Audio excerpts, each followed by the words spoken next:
Okay, I'm going to also tweet out.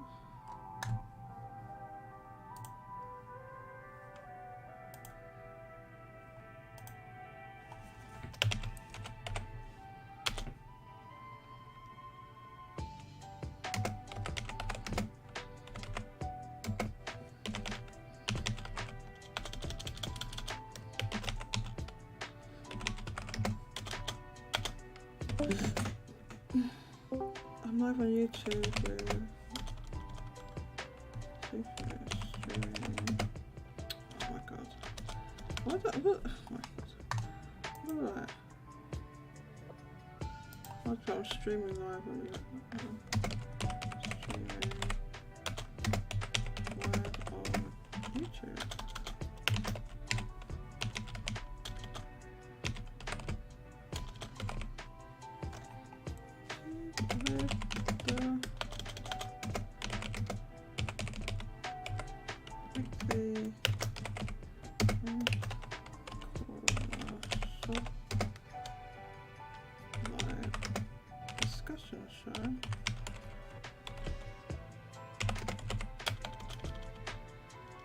I'll just put live show.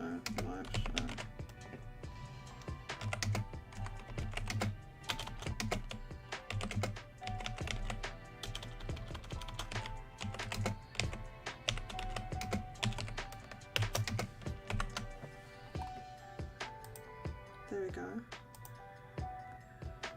Okay, I need to see if I am live on the show, on the YouTubes. Can you hear me over here? There's nobody in chat. So if I'm hearing my voice back though, so if anyone can hear, my audio should be good, right?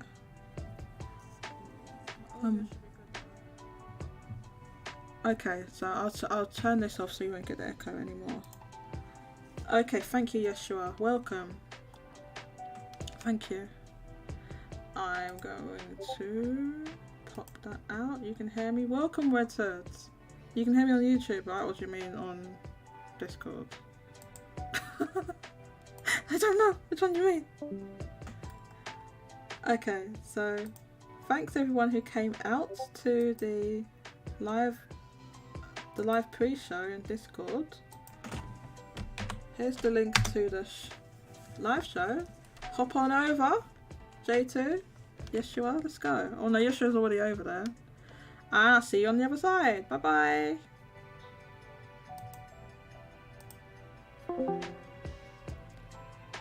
Okay, so that should be hopefully a smooth transition. Oh, okay. Redwood was chatting in the other, in the live chat. Sorry. Yeah. Thank you. I popped out the chat.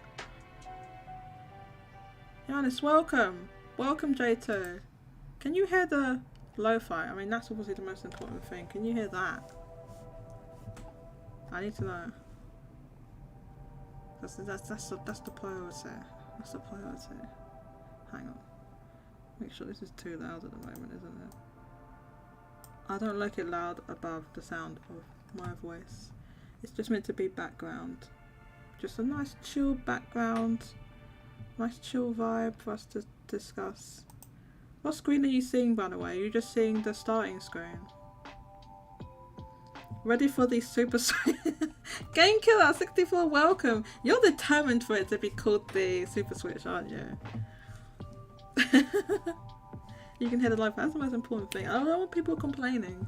I've had complaints that I'm playing Final Fantasy VII Lo-Fi too much. And I rebut those complaints and say, no, I'm not. Okay? I rebut those complaints. And I did ask people for suggestions for music this week, and nobody gave me any. So that's why we're back to Old Faithful, as Johannes calls it. Old Faithful. Final Fantasy VII Lo-Fi. Welcome, everybody. Now, I should tweet that the auto-tweeting doesn't work anymore because Twitter's broken. So, because of all the nonsense they've done over there. So I had to manually tweet. So it should have gone out. It should have gone out. Let me check. that I'm live, that it's gone out that I'm live.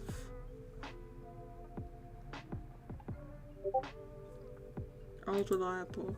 I have to, Johannes, that's the way it is. Could everybody also, my tweet, can you retweet my tweet? Hang on, how do I do that? Oh no, do this, share, copy. Please retweet this tweet or like or whatever. And yeah, like this stream as well. Let's get more people in here. Let's get more people in here. I'm just gonna put this in the town square. Please retweet.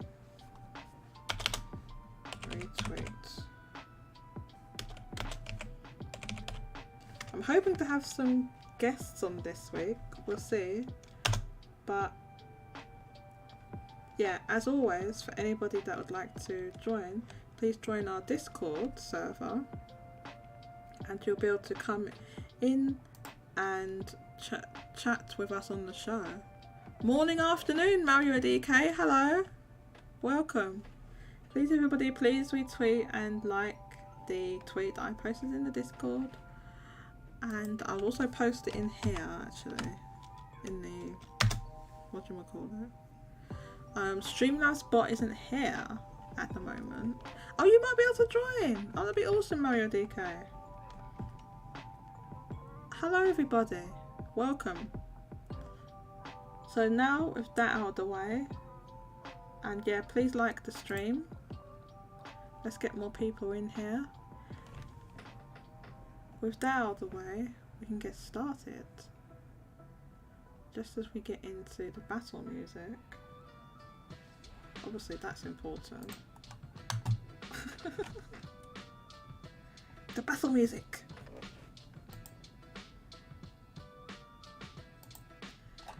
And I'm low on screen, so like my management. If I make a boo boo and leave up a screen so you can't, then you can't see the leave up Discord screen and you can't see the other screen. Please tell me, because I'm managing on one screen. I understand why streamers have multiple screens because it's difficult to manage on one screen. So until I get a second screen set up, this is the way we're doing stuff. So let's get started.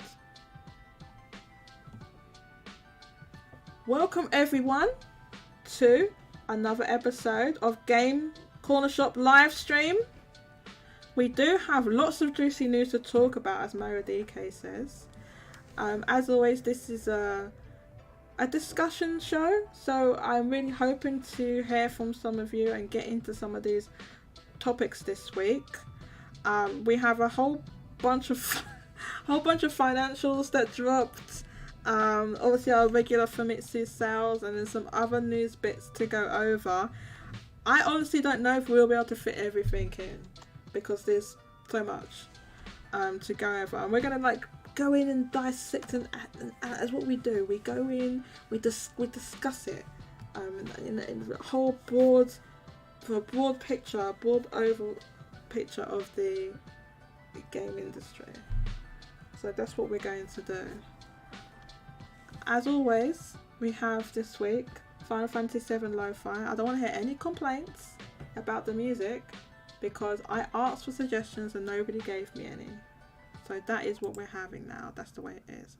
And as I say that, we have to. Oh my god, this track is such a banger. I'm sorry. This track is a banger.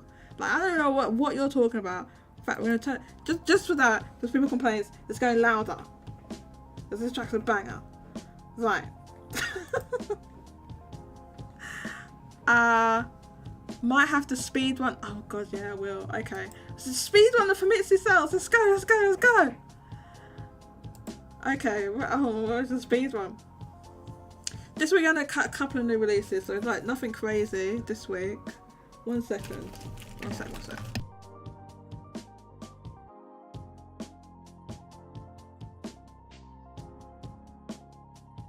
I don't think I bought enough of like my medication. I'm gonna have to probably go out and get this, but my medication. I don't know if I bought enough there.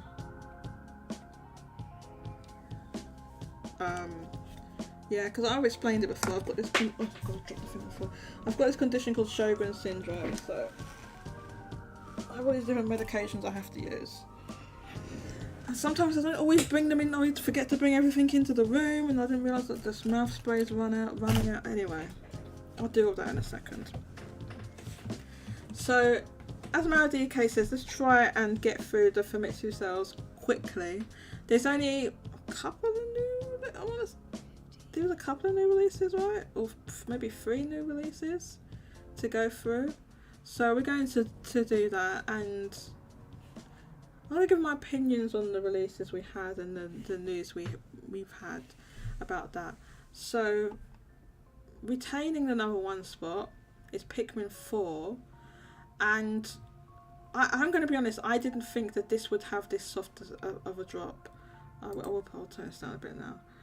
I didn't think it would have this soft of a drop. I thought it was going to be like, you know, like 80% drop second week to decline, but it was like 70%. I think if we look at the media crate thread on install base, which I'll just look at now, I think it was like, yeah, it was 71%, which is very soft. Now, I'm kind of a dummy. I should have realised that by looking at past Pikmin games. There was some that had a very soft drop. Like, I think Pikmin 3 Deluxe had, I think it was like 60%. Let me check. I just didn't think that would happen. And because of that, I lost the bet that we had on our server. Because of what I thought it was going to be. No, wait, how do I see that? It's on here. Yeah, so Pikmin 3 Deluxe was only 60%. But I thought, well, you know, that's a port and there's a special circumstance. This one's not going to have... And it wasn't quite as soft as that, but it was a very soft drop for the second week of Pikmin. So that meant that this week it sold over 115,000 units. So that's number 1.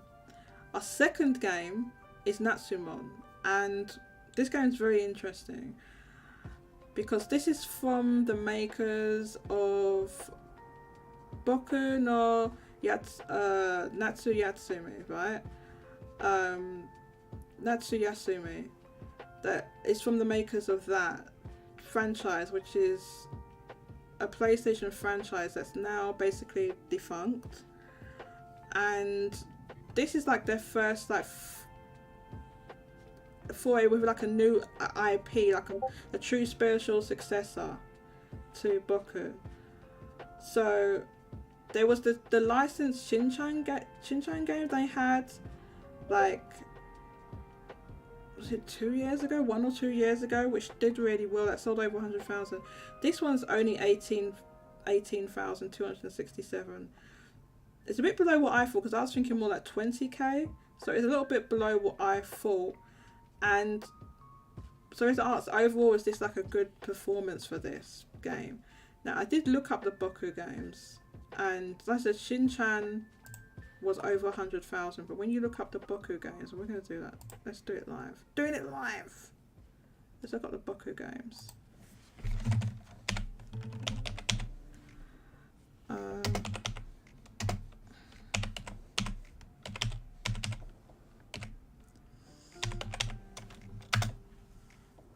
So, and if we sort by first week, you can see, like, for example, the one on the PS2 had the highest, I mean, it's the highest selling overall.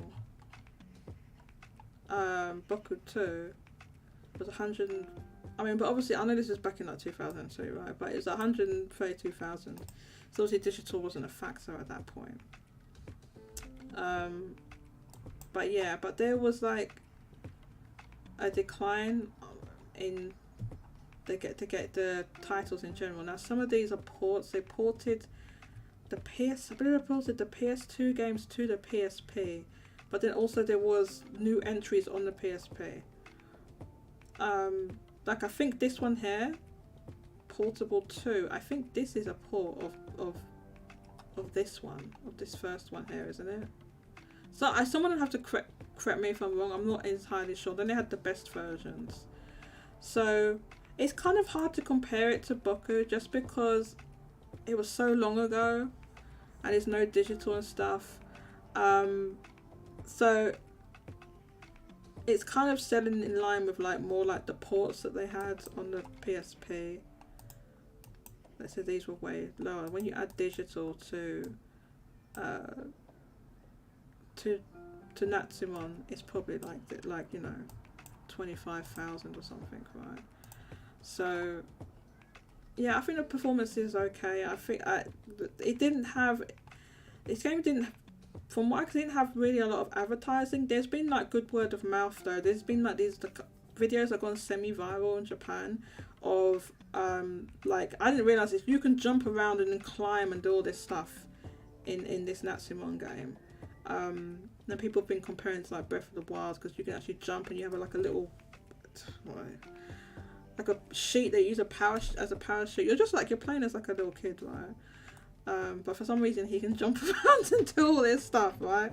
So this video's gone semi-viral, so maybe I have to see for the second week what the sales are like.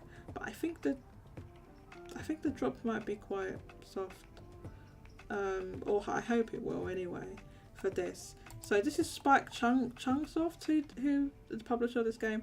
The publisher of the Shinchan game was Marvelous. I want to say it was Marvelous.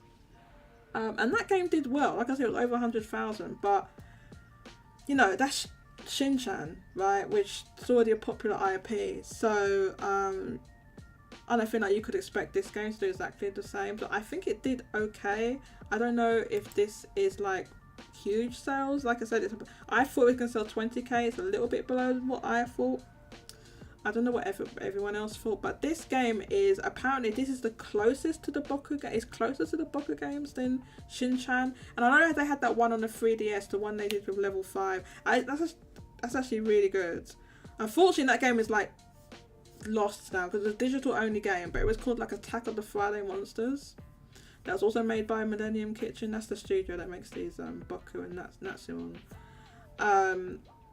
Yeah, and it was like a, in that sort of style, but it was like a very short game that was on the 3DS eShop. I think they did it in collaboration with Level 5. So that's the last game they had before Shinchan. I think it was like probably the last game they had before Shinchan. They did a couple of things in between. There might be a couple of mobile things or something in between. That was the last 3DS game you bought, Johannes, really. I remember buying it. I think I bought it at a time when it probably was on sale or something. A few years ago, I can't remember now. But it's a decent game. It's a shame it's one of those things that unfortunately they've closed the eShop. There are still ways to play it. There's, you know, you can emulate it and stuff like that.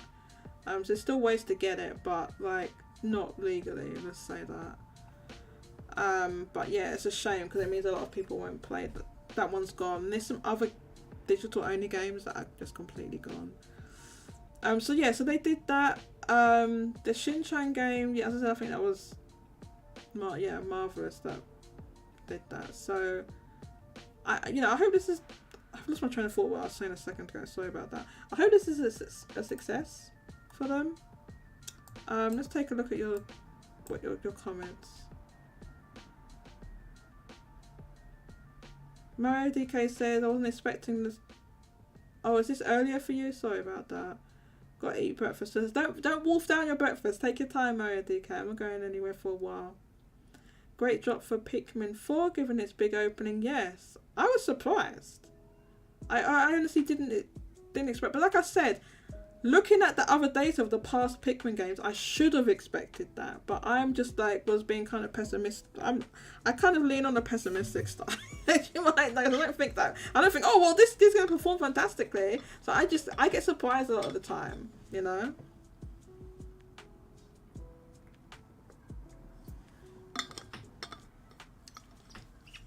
Chrono Rig, welcome. Chrono says, the word of mouth and quality of the game is helping the game selling well. Yes, you're referring to Natsumon. It's really interesting. So yeah, well, I remember what I was saying. So Natsumon is the closest they've got to the Boku games apparently, right? And I have Oh god, where's the thing? My tweet. Whatever they're calling them now. I guess they're not calling them tweets anymore. Anyway, this site, formerly known as Twitter, is just a hellhole right now. It just really is. I'll tell you what I did. I went and I found the covers, what do you call it? The cover art. Where is the rest of my tweets gone? Oh, here, yeah. So here's the covers, right? I didn't put the sales fit because I'll be honest, I couldn't fit it in. I didn't have time to look through it all, so I just put the covers of the games, right? So this is the cover for Natsumon, right? This game that just came out, and the subtitle is a 20th century summer. I can't. What's it translate into? A 20th century summer adventure or something.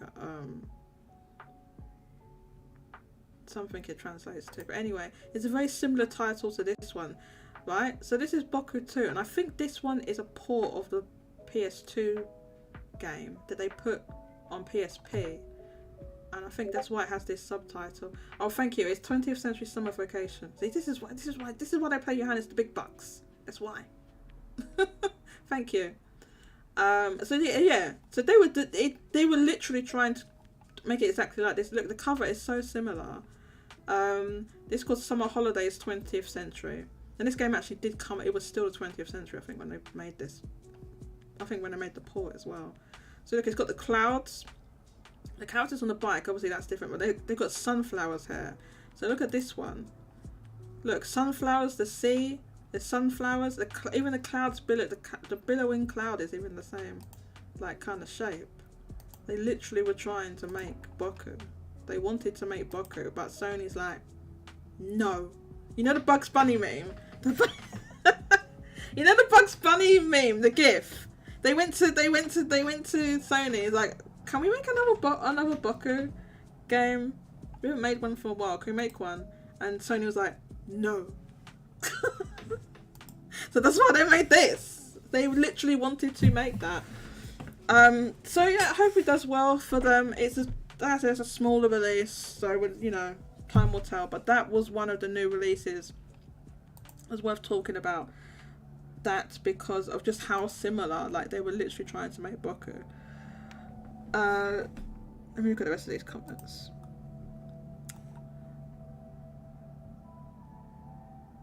Mario DK says there were likely less Pikmin fans at the time of 3 Deluxe's launch, so word of mouth carried harder the second week. That's a good point, because the other older Pikmin games were, like, kind of inaccessible at that point for most people. Most people didn't have, I mean, you couldn't even get it on the Wii, actually. I'm trying to think, like, they didn't release those new play control ones. I think they only released them in Japan, so you couldn't get it on the Wii, which meant it wasn't backwards compatible on the Wii U, which meant it was literally, the older ones were only on the GameCube, and then you had Deluxe on the Wii U, and then most people didn't have a Wii U, so it was like a new game for nearly everybody, right? Tsuyasumi, yeah. It's just I can't read all the kanji, right? So it's difficult. I'm still learning Japanese, but I'm still a beginner, so I can't speak the language yet. Let's see. Mario DK said leaving less than 10% of people to buy the second. Still a great drop though. Okay, Anna, maybe those two sentences go together. Okay, I think you've written that because you have a limited characters. I think these sentences are meant to go together. Let me read it together. There were likely less Pikmin fans at the time of 3 Deluxe's launch, so word of mouth carried harder the second week. Whereas with Pikmin 4 was more of a known quantity, so more of the larger fan base bought it in the first week, leaving less 10% of people to buy the second. Still a great drop though. What do you mean about the 10%, leaving less than 10% of people to buy the second week? I guess you. But yeah, I'm not sure what you mean by that part. But yeah. Also they had the demo, so that helped. and people, you know, had access to free deluxe, so that helped. Mario continues, the first game launched at 27k, so with digital is relatively close to it, so as a new IP, if it has good legs, it should do well hopefully. So when you say the first game, you're talking about the Boku game? You're talking about Boku? The very first one? Oh no, you're right, yeah, it was. The very first one on the PS1 was 27k. So then it is similar to that once you add digital, you're right. And then the best version. Then Boku 2. So Boku 2 they ported to the PS. That's the one that isn't that what's on the PSP? Boku no Natsu Yasumi portable. Mushi. I can't even say this. Mushi Hakase to Tepan Yama no Himitsu. I don't know what that means. I think Himitsu means secret. Anyway, whatever that is. And then the best version, and then Boku 3 was on the PS3. Then the best version, then Boku 4. This is obviously a new entry on the PSP. And this Boku Portable 2 must be a port of the PS2 one. Of Boku 2 from the from the PS1 I mean. Right? And then the best version, and then the best version of Portable 2. Literally the last one they made was Boku 4. The last brand new one. Boku 4. And that was, when was that out? 2009. That was the last one. So they went to Sony. Please Sony, please, let's make another Boku game. Sony were like, no. The Bugs Bunny. Let me find that Bugs Bunny meme. This is exactly what they did. Hang on, where about the GIF? I need to. This is what they did. That. Sony. No. That's what they did. Wait, can I show that on the screen? Hang on. It's like, no. This is what Sony did. No. Can we make, please Sony, can we make another Boku game? No. But if anyone hasn't seen this Bugs, like, I guess you're listening audio, it's just a still image of Bugs Bunny, like, obviously, like, in an exaggerated way enunciating no, and then it's like just a little no floating, animated no, N-O. So yeah, no Boku. And it's interesting because we were talking about this in the disc. Yeah, the devs were like, fine, I'll do it myself. They did that, but first they went and did that level 5 game, the one we were talking about, the what was it, Attack of the Friday Monsters. Maybe they were just trying to, like, because obviously that was a small game that didn't cost a lot of money to make, right? So they were trying it out. So like the whole time they've been wanting to make a true successor to Boku, but they haven't been able to this whole time. Then the next one was the Shinchan one, and then this is like the, like, kind of like the true successor, I guess, that they're trying to make. That's what it looks like to me. I don't know what you think, Johannes, but that's how it looks to me anyway. Because the Shinchan one did really well. But it's a licensed game, right? So I think that's what they wanted to do the whole time. So yeah, we were talking about like former Japan studio devs before, right? And about how the campaign for that Ratatan, was it Ratatan recently? It was really successful, smashed all its goals, everything. They got tons of funding for it. And then we talked about the one from years back, from like 2017, when they tried to make a spiritual successor to Parappa the Rapper, and the campaign failed. They didn't get enough funding. There was a number of elements like why that probably was. One being that they were asking for so much more money. They were asking for like $1 million, right? Hi everyone, I'm back. Hi Kike, welcome back. Welcome back, just in time to share the meme. So yeah, if you're a member of our Discord, come on over to the Game Corner Shop live chat channel.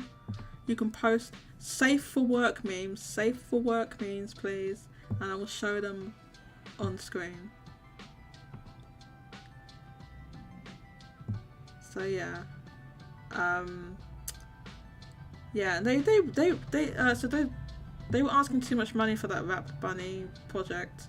They're asking for too much money. They wanted $1 million and then didn't show any like concept footage. They just had stills. So I think people couldn't get behind it. And plus, this was in May 2017, and by then Sony had morphed into Neo Jim Ryan PlayStation, and like the fan base for like Parappa the Rapper and all that. They just, they just weren't there anymore.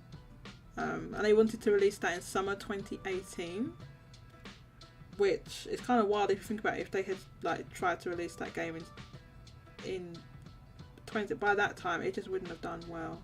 So unfortunately, that campaign didn't do well. And I looked up the devs to see what they were doing now, and they weren't making any. They had never tried to make any other games since then. Like one of them's they're musicians. Like one's a musician, so I think still working as a musician and stuff like that. But they're not trying to make another Parappa the Rapper game.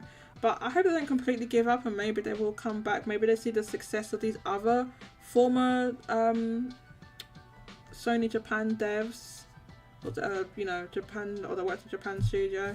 Maybe they see that their campaigns, just because it's not just that Ratatan. There was that what was the spiritual successor to Wild Arms? I thought it was Armed Fantasia, right? That was really successful as well. And what else was there? There's been like I can't think what else there was. Yeah, Armed Fantasia and the Penny Blood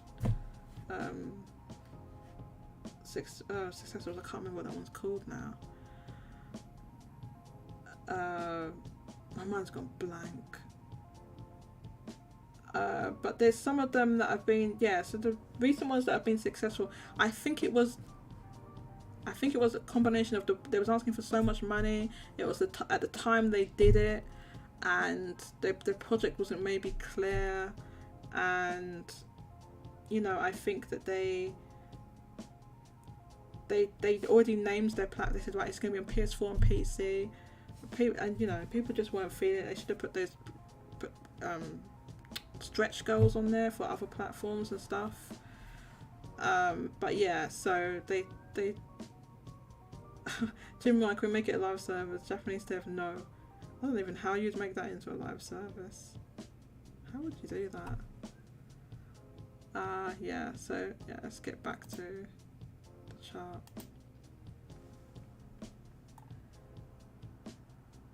Yeshua says, Natsumon is the kind of game that should have good legs. Hard to judge its performance by the first week of alone. Yes, it is. I agree with you. And going back to the chart, if we look at the chart, we can see that the sell-through was decent. Like, it didn't sell through so much that like all the copies were gone off shelves, but it sold through a good chunk. So it's like 60% to 80% of the initial shipment. So we'll have to see how this continues in word of mouth, and see if they, hopefully those find success. So continuing with the chart, unless I was going to speed run this, oh my god! But no, I wanted to discuss those different games, so that's fine. I feel like if we just do it as it comes up, like kind of organically, then it's fine. At number 3, we have Legend of Zelda: Tears of the Kingdom with another 14,749. Number 4, Mario Kart 8 Deluxe. That's 11.4 thousand. Number 5, Minecraft. 7.5 thousand. And then at number 6, we have the next of our new entries. So this is Cry Machina. Actually, I don't know how to pronounce this. I'm assuming it's like Cry Machina. I don't know. I think that's how you're meant to pronounce it. But yeah, so this had three different SKUs, right? So there's a PS4, PS5 and Switch versions of this game. So that's interesting because this is Furio, and Furio is like a kind of, they're a smaller dev, right? Or publisher. I think they self-publish as well their games, and their games are kind of like low budget. Now they made like I think they made the Caligula effect. They made oh no, it wasn't called the Caligula. Was it called the Caligula effect? What was this called? Caligula? I can't pronounce that properly. Caligula. You know, it's like a Roman. It wasn't a Roman emperor, or whatever.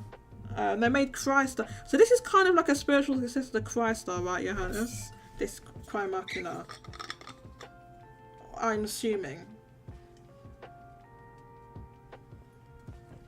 It's not 100% sure. They made that Trinity Trigger. That was Furio, wasn't it? Trinity Trigger and Monarch.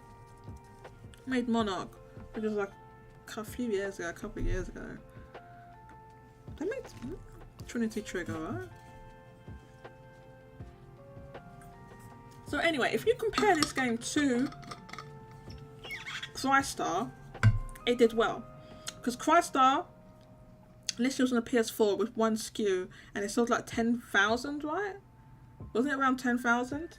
So this on 3 SKUs has sold more than that. Yes, thank you, Yeshua. They made Trinity Trigger and Monarch. Thank you. So this with 3 SKUs has sold more than Crystar on PlayStation 4 alone. Now there was a very, very late port to the Switch which sold a couple of thousand as Crystar, but I'm just talking about the initial sales.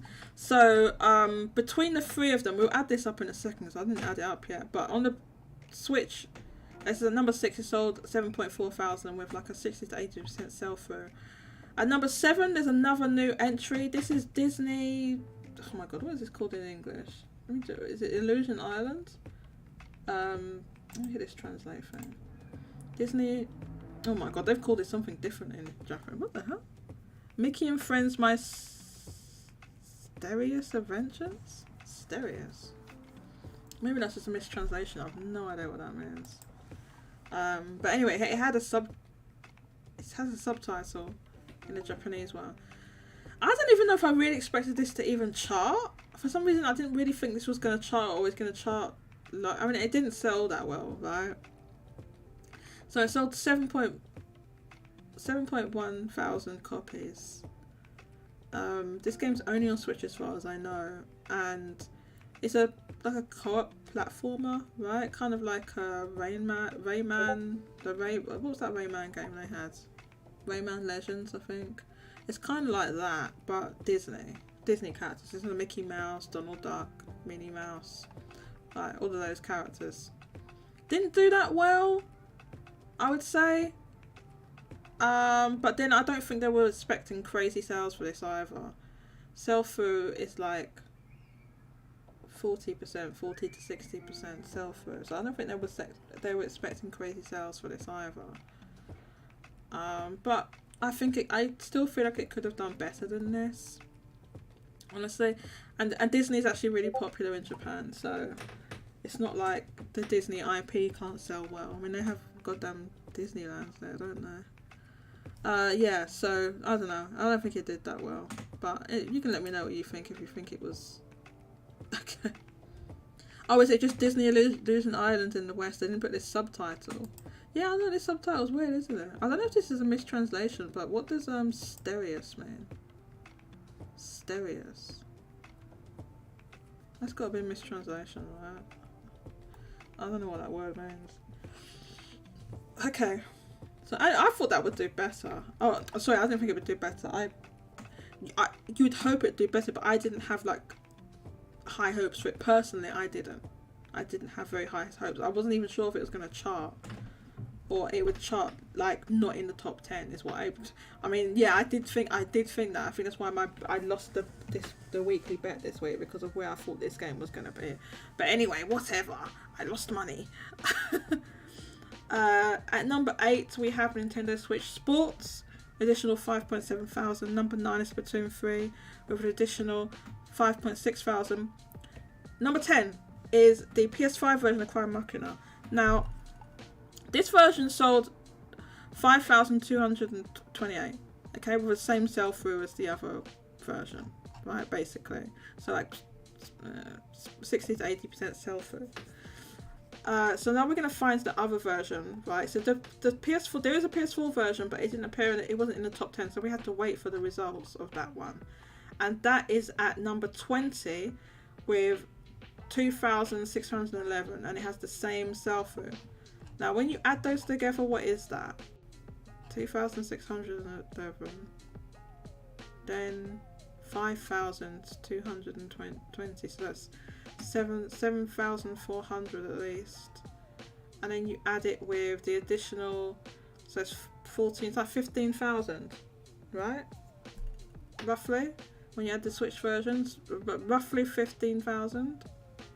I think when you add the PS4 and PS5 versions, it's slightly more than the Switch version. When you add those two together, it's slightly more, but it's almost 7.5 thousand on each, on the PlayStation and then on the Switch.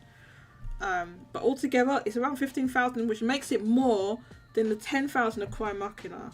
Not Cry Machina, Crystar. The 10,000 of Crystar, which is, this is a spiritual successor to. I think that, okay, I'm getting these games, you know, the names are a little confusing. Is that right? That means it sold more. That means it did better. So for a Furio game, that's good because their games don't sell. I mean, what did like Trinity Trigger and all those sell? Those were like low selling, weren't they?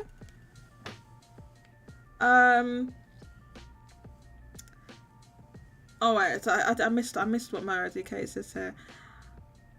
3 Deluxe, talking about Pikmin again, had a 60% second week drop. Yeah, we just looked at that a little bit earlier. Compared to 4's 70% drop, 10% difference. Oh, that's what you meant, 10% difference, I see. Mario DK, Jim Ryan, a Japanese focused game? No! Is that actually, yeah, exactly. Those Boku games, did they ever release in the West? I don't think they did. I feel like they didn't. Somebody correct me if I'm wrong. I feel like the Boku games didn't, but that Friday Monsters did. But I mean, obviously that wasn't Sony. What was it called? Friday Attack of the Friday Monsters. Because I played that here on the 3DS eShop in Europe, which they were region locked. I don't remember it was region locked. Machina. Yeah, that's what I said. Machina. Yeah, I know that's what the katakana says, but I mean, what does it say? How are you meant to pronounce it in English? In English, like, it would be machina, because they're getting it from Deus Ex Machina. Or what's the Latin phrase? That's where they're getting the name from, right? So in English, you'd say machina. Yeah, they've written machina in katakana, but that's what I meant, yeah. Mario DK, Stereos describes Jim Ryan, I think, yeah. What is that? What does that mean? Is that a mistranslation? Where's it gone again? Is it a mistranslation? Let me see what the English says. How do I get this back? How do I change it back? I mean, it's what. Sorry, so what does the Japanese say? How do I change it back again? Oh god, it won't. I'll refresh it.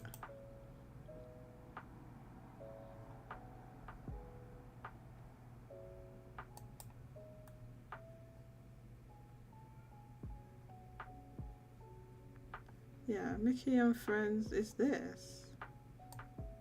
But it's this kanji here, right? But I don't know, well I can't even highlight it actually, because for some reason the whole thing is a clickable link, so I can't even like highlight that to search for it. That's annoying. Yeah, it's cause like I don't know why the entire thing is just like one big clickable link. That's why like you can see my pointer changes to a hand, so I can't highlight that. But yeah, I believe it's this kanji here. I don't know, because it says that Mickey and Friends is something. So I don't know. That probably does mean something. Like, you know, there's loads of words in English that like you don't you don't, you might not have heard it before, but then you look it up in a dictionary, and you're like, oh, that is a real word. I think it's like that. Oh, is it meant to be mysterious? Mysterious? Oh, okay. Oh yeah, you're right. It's just broke because it's obviously. Oh my god, I'm so dumb. Yeah, it's meant to be mysterious adventures. Thank you, Mario DK. Because it's broken like that because of it's translating the Japanese. Thank you. Not mysterious. I thought it was mysterious adventures. It's mysterious adventures. I'm such a dummy. I didn't realise that. Thank you, Mario DK.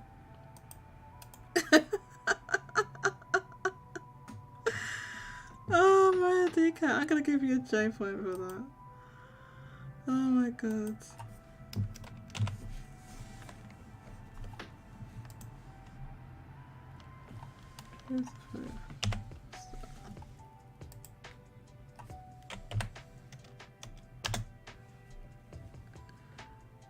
Oh, that's funny. Oh no, it's okay. No, it's Johannes. But I mean, Johannes gets the J point.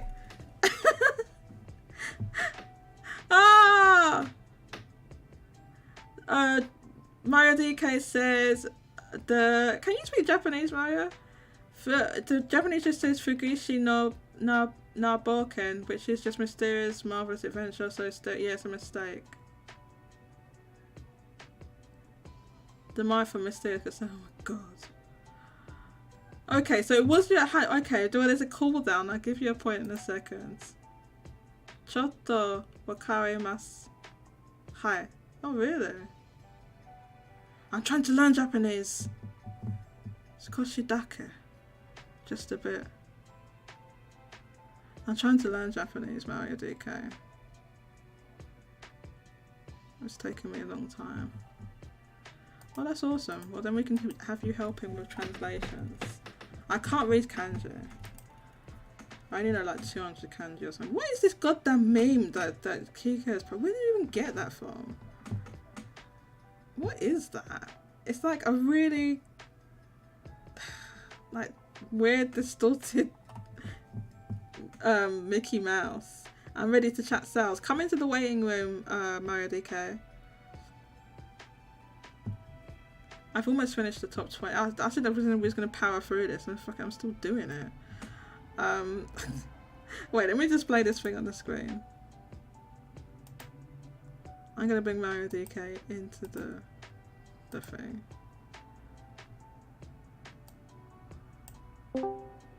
Mario DK, welcome. Hello, hello. How you doing? Hold on, I gotta mute the YouTube stream because I'm hearing double. No problem. Yeah, I'm good. It's been a good week for me and both for sales nerds like ourselves. Yes, in fact, the overwhelming amount of news that I'm still like, I haven't even finished this goddamn Famitsu sales. So yeah, it all lined up. Yeah, I don't know why everything came out all up, like literally like everything was all in 1 week. It's so annoying. I mean annoying because like I don't know if we'll be able to get through it all. I'm gonna be honest. Yeah. And we had Vinnie Mac wanting to talk about these like every week. He wants to talk about subscription services. Vinnie Mac, if you want to talk about subscription services, you need to come in here. I'm not talking about it otherwise. I know it's the end of the quarter because we got all of those, but what I'm saying is we had not only did we have that, we had like MPD. Let's not call it MPD anymore, is it? I know, yeah. Sakana. Sakana. Yeah. Something like that. There's that as well. And so yeah, I was just talking about this Disney and me making a goof and not realise that's meant to be one word together. But did you have any expectations for this Disney Illusion Island? Because this game was just so under the radar. Like, no, I didn't see anyone talking about this. I know this is the style you see for the game. Like that's the style for the recent cartoons. I haven't watched them. I heard they're like actually pretty good. Okay, I didn't realize that. Right. I know they've been more playful with stretching and distorting Mickey's typical, and like from that picture you posted. That That's is, like it's I from think that. It's from that. from the show, yeah. Oh, So what really? they can, Whoa! yeah. It's like So Ren and I've heard it's pretty Stimpy style. Yeah, I've heard it's pretty popular, pretty good. I don't know how popular it is in Japan, so maybe it kind of comes across as like a new IP, because maybe the arts. I don't know. I can't say for sure. So I don't know. 7,000 physical. We'll see how it does second week if it has good legs. The reviews were like pretty decent. You know, nothing super special. So So yeah. it's hard to say for me until we see the second week sale. It just needs to know like worldwide it's like that, because Disney is popular in Japan, right? There's no reason why Disney stuff, because Disney stuff does really well there. But this particular game wasn't advertised a lot, or barely. Yeah, it was in a direct like once maybe, and then I don't even know. But after that, Well, Disney was historically popular. I don't know how, like this recent reinvention of Mickey. Unless we were to check like TV ratings, which is like a whole nother universe. but yeah, in another life, I used to do that. I used to do TV ratings. Anime people do that in particular. Like, oh, this, the ratings or whatever. You kind of have to, because like the ratings depends on whether it's going to get cancelled or get another season. And then you can usually tell by like showtimes, like, oh, this showtime is really good, or like, oh, this got like a bad, on this weekday, or this, whatever at whatever PM or AM. I was kind of familiar with that, like when I was, I guess, following One Piece or, some other shows. They're like, oh, is One Piece dying? Like, no, it's actually still got a good slot, or like. Okay. Anyways, I don't want to. Okay, we're digressing. So you're just saying the good shows get the popular shows get better slots. So I don't know what the new Mickey series has. Okay, I have no idea. I don't want to say. I think we'll be able to say for sure, like second week. If it drops off hard, then like, okay, this didn't do that well. But for now, I guess it's okay. I don't know. It's hard to say for sure. Kiko says it's super popular around the world. The last short aired last month. It lasted from 2013 to 2023. This Mickey Mouse was the only one they chose to make a ride. They made a ride out of this Mickey here, this style of Mickey. I mean, I remember I'm practicing my Disney nerd degree.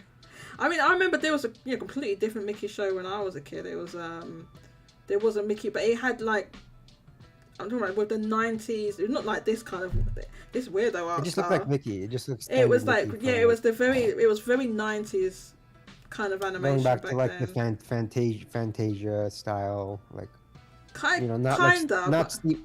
not Steamboat Willie era Mickey, but I don't know when exactly. It probably was like 70s, 80s. From like the 80s to like,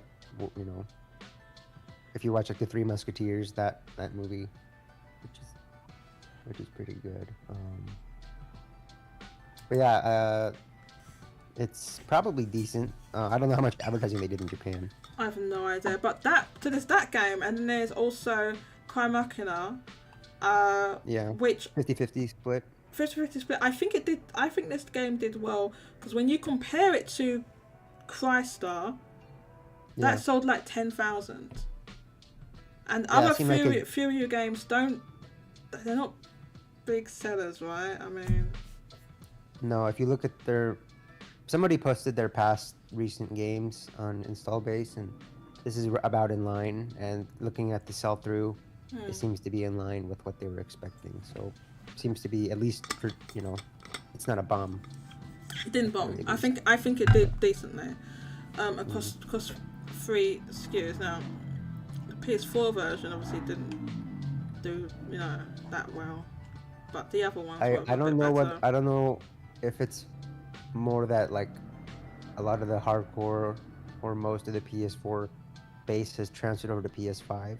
I think that's what's happening. Because we're slowly, even I think it was Resident Evil 4 remake, or maybe it was Street Fighter 6, where it's been shifting closer to 50-50, if not slightly in favor of PS5. It's gone like recently, like it's gone like way. I'm gonna have to watch this.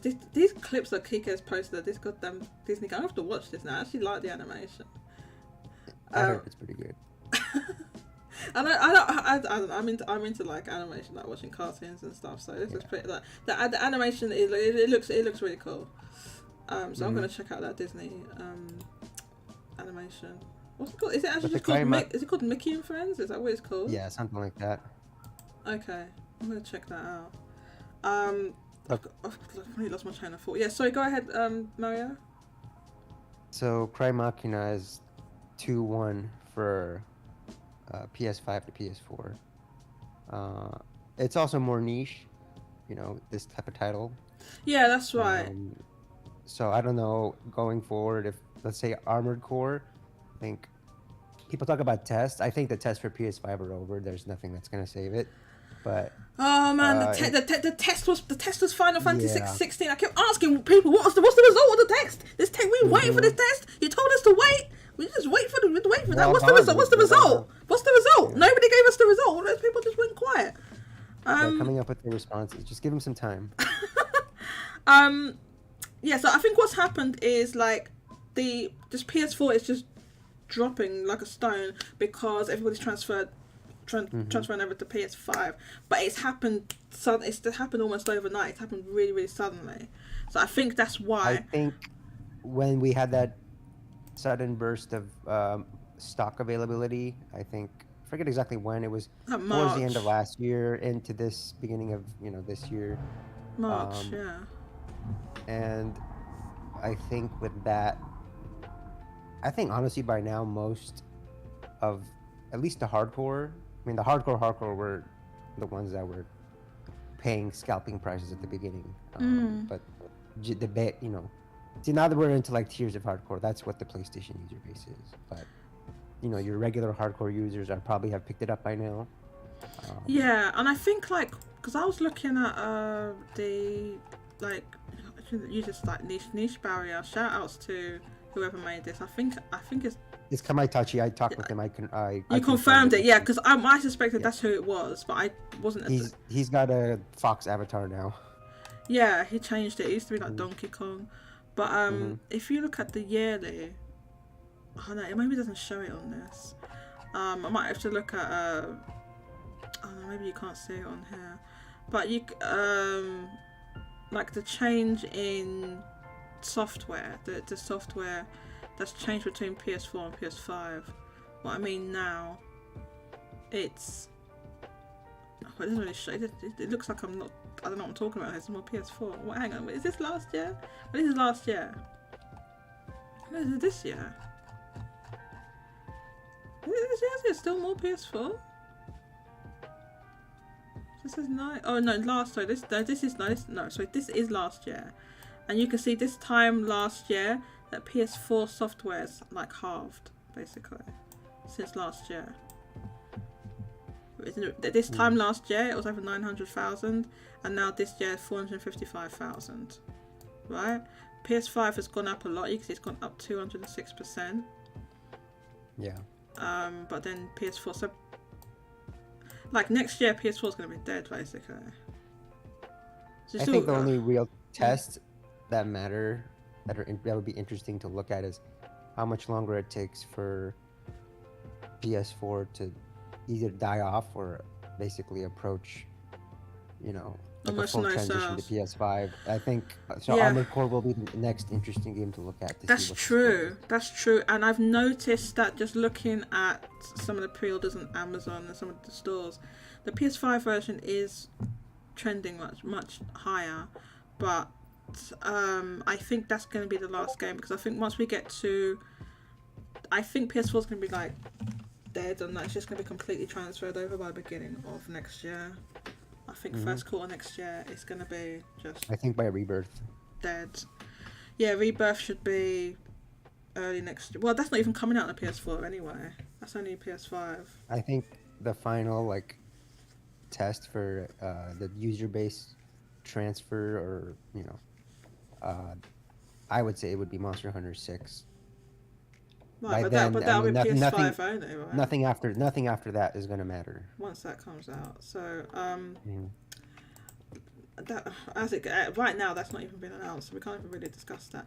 Now let's go back to this. So yeah, they don't. Oh God, the new games.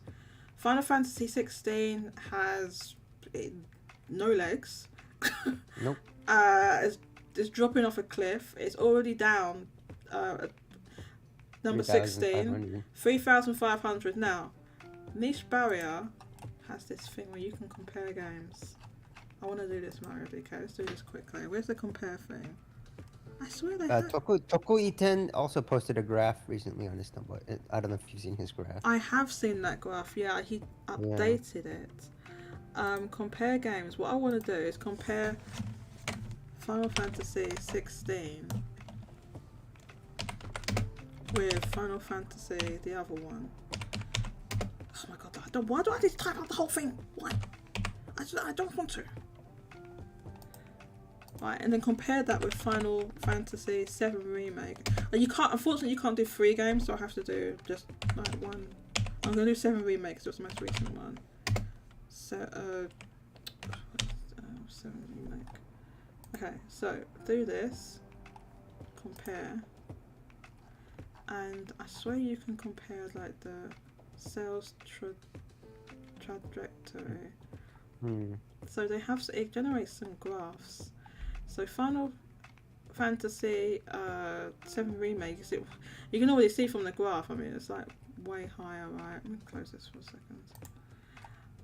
It's already like way higher and had way longer legs. So that had like multiple weeks. Each little leap forward is a week, right?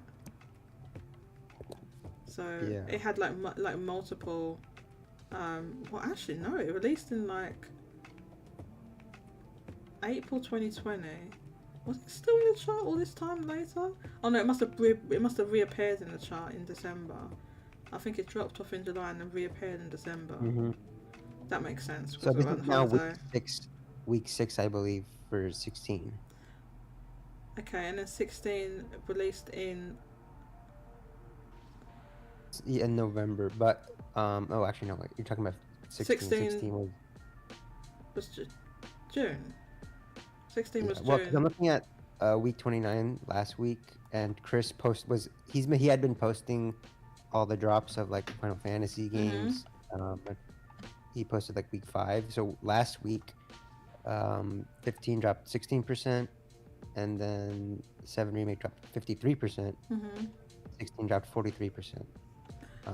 7 Remake initially had like a week, like the second week of 7 Remake, or the second or third week was like only like it was like a 7% or something, because there was, as you remember, there was the shortages, right? Because of dude, it was like April 2020, right? So it's the middle of the pandemic, and there was physical shortages of Final Fantasy 7 Remake. That's why it had a really, really high digital rate, and obviously because they were like stay-at-home orders and stuff like that, right? So people just couldn't go out to the stores, so it had a crazy high digital. But yeah, that definitely affected things for that game. That it released under much different circumstances, but even under those circumstances, it did well physically, and went on to digital. We assume was really high, just because of well, actually we know because back then, Square Enix, they were shouting from the rooftops the goddamn Japanese sales, and they told us it sold 1 million in Japan. You remember? Yeah, that they were excited. That was before they saw the legs. Yeah, and then the legs. Final Fantasy 7 Remake, the legs fell off of it, and we never got an update past the 5 million. Well, actually, we did get another 5 million update, which is like. Yeah, so they never said 6 million or even 5.5. So no. officially, it's 5 million. That's the only official number we have. Beyond that, it must have sold more than that, obviously, but we don't know. I just don't think it went past 6.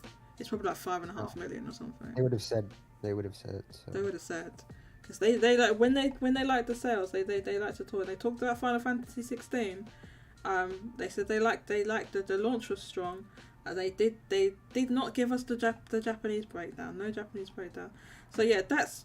I just wanted to compare. Now you said Tokuri 10's chart is. Can I find it? So I just posted a link for the Oh, do you? Chris's post last week. Oh, okay. Just go to the bottom where it says like week 5, week 6. So the reason, so week 6 would be as this week for 16. Okay. So it kind of was like in So the this- middle of This is the drop for 15 and 7 remake. This is 15 right here.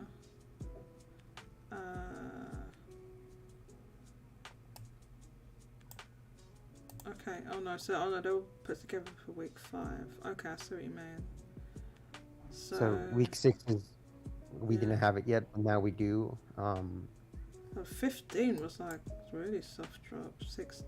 Well, I hope they was in the holidays by that point. Oh yeah, that's Because it was true. what, December, January. Oh yeah, that's true. Yeah. So 16 is already down to like. This was last week, down to 4,000. This was this week, but he hasn't put it there yet because it was posted before the sale, before this week's chart, right? Yeah, it's like basically right in between. It had a 28% drop this week. Okay, so in the 6th week, Final Fantasy 15 sold 23,000, 23.6 thousand, and 7 remakes sold 11.2 thousand. That's what you're telling me. Yeah, so even though it hasn't dropped as bad as 7 remake, the caveat there is the raw numbers still matter. So when you open way less than 7 remake, and then at this point you're at 3,000 compared to 11,000 from 7 remake, that's a pretty big drop. Just in totality. Where's There's a U after, yeah. UI. Tokuri 10? Ten. TEN, yeah, 10. Oh wait, oh no, I put it in the wrong bit. Sorry, I should have put it in the member thing. Ugh, dummy. Okay. It's basically flatline. I mean, last week it was 4,000. This week is like 3,500. It's Okay, so here's Tokuri 10's chart, and can I zoom and have that? Like, oh my god. Try clicking Why does it do on that? Open a new. on the top right, the one that opens in a new tab. It's right next to the magnifying glass. Okay, thank you. That's that much one. better. I don't know why it always kind of weird. It's kind of wonky on the install base thing. But yeah, so here's a comparison between the last few Final Fantasies, basically. 16, 7 remake, 15, 13 and 12.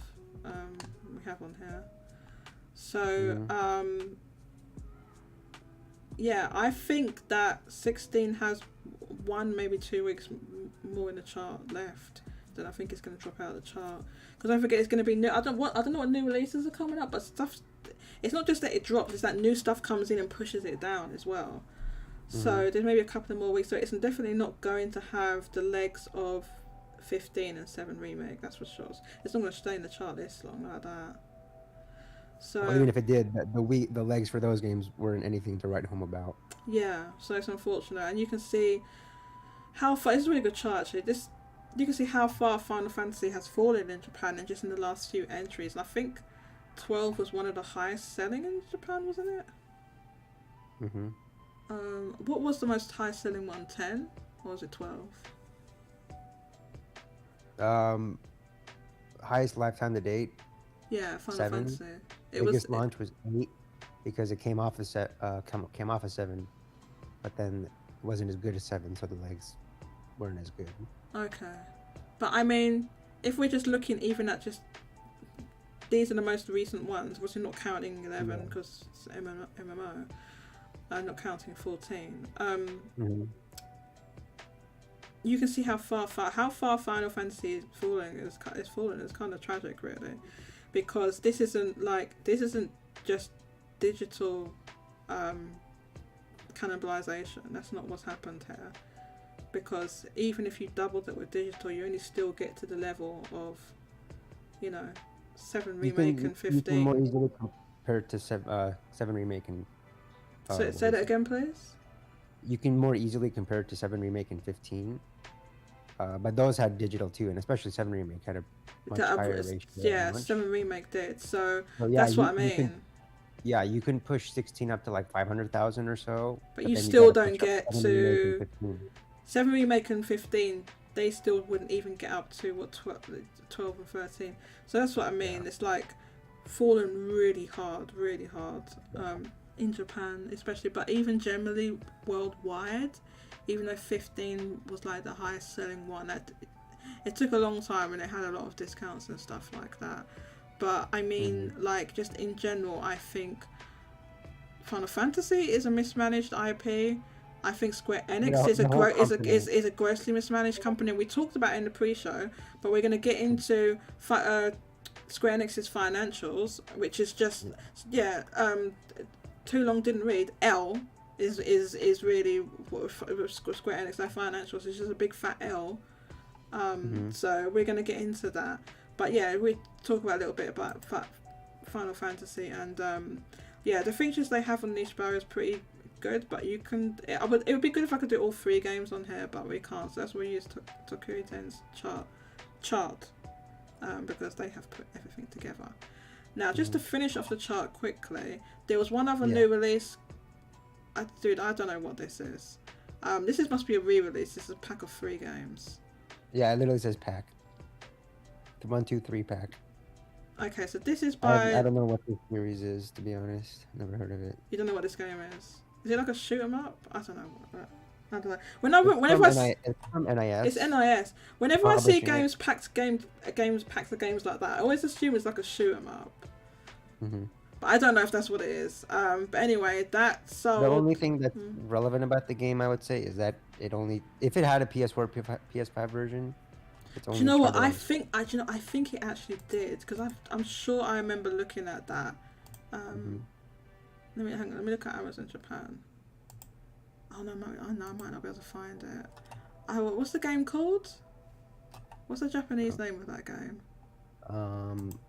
It should be on... Let me see. I gotta go to week 1 of this week. Because Chris will have the translation. Oh no, yeah, that's true. It is...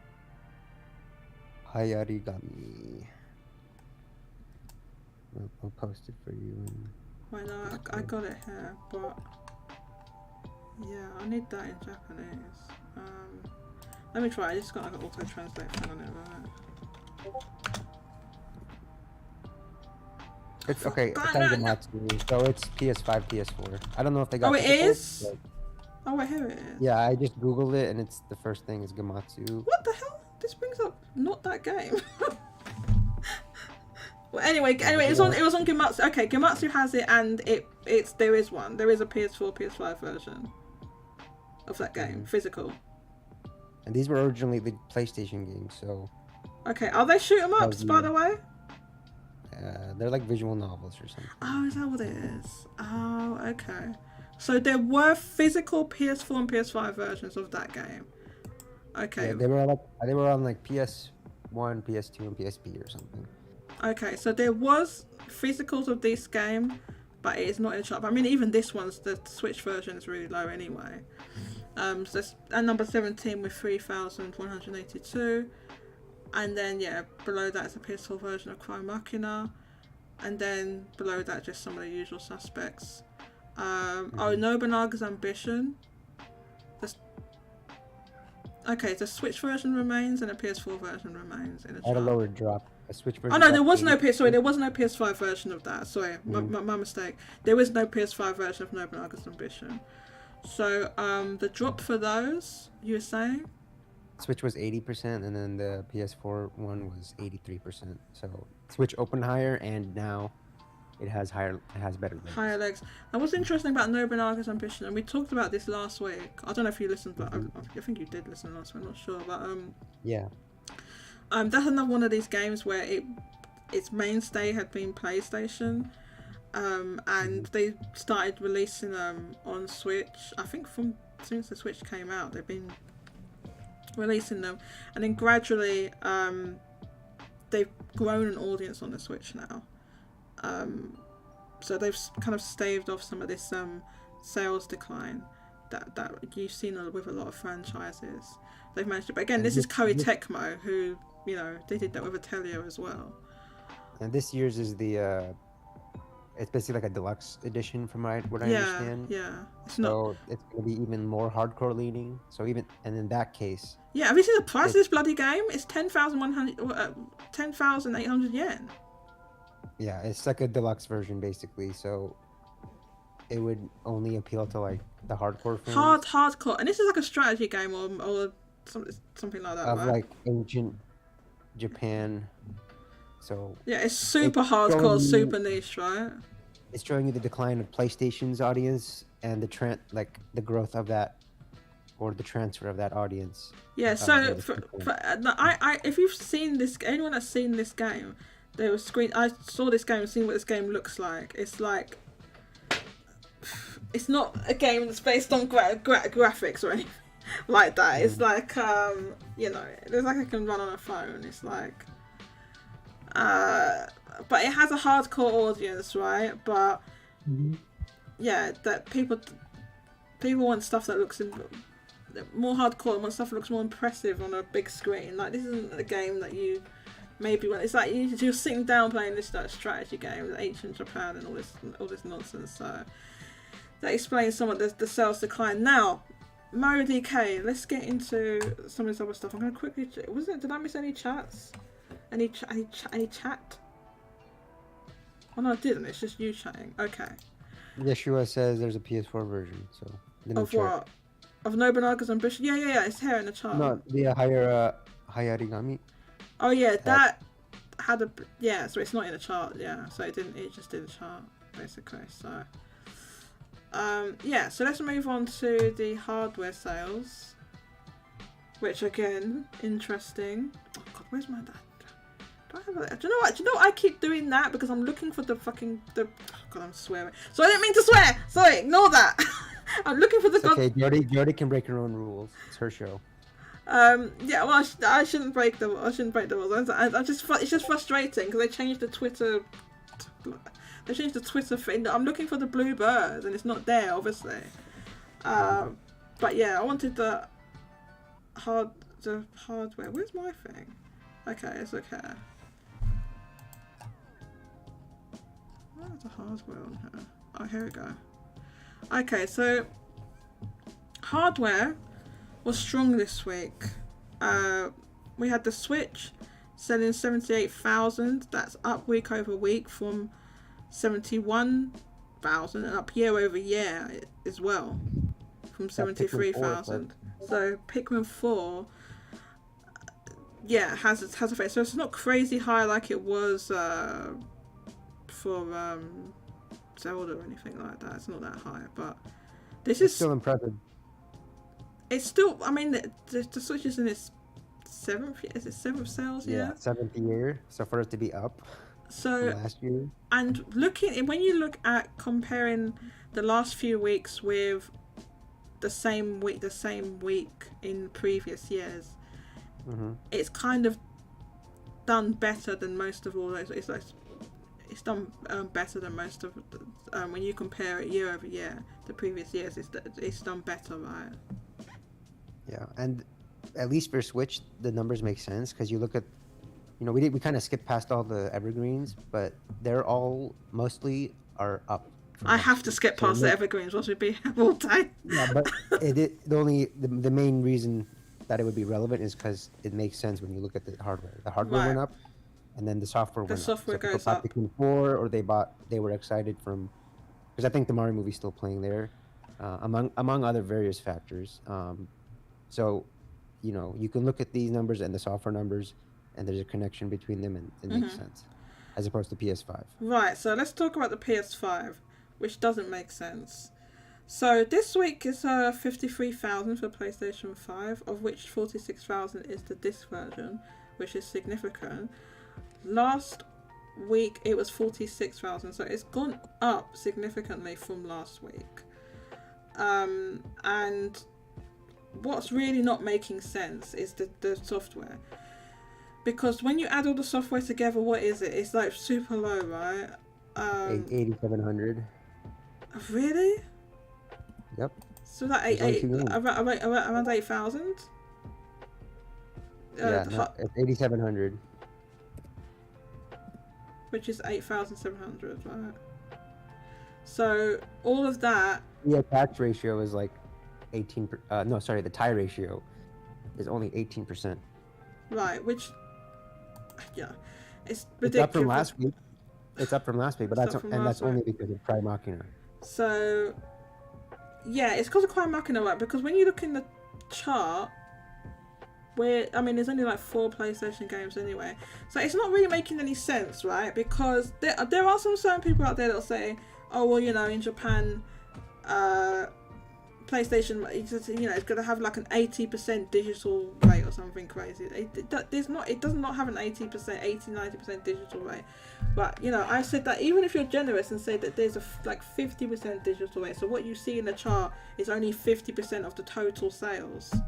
Yeah. Even if you do that, it's still really bad.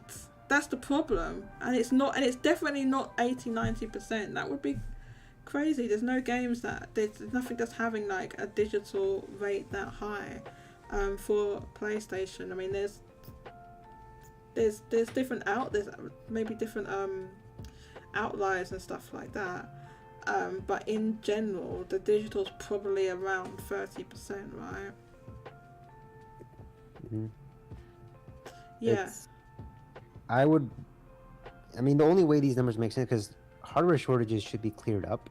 Oh, it's gone now. There's no you can just walk into a store in Japan and pretty much anywhere in the world and just buy the hardware. Now, we have talked before about the scalping that went on, which isn't an issue now. There's like exporting that's going on where people are just buying. Point is straight up shipping overseas. It's just people buying it, and so I think that's happened. I do think that's happening, but I think also,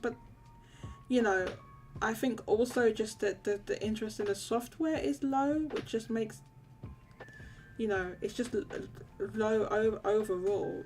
So you have people, like, if anybody in Japan wanted a PlayStation 5, they could just get one just easily. They're in stock in the stores, they're in stock in Amazon or whatever, they can just get one. So the problem is that, like,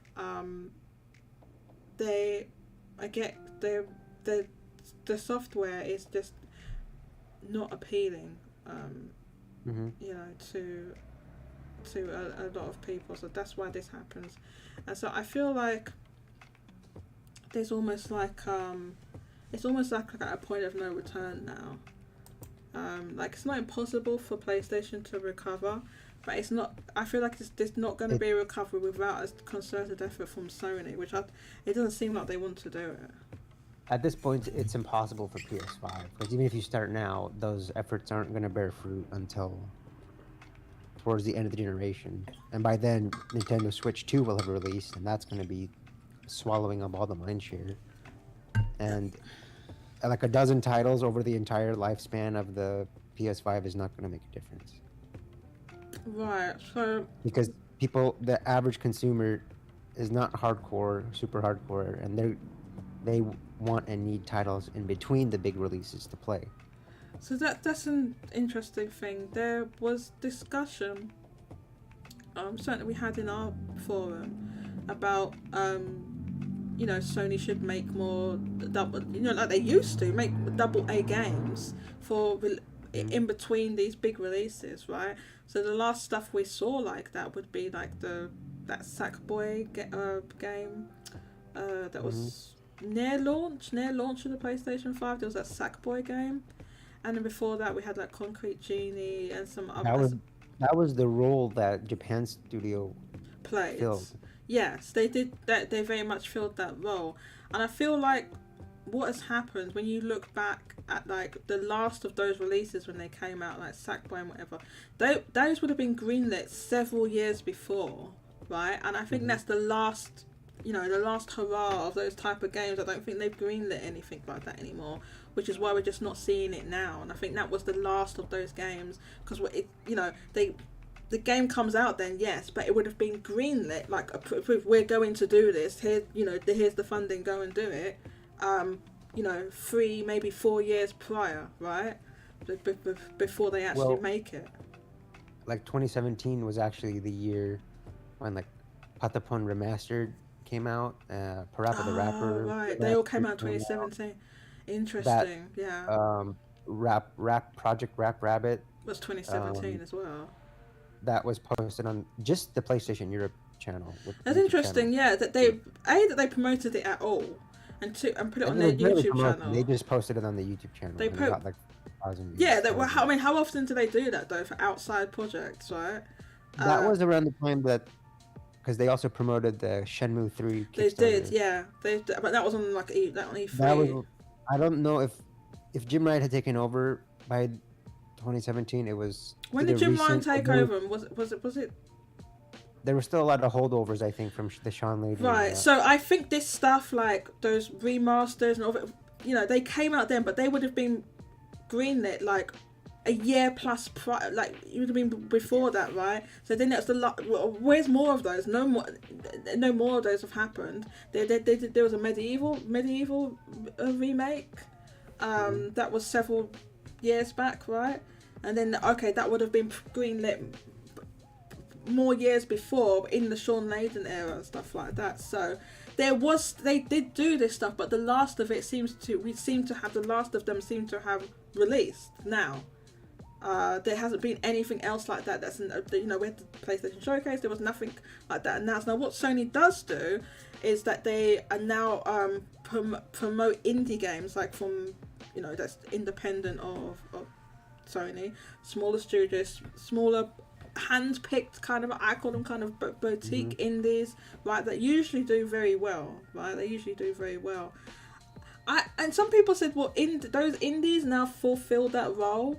I don't know if I don't agree. I would say an indie game and like a more double A. Those are like A games. Those games are more like they A. lack that quality, the attention to detail. Not that they don't have it. They just have a lower budget and less time. You look at like Patapon or they made a couple like Monster Hunter rip-offs basically for Vita. What were they called again? I've forgotten now. Knack, all these kinds of games. Those were, basically like the indie games but higher quality. So with Sean Layden, with his departure, that double A, it's all gone. Focus completely died. They stopped making them and they stopped promoting them. Stop making. Yeah, that's the other thing. Yeah, Mary K, thank you for pointing that out. That's the other thing. It's not that they just don't make them; they actually don't promote them at all. And I've pointed this out before. If you look at since the inception of the State of Plays and Sony showcases, which they started doing after they pulled out of E3, right? And and at that time, if you look around that when it was you couldn't exactly do a lot of physical events and stuff like that after the pandemic and all of that. So a lot of companies did a digital stream. But since the inception of those, they have not promoted like these type of double A games we're talking about. They like it's either boutique indies or triple A. The stuff in the middle, they've stopped promoting them. As in putting them in their digital presentations and doing marketing deals and stuff like that with them. So that's what's just gone. Even the indie titles they promote now, they're not overly weird. Like they're kind of almost masquerading as AAA titles. Like that Kenna game, it's like a 3D, looks relatively good, a kind of action game. I think the last of what they did have one recently that was kind of on the weird side, and this was that it looks really good actually. I wanted to play it. It's called Humanity. It's like that. It's almost like a Lemmings type puzzle game. I think it's made by a Japanese studio. Probably the closest. That's the closest. That game was really good. I think it's something you have to guide a whole crowd of people around. People probably know what I'm talking about if you've seen it. There's a very weird type of game. If you see the ad, have you seen the ad for that game? It's really weird. The ad, the actual promote little the PV they made for it. It's really weird. It's wild. It's kind of like what the hell. I've arrived, chat. Jaygo's arrived. Jaygo's here. Everything, stop the presses! Stop the presses! Jaygo's alive! Jaygo is here! Yeah, so that was the kind of thing. Yeah, that kind of double A kind of things missing. And yeah, we did... Sorry, go ahead. You know how, like, there's been some directs where people are like, oh my god, too many farming games, too many anime games. I feel like it's the case for Japan, but it's even worse, and it's like, oh my god, so many like realistic, mature games that all look the same. Oh, you think that's what they're saying about the stuff in the state of play? What's even worse, and I didn't even bring it up last time, the last showcase didn't even have a Japanese broadcast. I don't know if you remember, like they did. There was no translation. They posted like an initial link for the Twitter when they announced it, like, hey, it's gonna be a showcase, and then come the time of the actual showcase, I think the link didn't work, or something was up, and they just ultimately didn't even end up broadcasting it in Japan. So it didn't go up. It didn't go on the. At least it wasn't live. Like it was, and it was a god awful time for Japan. It was like. They probably put it up after. But yeah, I remember it wasn't live. Yeah, so it's things like that. That's like decisions like that they've made, that Sony's made. That's caused it. Anyway, yeah, we did talk about these double A games and the lack of double A games. How many PS games were in the chart? 4 total, Jaygo. 4, because because of the multiple SKUs of one game that you have. So because of the multiple SKUs of one game, you have like what was the one? Cry Machina 2, PS4 and PS5. Mm-hmm. And Nobunaga's Ambition. No, actually, that didn't have that. They just had the Switch and PS4 version. So no, it's not out of the chart. No, that's including the Jaygo. The 4 is including Final Fantasy 16. It's including it. It's still there. It's like number. Where is it now? 16. Number 16, Jaygo. It's still in the chart for, 1 or 2 more weeks. I would say it'll probably hang on next week. But then other stuff is going to release on top of that. So. Mousie just wrote in the chat, I think I see the 2. I don't know what she's talking about. Do you know what she's talking about? Where did she type that? In the YouTube chat. Mario. Mousie, have you noticed something? I'm just asking her for context. No, I'm asking Mousie. Mousie, have you noticed something in the YouTube chat? Yeah, she called me out. She was like, she put my name, so like Yeah, I think I see the two. Mousie, I have no idea what you're talking about. Oh, Japanese viewpoint versus Westerner viewpoint. Yeah. Okay. Yeah. I think I see that too. You see it in the sales. It's just. Yeah, that's that. Yeah. Mousie, have you not noticed something in the? Oh my gosh, she doesn't even notice. Let's see. I didn't miss any other chats, did I? Right, we need to get into the rest of this stuff. We've been live for like an hour, right? Oh my god, we're over an hour. Oh my god, an hour and a half. This is gonna be a long show. This is gonna be a long show. Speed run. Oh no, sorry. Our hour and a half. I should have done this in 30 minutes. Sorry about that. It might actually be a world record. Oh my god! No, I'm not doing that, like that with that 5-hour show we did 2 times. We got a 5-hour show in 1 week. Now we're moving on to the financials. Now we're going to start with Nintendo, and then we'll go on to the other companies, right? So Nintendo, yeah. So Nintendo had their financial results, and this is up until June 30th. So this is the first quarter of the new financial year, right? So we got updates on the software and hardware. If someone has a link to the million sellers chart, please link me that, because I actually don't have that here. Well, for the quarter, it was just Well, let's do that in a second, Matt. Let's do that in a second. So first, you're looking for like the list, right? The top 10 list? No, not the top 10 list. The million sellers list, which is a separate thing from the top 10 one. If someone has a link to that, please post it in the live chat. So the Switch, we had an update for the Switch, and it's now up to 129.53 million units. So it got another 3 million or so? units in that quarter.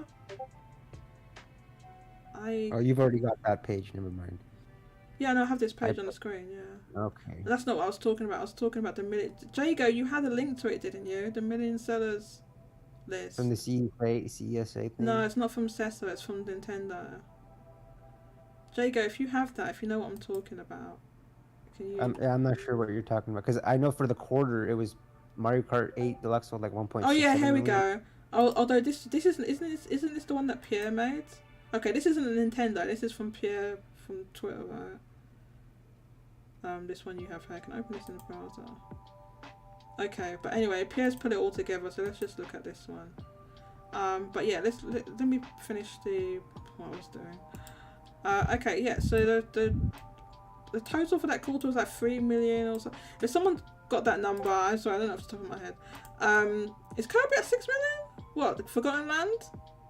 They haven't updated. I don't know. Did they update it? Is it? No, apparently it is. Jaygo and Kika are saying it is. Because I remember reading their slides or their the explanatory material. Oh, okay. Jaygo says we already know. There were no third-party million sellers in the quarter. And for Nintendo, first party, there was only 2. It was Mario Kart 8 and Tears of the Kingdom. J2, why are you saying let's freaking go? To what? Anyway, yeah, so Switch is at 100 it's probably at 30 million by now. It's at 130 by now. So this is the end of June, so it'll be at 130 by now, and we're going to get... Oh God, do I have the presentation slide thing here? They basically said that why don't I have that open here? I had a link to it. Oh my God. Does anyone have the PDF of the... Yeah, I can get you the link. Or is it here? Okay, thanks. They basically said that they're in their slide, and it said it was driven by their first party sales was driven by Tears of the Kingdom. It was 50%. It was like 50% of the entire sales for that quarter were Tears of the Kingdom, which is kind of wild. And they said the Mario movie had so much momentum, it raised a lot of the Mario games up sales. Mm-hmm. So that's that. So let's look at the top selling units for games. Mario Kart 8 Deluxe is now at 55.46 million. And if you add in the Wii U version, this game is over 60 million. So it's pretty wild. Animal Crossing... Sorry if this is too small on the screen. I'll make it bigger. Here we go. I always forget that some people watch on mobile and stuff like that. So it's not. Breath of the Wild sold 800,000 last quarter. Yeah, again, that was probably driven by people wanting to catch up on that game before Tears of the Kingdom. Yeah, Animal Crossing New Horizons is 42.79 million. Super Smash Bros. Ultimate 31.77 million. Breath of the Wild is, as Jaygo said, it sold another 800,000. That's pushed it over 30 million. So it's now 30.65 million. Super Mario Odyssey is 26.44 million. Pokemon Sword and Shield 25.92 million. Pokemon Scarlet and Violet is 22.66 million. So I mean, obviously that is going to go past Sword and Shield, right? Like this year probably. This year, because we've got another holiday coming up.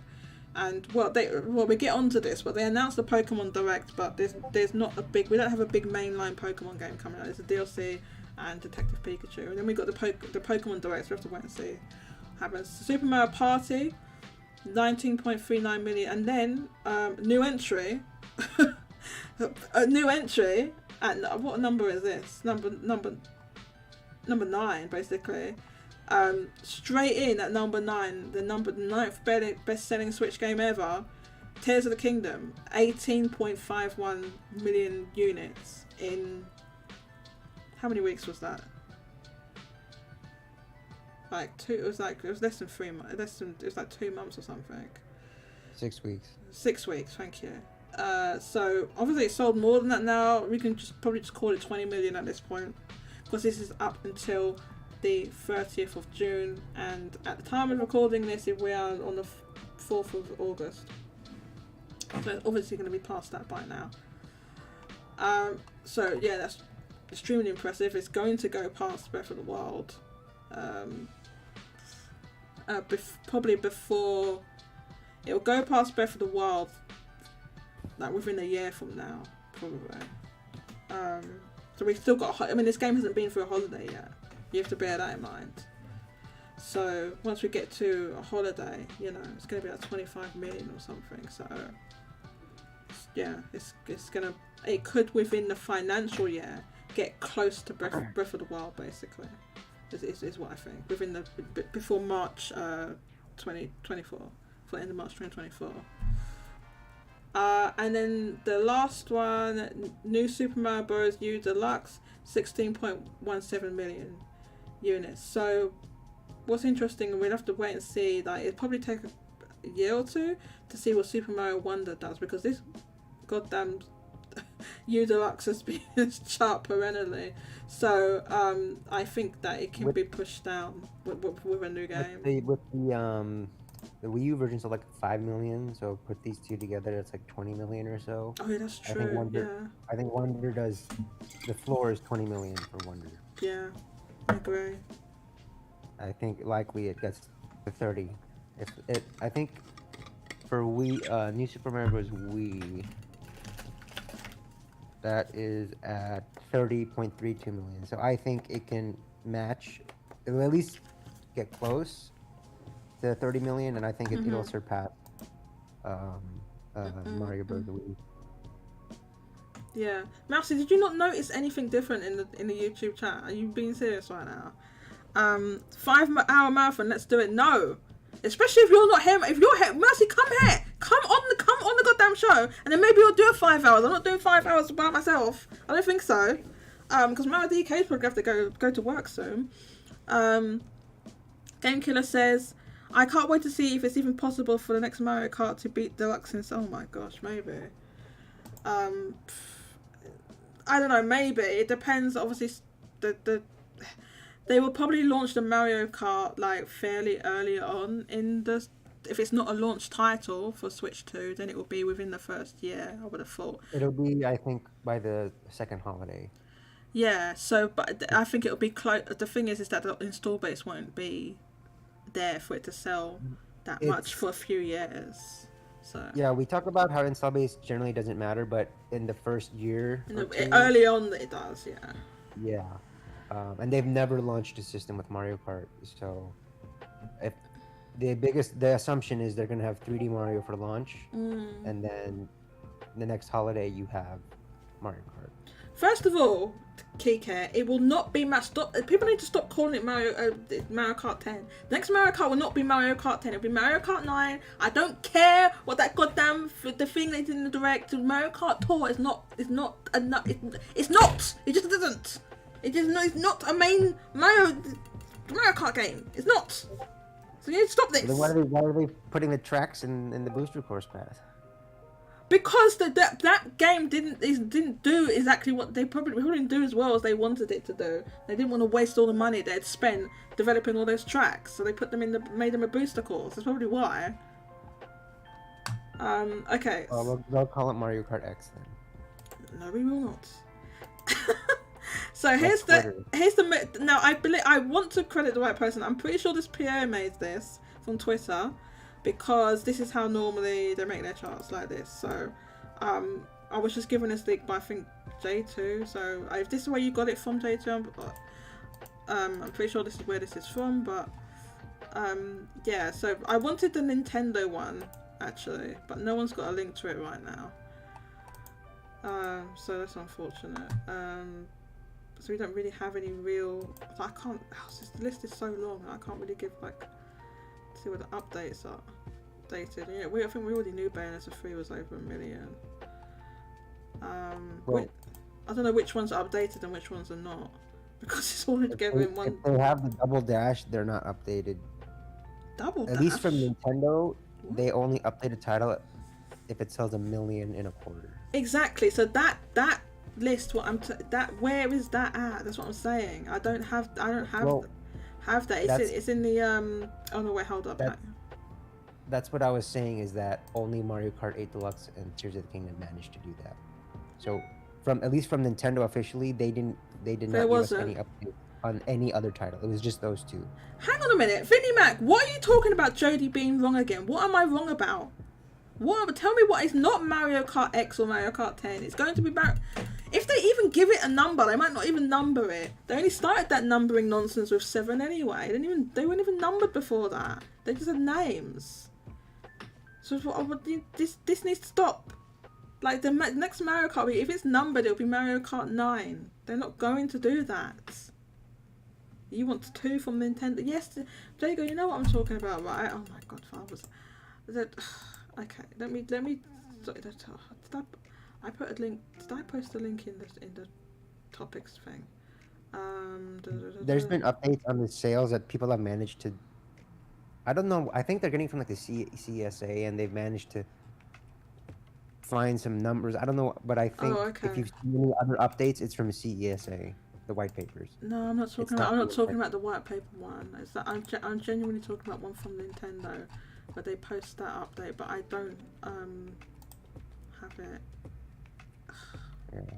As far as I know, it's just Mario Kart. And if anyone, if anyone has their PDF, can you I posted the. Let me post it again. Yes, this is what I'm talking about. Yes, that. Okay, it was only those two that got the. Can you, Jaygo, send me a link to that PDF you have screenshotted, please? Because that's what I'm wanting to have in front of me. Do you screenshotted it? So you must have it. I don't have to. Yeah, that's what I was talking. Oh, you just wanted the PDF to show on screen? Yeah. Oh, okay. Thank you, Jaygo. Hang on, why is it not I wasn't open? sure which PDF you were talking about. I mean, why won't it open? Yeah, that was the link I posted. That I think it's in there. This, right? Mhm. This is what I was talking about. Thank you. I didn't have it in front of me. Okay, so if we look through these slides, yeah, no, this is what I was talking about, where they updates to, but they don't really have much of an update. That's upcoming software. But yeah, you're right. It was just those two, I think, that had any real updates on them. But the exception is the top 10. So if there was a title in the top 10 last quarter and it's still in the top 10 this quarter, then you can extrapolate the increase. Outside of that, like for example, Super Mario 3D World plus Bowser's Fury, that was on the charts. Now it's been knocked off. Yeah, they get knocked off. Yeah. Ring Fit Adventure got knocked off, so we're probably never gonna ever see updates for those again, unless they say again like they sell 1 million in a quarter. Exactly. Yeah. So that's that's why we don't get updates for a lot of stuff for that reason. Exactly.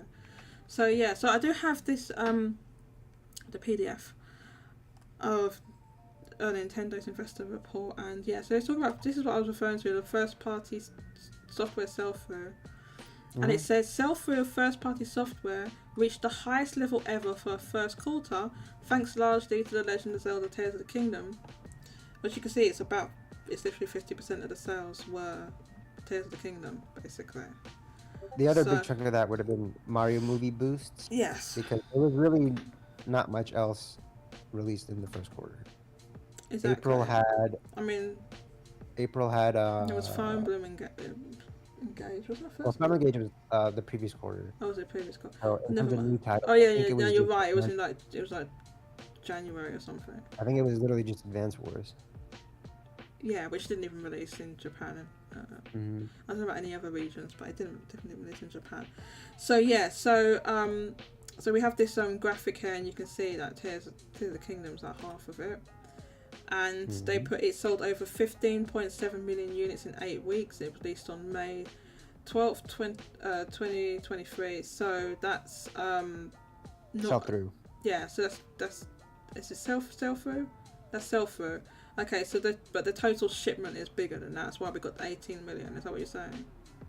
Yeah, because if you look on the chart on the left with the bars, it says sell through. Global. It says global sell through. Global sell through, right? Yeah.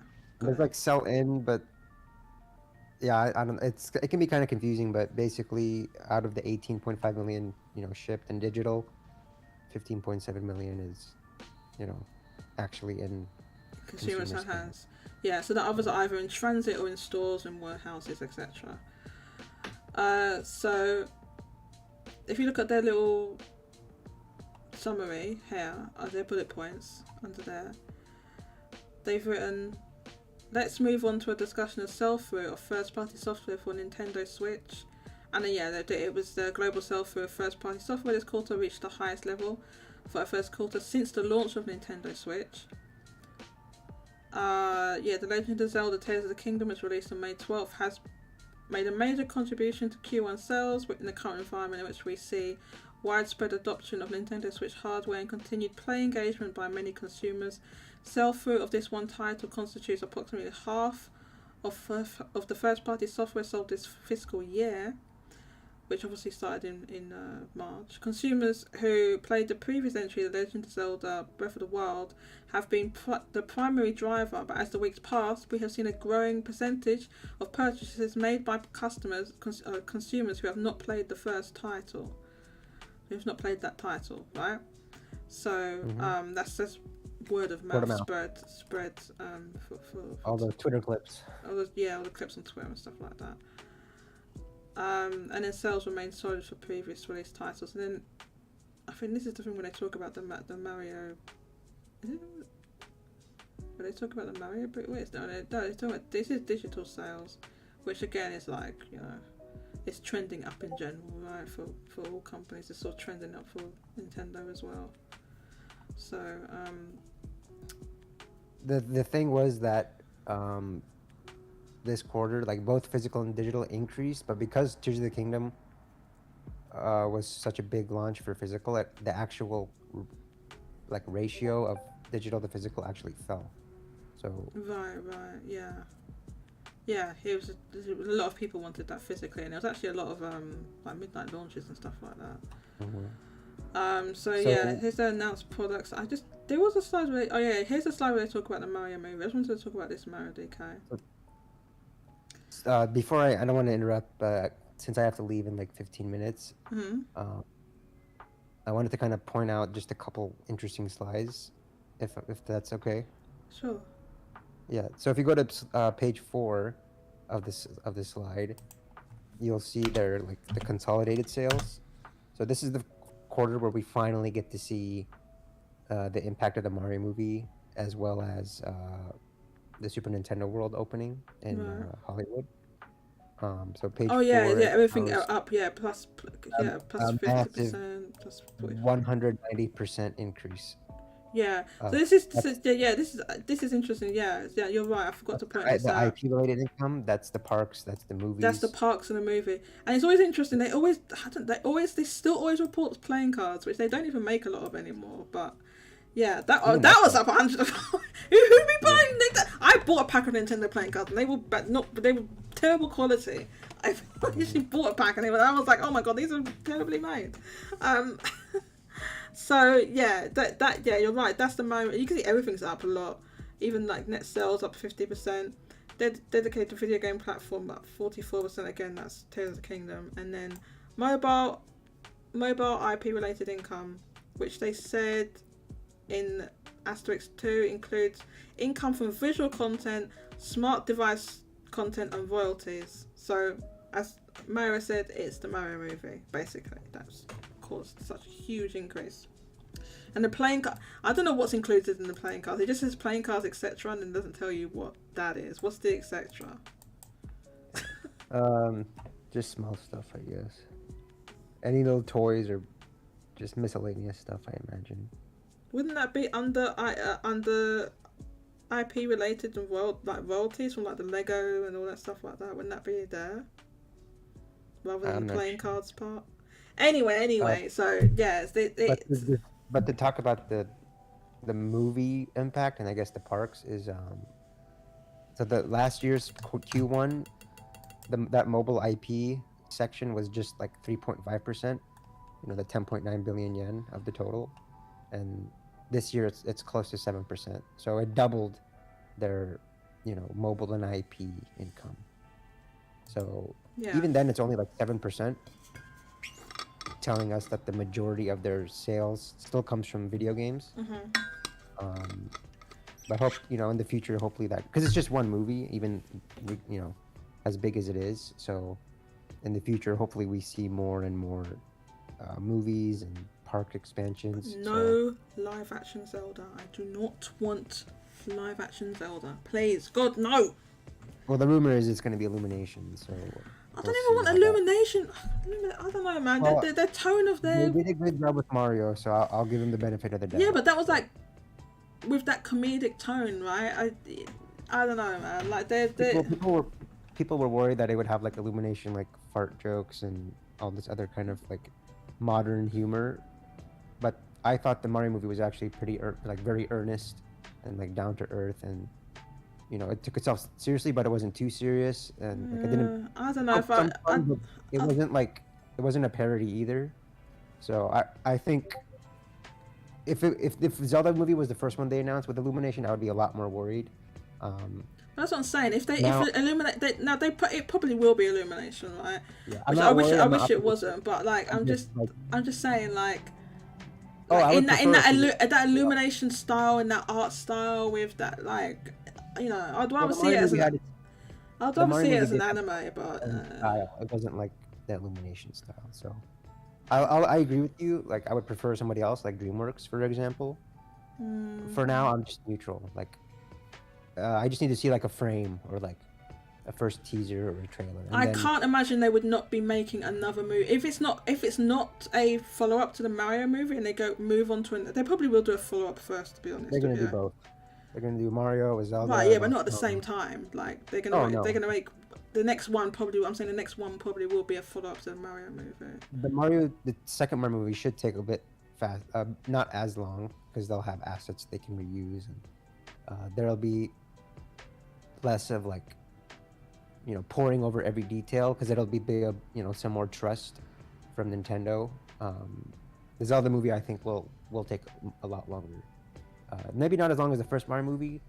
I do think it's gonna be pretty meticulous from Nintendo because they know Link has never talked, so they're gonna want to get that really up the nose. I haven't read the mangas, but he talks in the mangas, right?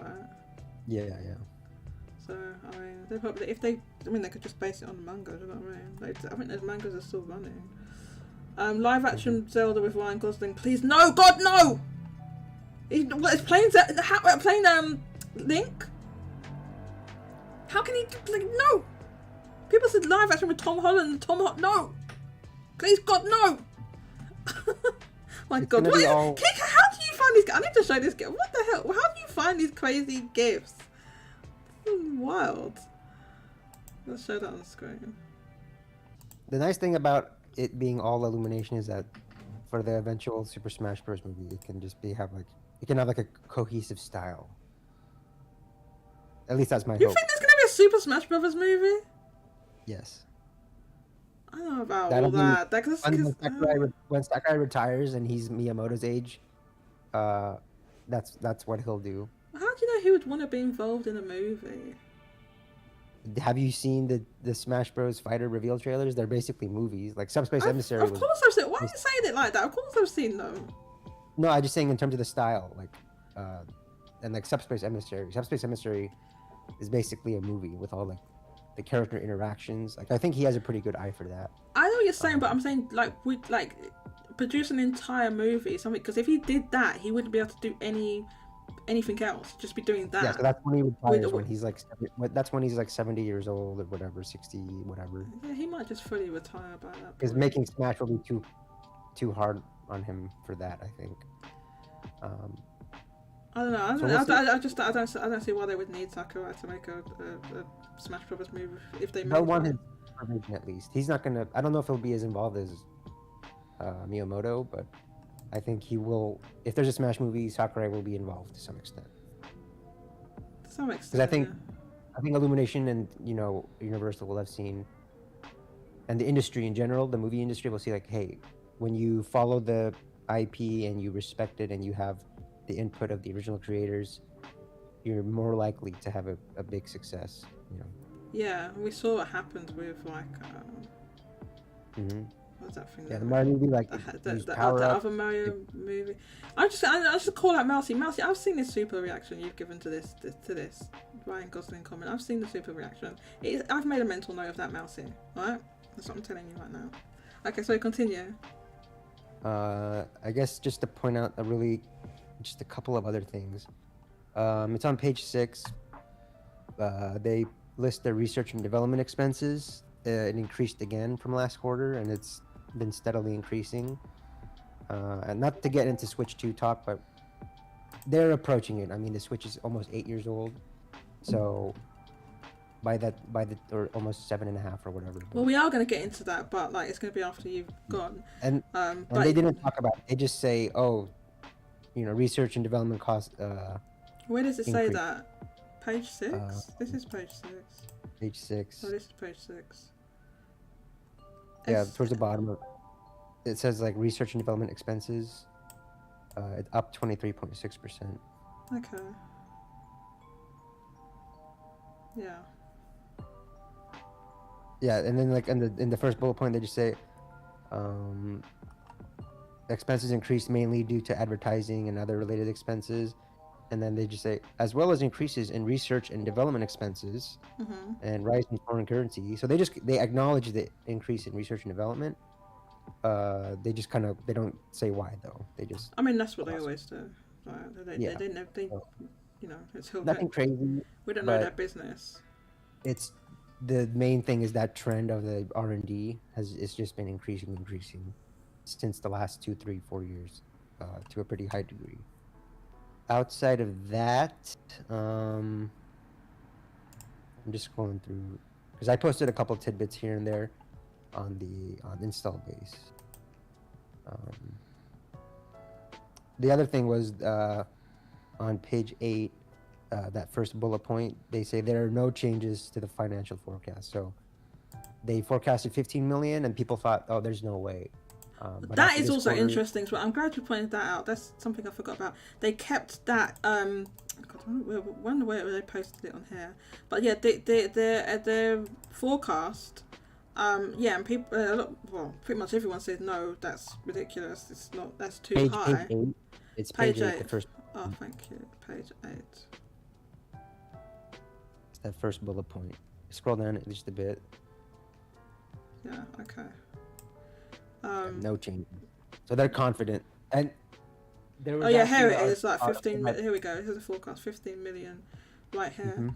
Yeah, and yeah, they're confident, and I think like now that we've seen like the boost that's happened from Tears of the Kingdom and also the Mario movie, that it seems more realistic. Now, what did they sell this quarter again? Wait, one more time. What did they sell this quarter in hardware? 3.91 million. 3.91 million. So they've got a bit of ways to go, but then let's get through a holiday as well. So yeah, holiday is the vast majority of their sales.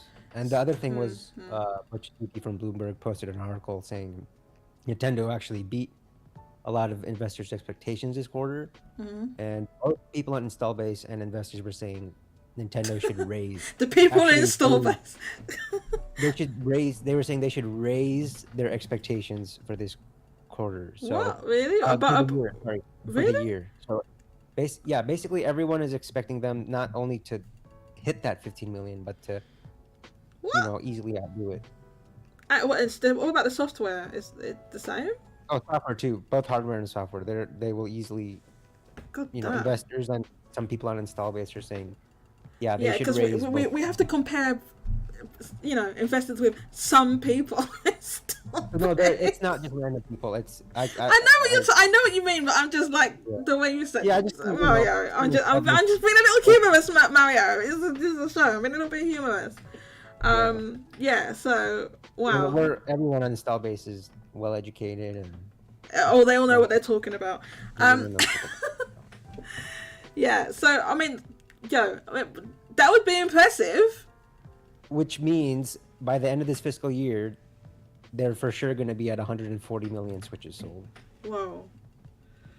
Yeah. Wow. So And then there are only 15 million from, you know, PS2 and DS numbers, which I think Yeah, I think it's even gonna after hit Switch 2 that. comes out, they'll keep manufacturing it, maybe drop the price for Because another if year or this two. rumours to be believed, like, it's plausible, in my opinion, that the Switch will launch in the second half of next year, which, you know, probably the holiday, right? Mm-hmm.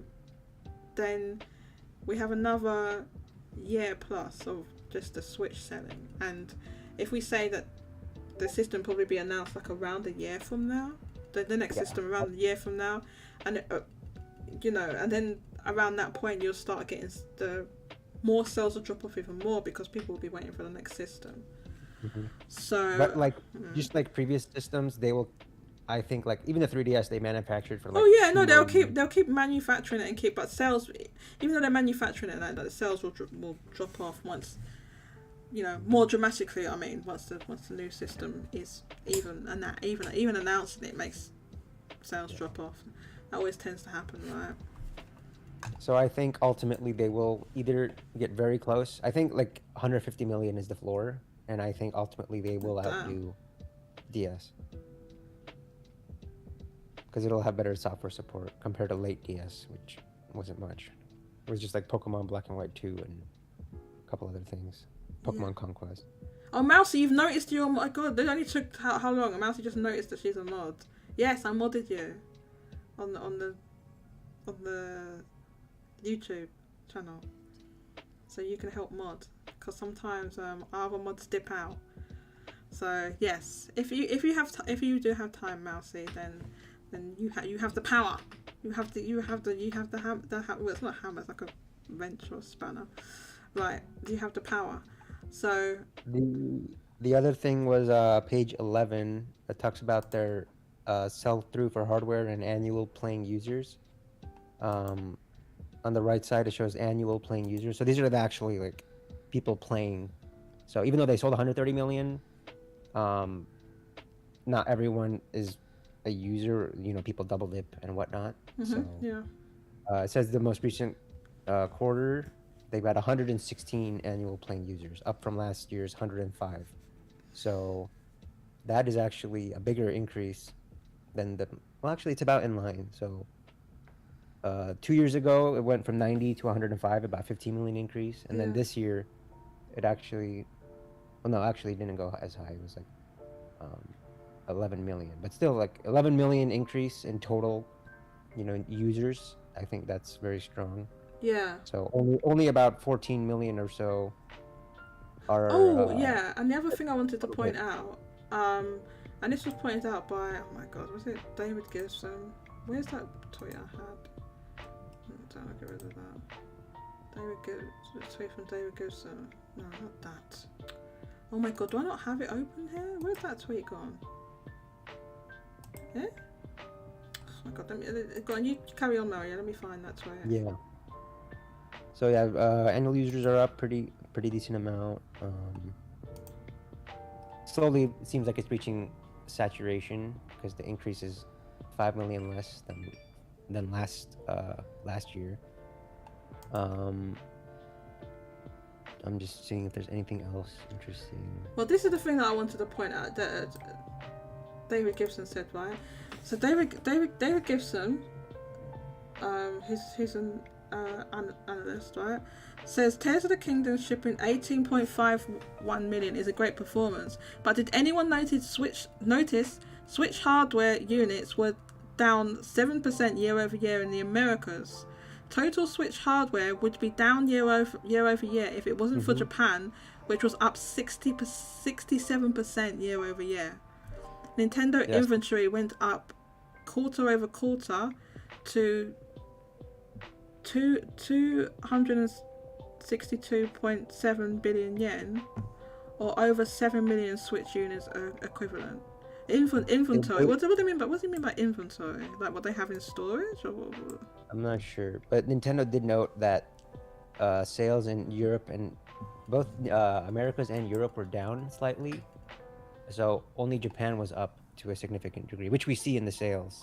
We've been seeing it just go up and up. So basically, Japan has offset the declines in other regions. And my theory on that is there's like a slow limit you approach that Switch is approaching in America and Europe with the lack of like a Call of Duty or a GTA or a Madden. So it's still very strong. Yeah, but the Switch has I never think- had any of those.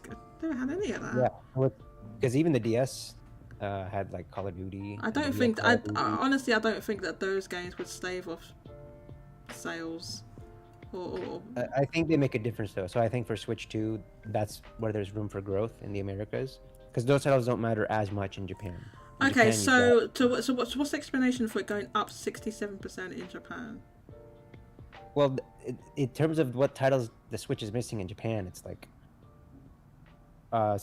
massively declining third-party AAA games like Tekken and with Yakuza or whatever, like Call of Duty and like GTA, Madden, the titles that it doesn't have, which are more important in Europe and America. And in Japan, it's got everything. It's got Splatoon, it's got Momotaro, it's got Everything apart from the the bum companies like And it's basically the only system in Japan. It's like Monopoly. in Japan it's like the de facto system. Yeah. So I guess that's probably why, but just Because we see the massive legs of GTA and Call of Duty, they are very important titles. So like I said, it's still immensely impressive. Yeah, I just don't think they're putting GTA on Switch 2. They're just not gonna happen. And it won't have GTA, and it won't make any difference because it will sell well anyway, regardless of that. Yeah. But That's at least my theory on why it seems like it's slowly approaching saturation in North America. Because there's a lot of players on PS4 and Xbox that they literally just buy the yearly sports game, Call of Duty, and like nothing else. Yeah, there definitely are people like that. They even pointed that out in the FTC case. I think Sony, all the FTC had the figures on that for North America. And this year's Switch actually is finally getting real FIFA, so I think that'll help a bit in Europe. At this stage of the game, it's probably not a huge impact. But I think so you might not think that GTA is coming, but I do think for the Switch 2, it's not. Now that we've got GTA 6, now that we've got real FIFA from EA, I think Madden is likely. American football is likely for Switch 2. So I think that's some room for growth in North America. If they didn't put those games on Switch, why would they put them on Switch 2? Well, who would have thought in the 7th year Switch would finally get real FIFA? Yeah, but it's not gonna yes, it's real FIFA, but those FIFA games were selling anyway. It would have sold anyway. I don't know if it's people were buying that FIFA weren't like concerned that it wasn't the FIFA, I'm not that it wasn't on the other versions. In Europe, I'm saying because now they've got the engine, because it all runs on the same engine. I know, but most people, what I'm saying, the most these super casuals you're talking about that are buying, like, want to buy FIFA, they don't know that it's on this new engine. Oh, now we should. It's not gonna make any difference. They're not gonna know. Not as much. I'm just saying, compared to Switch not having FIFA, I mean Madden, American football versus Switch 2 potentially having it. If it does get it, that's a room for growth for the hardware. That's Madden? That's only. But that's only relevant in North America anyway, because nowhere else in the world even cares about Madden. Yeah, I don't think. I guess in Europe, the only thing that would help Switch 2 is, hypothetically, is GTA. Which it won't get. It will not get. It will not. GTA 6 will not be on the Switch 2. Oh, not GTA 6. I think just GTA 5. Which I think would still it'd sell. Would it make a overall? I don't know, man. I don't think it'd make as much difference as maybe you think. I think I just have a different opinion on that. I think that I'm just saying that's like the only major room for growth for any third party that doesn't like the titles that don't exist that matter on Switch. Right, but like imagine. But the thing is, right? The thing is, like Take-Two, right? Don't care. Yeah. They do not care. Like that, if they don't care at sales they're missing out on by not putting GTA 5 or 6 or whatever it is on Switch 2. They do not care. They have barely supported the Switch. We've got a I'm- janky ass version yeah, of GTA trilogy, trilogy or whatever it is, right? And Well, I'm not saying, what a couple of like, other for games sure. outside of that, but they're not gonna. They didn't support Switch. No, it's gonna be 130, 150 million. They're probably not gonna support Switch 2. I'm just saying big doubt, Mario. Is what I'm saying. Oh, yeah. I'm not saying what will or won't happen, but would you agree that compared to like if Switch 2 didn't have GTA or Madden, and Switch I 2 will does, agree. More support is I'm just better. saying, would you agree that's where there's room for growth for the hardware? When you say growth, selling Like just bringing in a new audience, you know? Because like I said, there's that audience that only plays GTA, FIFA.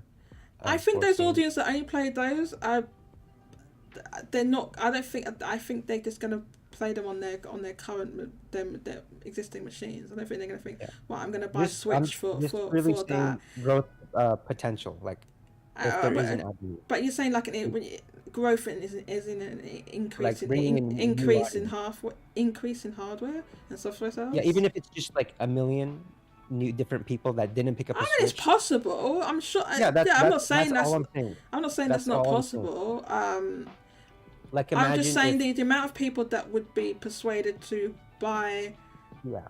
a Switch I'm purely not- for those games is probably small. It's probably people that I think the biggest, in my opinion, the biggest growth would be for people that were already going to buy a Switch or already have or the successor or either already have it or were already going to buy it, but then we'll go, oh look, it has you know, or you say GTA or whatever it is, or it has that, let me buy that, and then you see an increase in software sales. But it being a hardware driver, I don't see that personally.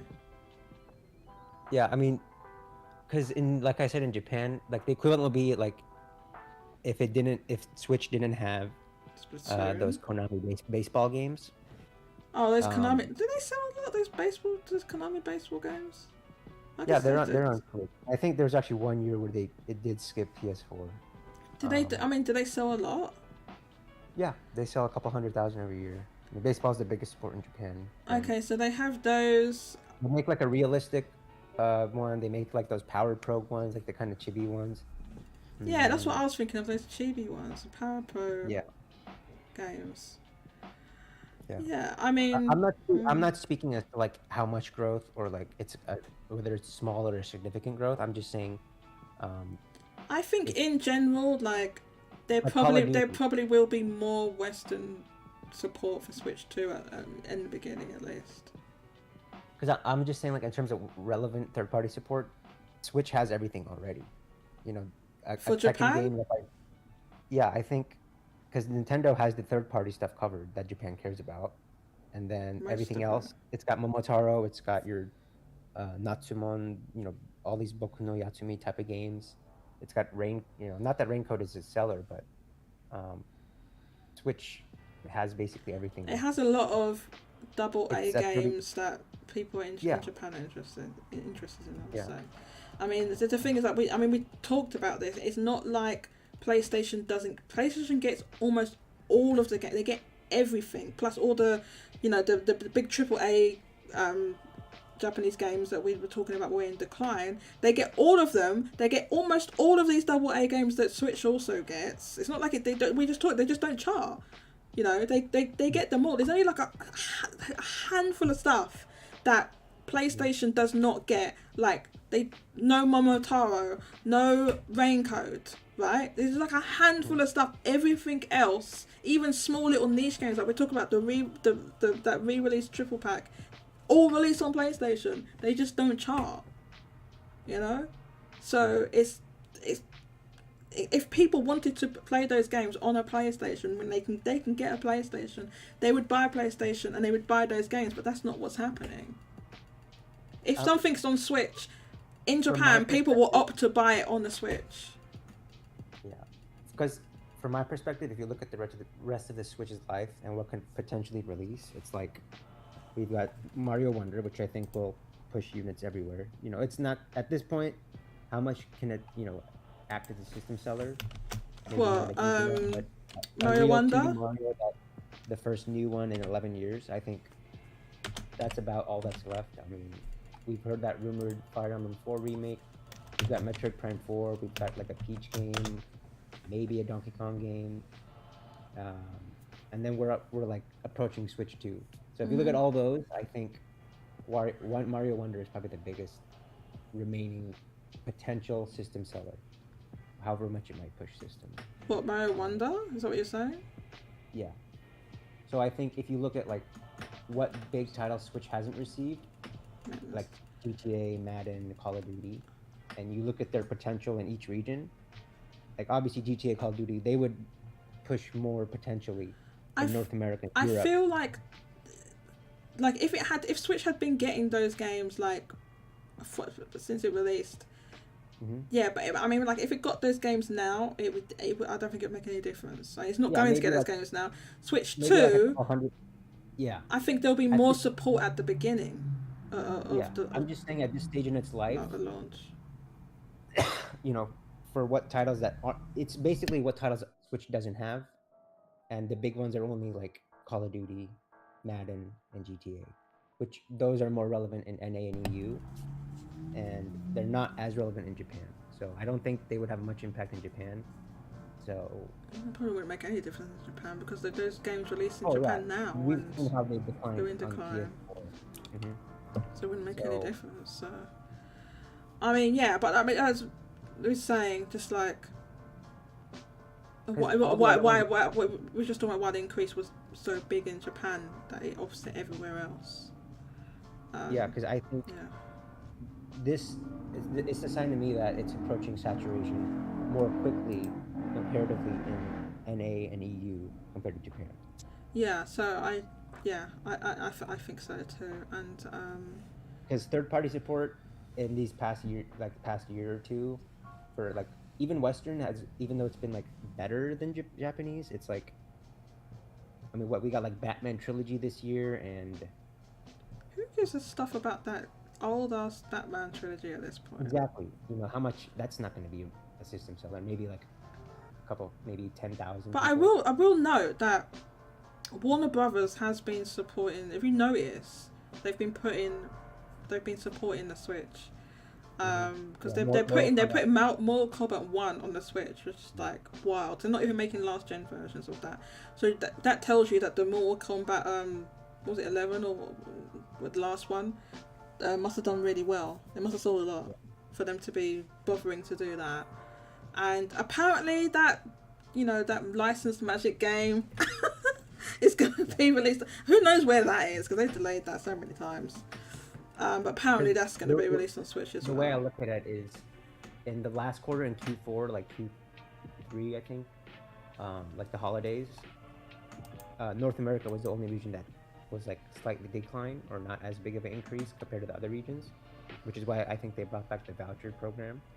And okay, yeah, that's push. I don't know why they got rid of it in North America in the first place, to be honest with you. But yeah, so you look at the region that's declined the most, it's NA, and then EU, and then Japan. And at least for me, the only reason I can think of that is, okay, what doesn't the Switch have? It doesn't get almost any of the big third-party games at all.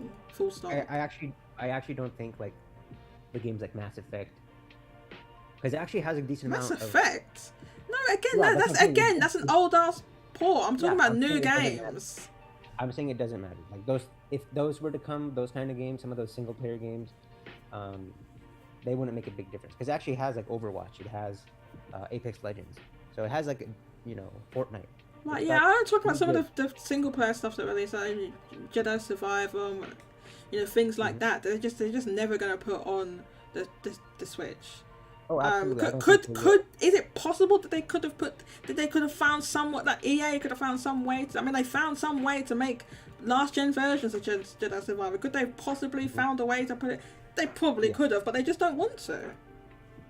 So yeah, I agree, and I disregard those kinds of titles. So I just look at well, yeah, that's convenient, Mario, that you're disregarding those. No, that's what I'm saying. I look at like, what does the Switch not have that's hugely relevant in NA?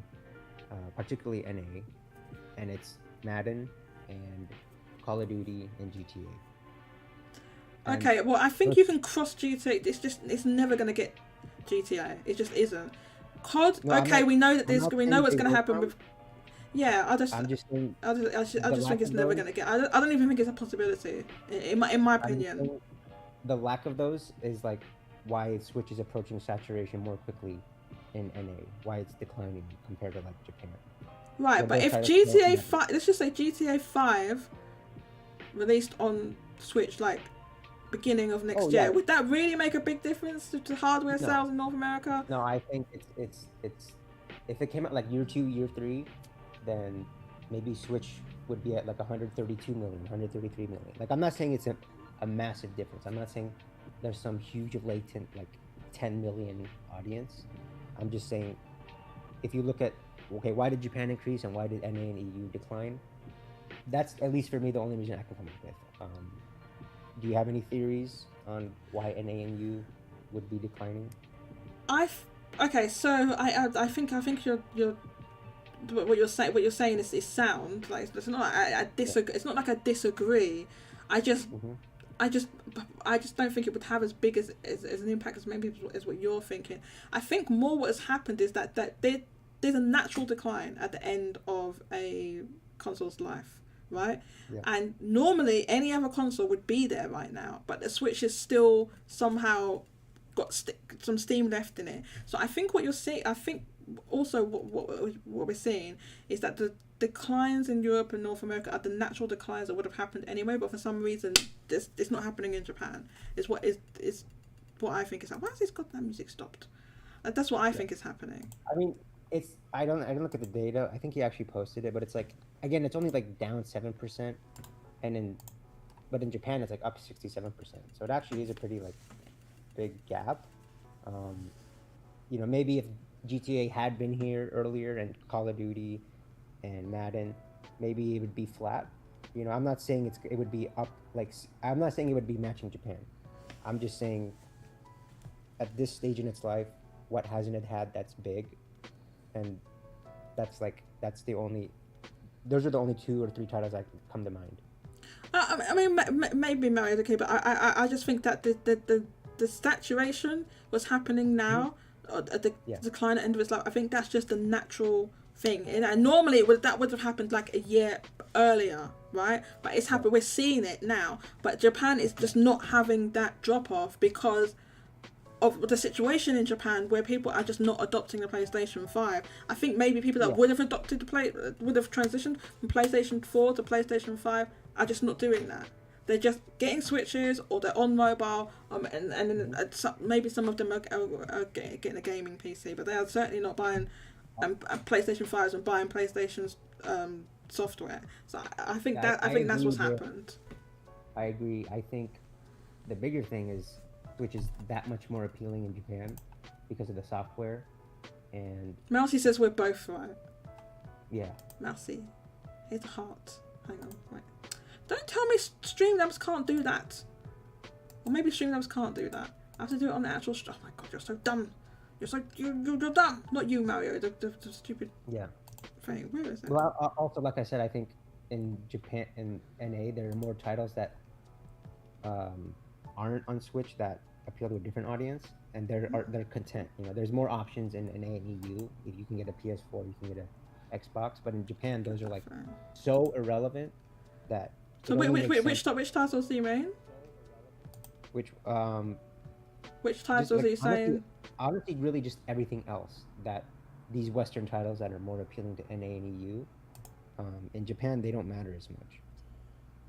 Yeah, they like declined so much. It's basically when you have almost a monopoly of a system, and you have a Mario movie and Zelda, and all the little 10-year-olds, Haruko's and Haruto's or whatever. I know you laughed at them last week, but those are the most popular names. I was laughing. Are you actually? Oh no! My God, you actually researching that? Those are the most popular kids names in Japan. Don't make fun of my research. Okay, I was laughing because I thought you made that. I thought you just picked 2 names. I didn't just spin off of Naruto. It's like Haruto and Haruko, for boy and girl that are like Well, most really? common- They're the most my common, top 10. the most popular names in Japan. Okay. Mousie knows what he's talking about. He knows what he's talking about. I wasn't just faffing around. He Okay? was fapping around. I thought you was fapping around. That's why I was Yeah. laughing. I was like, oh my god, he just picked two random Japanese Yeah. names. Okay. Oh, that's funny. Yeah. But yeah, they don't care about the. Yeah, as you're saying, they don't care about If something. you really ask me what I think, I gotta leave in like 5 minutes. But Go the for last it. thing I'll say is, what growth potential is there for Switch 2? I don't think, even with GTA or Call of Duty, it's going to be like some massive increase. I think it's an original, Blue Ocean, new IP, those kind of titles. Yeah.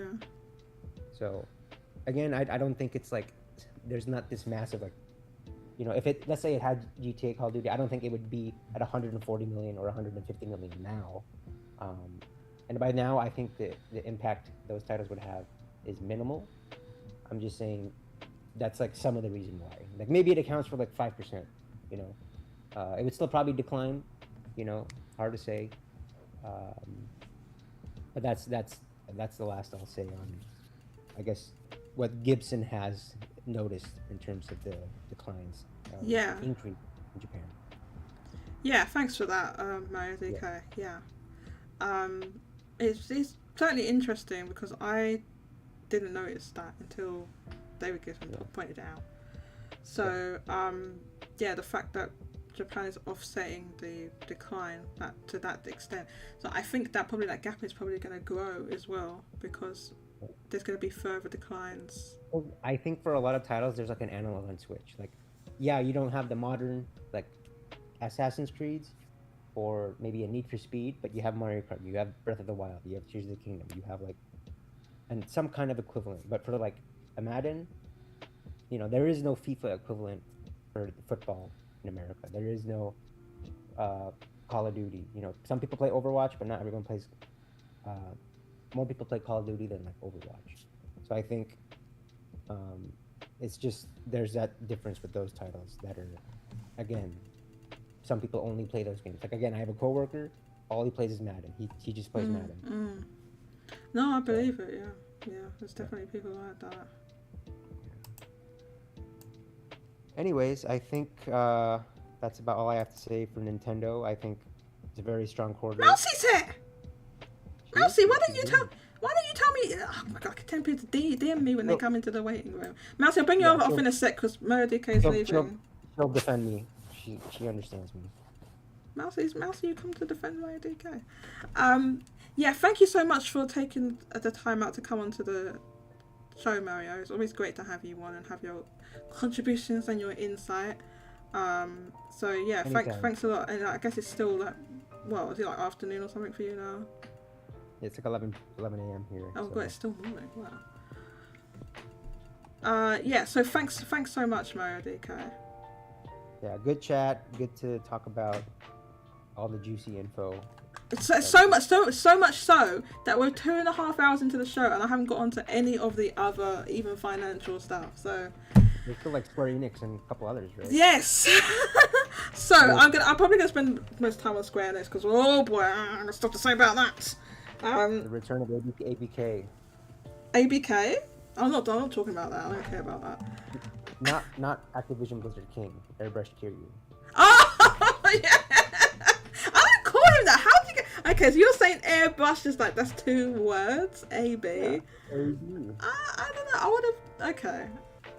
ABK. Because when you say that, I think you mean the Activision Blizzard. That's what I thought you was talking about. Yeah. ABK. I don't know, man. I obviously airbrushed is 1 word. So It probably is. So yeah. So I'll just say. Well, anyway, we just say airbrush Kiryu sound around here, isn't it, Mousie? So should be a good time. Mousie, I guess you're on your lunch break or whatever. So if God, Mario, okay, I don't know what that noise was. Mousie, if you have a minute, we can talk about these. Let's see what Mousie wants to talk about. Hello? Welcome, Mousie. Hey, can you hear me? Yes, but your audio is very bad. Oh God. I don't I know wish if my you best- need a new phone, a new microphone, or something, but it's just like your mic is never good. Oh God, I've got you at maximum volume already. Oh my gosh. Okay, I'm gonna. Is it better? Oh yeah, that's a little bit better. Okay. Hi, Mousie. Bye, Mousie. Hi, Mario. Bye, Mario. Yeah, I think just either your connection or I have to put down the volume of this music right down. I don't know if I hear you. Go for it, Mousie. Yeah, I was gonna say that I understand where he was coming from. I think he was. I think that getting lost on the thing. So we talk about like mind share and share space, and even though like Switch players and people expecting Switch, they're not expecting like a GTA or a COD or anything.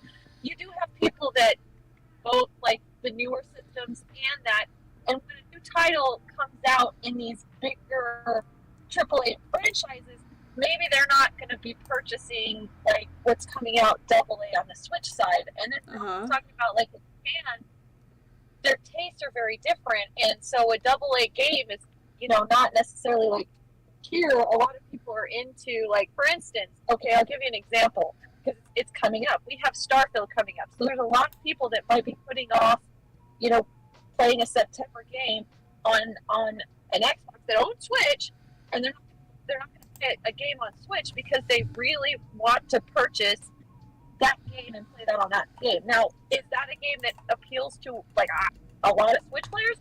Maybe not. Probably, but that's taking away from the share space, because there's only so many console users, right?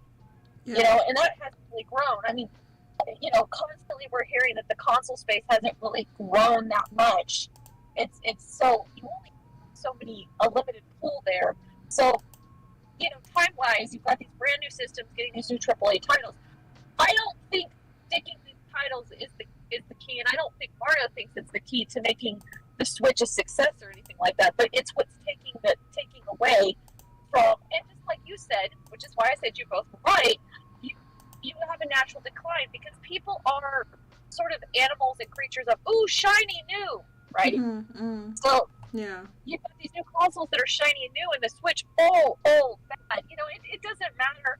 But I don't think it's that mindset, like you're saying, because in Japan, those two consoles don't matter. So until the new Switch comes out, that is the console, right?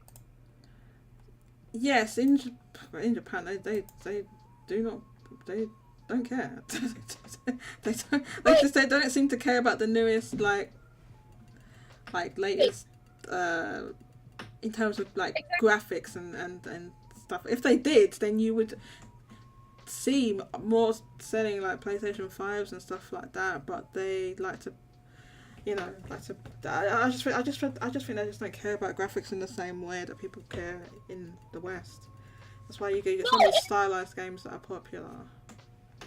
Right, and then you also have, like I was saying, what their hardcore games are what is more a casual game here in the US at least, and vice versa. So, such as like,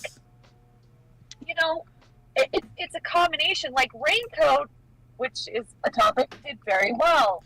yes, we're going to talk about that. Mousie, let's talk about it now. Where's the tweet? Oh God. Okay, Raincode. Right, so.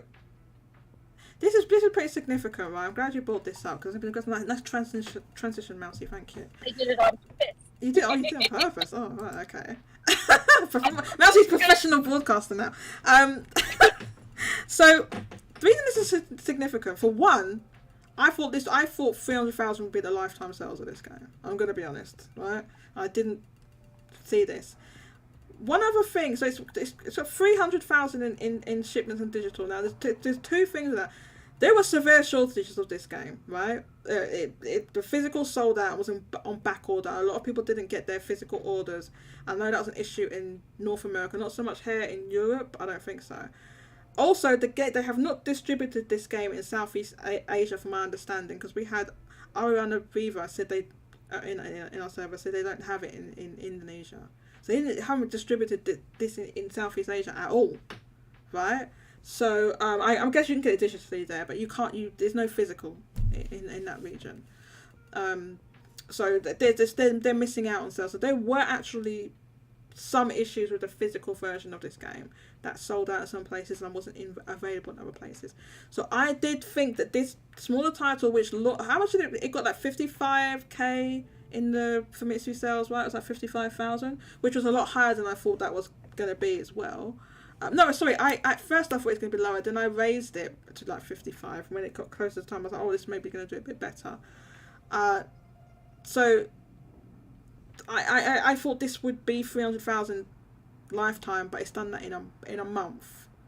And it's significant because A, is a smaller release, and B, because of the history of like the developers and stuff like that, and the games they made before, which was a Danganronpa series, which did very well, and they were started off on PSP, Vita.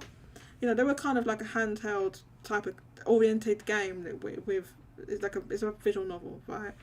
And then the comments that we had from this developer and saying why they decided to make the game Switch exclusive. Now it's most likely going to go to other platforms at some point, but they wanted to launch it as a Switch exclusive, and the reasoning they gave for that, and I don't know if you noticed this, but some people kind of poo-pooed that idea as why they should do that, to launch as because it's. I think that's a smart decision on their part, because they do have a partnership. They are a title that it does look like they have a partnership with them. Because I don't think it's a complete, I don't think it's just like exclusive and Nintendo didn't help. Like, I do think they have some sort of marketing dollars or something behind it as well. So apparently Nintendo's distributed it in Europe, is what I've heard. Someone can clarify that if that's the case. That's what I heard, basically. They distributed it in Europe. And maybe that's why there wasn't so many shortages in Europe. So much issues with the game. Yeah. Yeah, and Jaygo said to me that it took Danganronpa a year to do 200,000. Okay, so the first Danganronpa. So the Danganronpa was one of those franchises that got momentum over time. So I know like the second and third one did better, right, than the first one. Yeah, I think it's a really smart business decision if they can get a partnership from, which it sounds like they did get a partnership from Nintendo. It's a really smart business decision because, and they are one that's pretty smart and take advantage of other opportunities after the initial launch. I think that makes sense. So yeah, good for them. I mean, obviously it was a smart decision. It's definitely the platform that had the right audience for that, and I think that makes a lot of sense as far as what they're doing. No, Jody, there's a third one that took a year to hit 200K, not the first one. Yeah, that's what Jaygo said. Sorry. Yeah. What did he say? The third one took a year. The third one took a year to 200,000. Oh, okay, right. But I mean, in general, it's really good. I think I'm positive that Spike Toonsoft is pleased with that. Oh, they've got to be pleased with this for selling that amount for this type of game, this style of game, and I will say it does seem. Off the surface, until you know the circumstances, it seems counterintuitive to launch a game as exclusive to make it sell more. It seems counterintuitive. We'll put it on more platforms and it will sell more. But it's definitely to do with the way that you are marketing the game and audience you're marketing it to, and just the game in general getting more attention, right? Or being featured and put it in Nintendo Direct and all that type of thing, right? So they might not have got that. They got some. Jaygo says that Nintendo did just distribute it in Europe. So I think that's why there wasn't the shortages and all the problems here that they that they had in the US. So as far as I know, there wasn't any shortages here. But yeah. So it seems counterintuitive, but to launch your game like that, especially in particular, what they said was that this. Because it's a AA game, because of the style of game it is, right? It works well to make it a Switch exclusive. So I think what will happen is that this game will be ported to PC and other platforms, probably in a year's time or something like that. So at that point, it will have the opportunity to. Sorry, I think I said this game is probably going to get to at least 500k, right? on Switch alone. I think so. Yeah, I think Lifetime. Yeah, at least. I think for smaller games, I think it makes sense because I think, and I know I'm going to bring this up and people are going to laugh, but I don't think Power Wash Simulator would have done as well if it had launched multi-platform either. I think Wait, what? being exclusive for Power Wash Simulator. Power Wash. It was Mousie, you're so funny bringing up that game. Power Wash. Okay, so it launched. It was on Xbox first, right? Or in Game Pass. and I think it's the same. But it's my point. I mean, I picked that one because it was laughing. I knew I get a joke out of you, but my It's whole very point meme is that worthy. it is, but it expresses the point. Is the games that aren't big, they benefit from being exclusive and fitting the right audience. So it was a match on audience. It was a match on Nintendo handling distribution in Europe, and it was a match smaller. So. It sounds counterintuitive, but for a smaller game anyway, you're suddenly getting a larger more entity attention, pumping you up. Yeah. Yeah, but the problem that I have, and I don't necessarily think, I'm going to briefly touch on this because I know there's so much going on and I don't want to spend forever on it. I don't necessarily think that Final Fantasy 16 be exclusive to Sony necessarily was a bad thing, but not having a PC release. Well, yeah, and this is because Square Enix is an L company. That's what it comes down to. Not having a PC release of Final Fantasy 16 at launch, even if you have the Sony deal, but they could have had a PC version at launch. They did for Forspoken and other games that they had exclusive with PlayStation. Right, they could easily have done that. They chose not to because they are a mismanaged company. Square Enix is gross. I've come to this conclusion that Square Enix is grossly mismanaged because they shouldn't. We're going to talk about their financial results. It is terrible. It's really bad. I don't know whether Airbrush Kiri-san can sort this out. We don't know. We don't know yet. He's only been there for a couple of months. And he's laser focused on these goddamn NFTs. So who knows what he's going to do? But I really hope he can turn the ship around and sort Square Enix out because they are just in a bad place at the moment, Agreed. in my opinion. Agreed.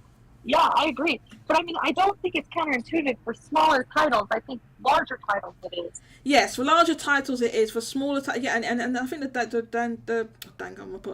the studio called? It's Tokyo Games, isn't it? Like Tokyo Games. Yeah, they basically said that. They said because it's a smaller game, that it makes more sense to do that. For a bigger game is because it has more sales potential. And it's going to get. A game like on a level of a Final Fantasy is going to have a gigantic marketing campaign anyway, right? But a game like this, a Raincode is not right. Going to get. Well, we can go back. We can go back to one that's a good example. Also by Square is Neo: The World Ends With You. I think if that had been exclusive and they had managed to get a Nintendo deal with that, it would have obviously. Well, that was dumb. That in particular was dumb because of the fact that the first game was on a DS. Not only was the first game on a DS, they did release it on mobile, but there's a physical. The version they made a version of that game for Switch, right? That is only on Switch. Where they put some new music and stuff in it, right? As far as I know, you didn't release that anywhere else. It's only on Switch. And they had don't play it on the TV. It was terrible. I played it like handheld with a stylus on the Switch. Do not do their TV control with the goddamn Joy-Con. It's terrible. It's awful. But yeah, that's how I played it. And Nintendo published that game, that one. So they did that. Fine, you could make the next one multi-platform, but they didn't because they didn't have any type of it was in a direct, I think, but it wasn't really any special type of marketing deal with Nintendo. So that one it flopped. When you just say it. The other words because Square Enix is a mismanaged company, and we just talked Power Simulator. Again, that's also Square Enix, right? But they made apparently their relationship with Microsoft is fundamentally broken according to just called Windows Central. But whatever. We just ignore the fact that they were hugging each other and shaking hands on the goddamn stage the other day. With Airbrush Kiri-san and Phil Spencer and Yoshi P. They was all on the stage. We just ignore that, right? But just, their relationship is fundamentally broken. Yeah. But yeah, the Power Simulator, this is a Square Enix game. They made a deal to have that in Game Pass that day and date. and that game was it's first of all, it kind of sells itself because it's super meme worthy, right? But it did get a lot of attention. I do remember, even I'm aware of that game, right? Because of that, the Game Pass deal. Right, and that's my point. Is like these smaller games that aren't like huge, they can benefit a lot from being exclusive, and especially if you audience match right. I mean, obviously, you know, it's just like choose not new. That if we're Nintendo, and we go back to what we were a little bit ago, and to keep it on to the Raincode is like you've got Japan, which is more double A. So Raincode's a big deal.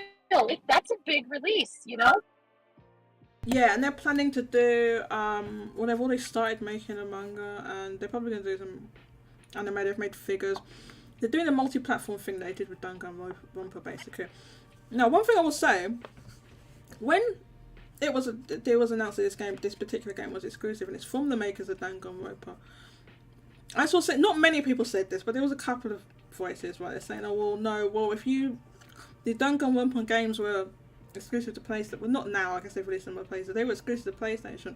If you make this game exclusive to Switch, they're not, all the audience is going to be, the audience is all on PlayStation, right? Most of the audience is on PlayStation.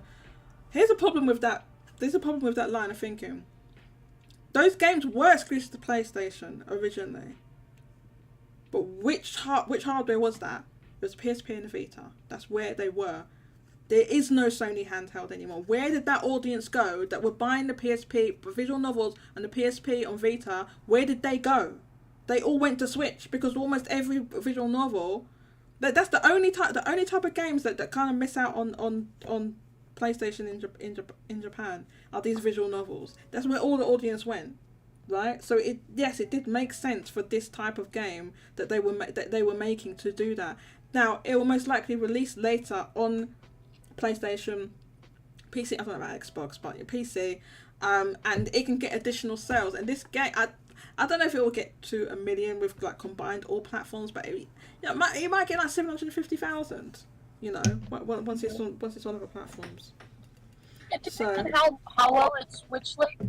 If its Switch legs are really well, I think that it depends on how well it does on Switch. Like, I don't think the other platforms are going to matter much, but they may give it a third of its sales. They'll give it it'll get a sales boost, right? That's what I'm saying. Like it could push it up, but I don't know if it can push it as high as 1 million, because that would be kind of wild for this.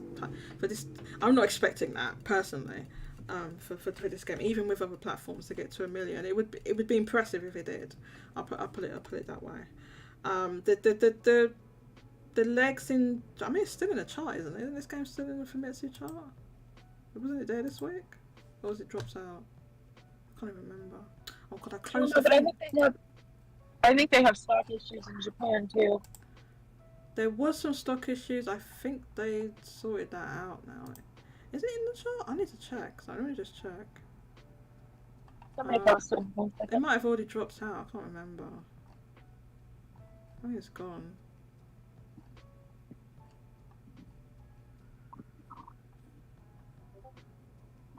Yeah, it drops out of the chart. I'm looking now. I don't see it on here. Vita means life. It does. It does, Kika. It does mean life, yes. So no, it dropped out of the chart. Unfortunately, it was there last week, but it's gone now. But it did okay. It did okay. Let's put it that way.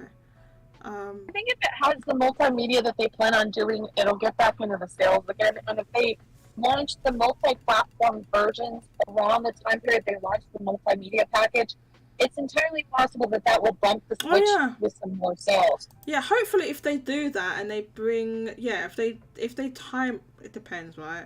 If they can time the multi-platform releases around like the anime and stuff like that, then that'll help. Jaygo and Johannes are kind of going at it, posting all this what they. Okay, so this is Danganronpa. Sorry, let me just see this. Oh, Johannes says even a standard version got a delay over here. Really? Johannes, you're in what was it? Panama. I knew you said exotic.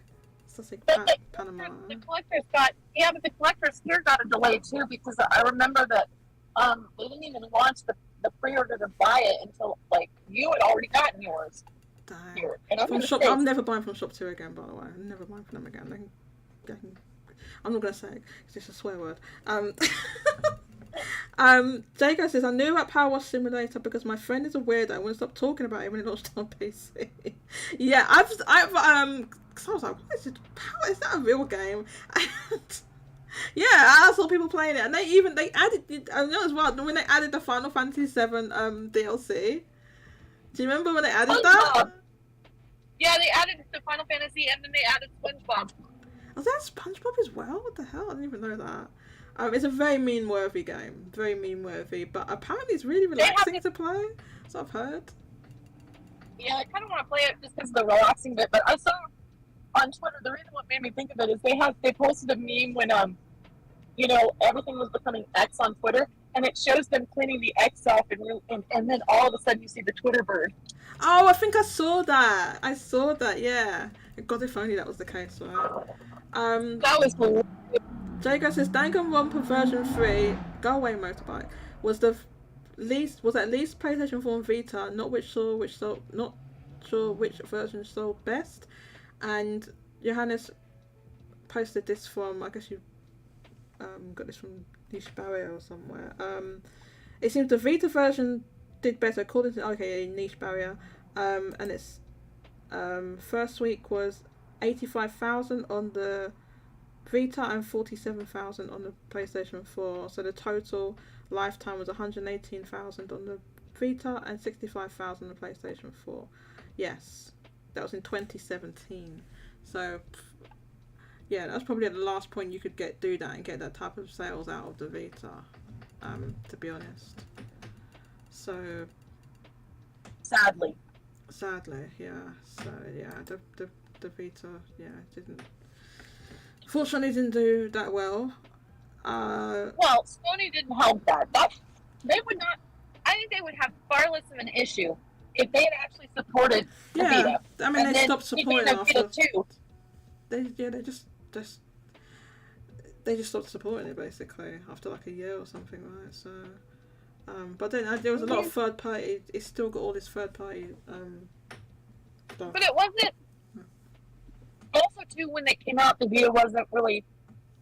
So from a Western perspective, it wasn't super appealing, and then from the Japanese perspective, they stopped supporting it. But I don't think they would be in such a dire straits right now if they had managed to support that, and we'd have a Vita 3.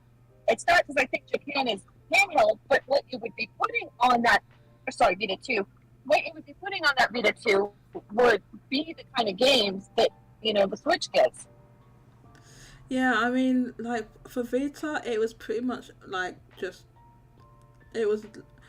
Sony didn't support it, and I think the actual death sentence was the fact that it didn't get Monster Hunter, and I went to 3DS instead. Because remember the PSP had Monster, probably, I think Well, still... They had Freedom Wars. It had... Oh, sorry, what was the Yeah, come on, that's not... Not Freedom Wars, what is it? Freedom Fight, I know what you mean, that Monster Hunter ripoff? Or clone? Mm-hmm.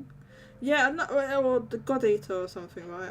But yeah, okay, it had that, but it didn't have Monster Hunter. Well, it had God Eater too. God Eater did really well on the PSP. Right, but Vita was a different animal, and it didn't get Monster. Capcom decided not to put it on the Vita. They decided to put it on the 3DS. That's what I'm saying. Like that Monster Hunter is an actual system seller.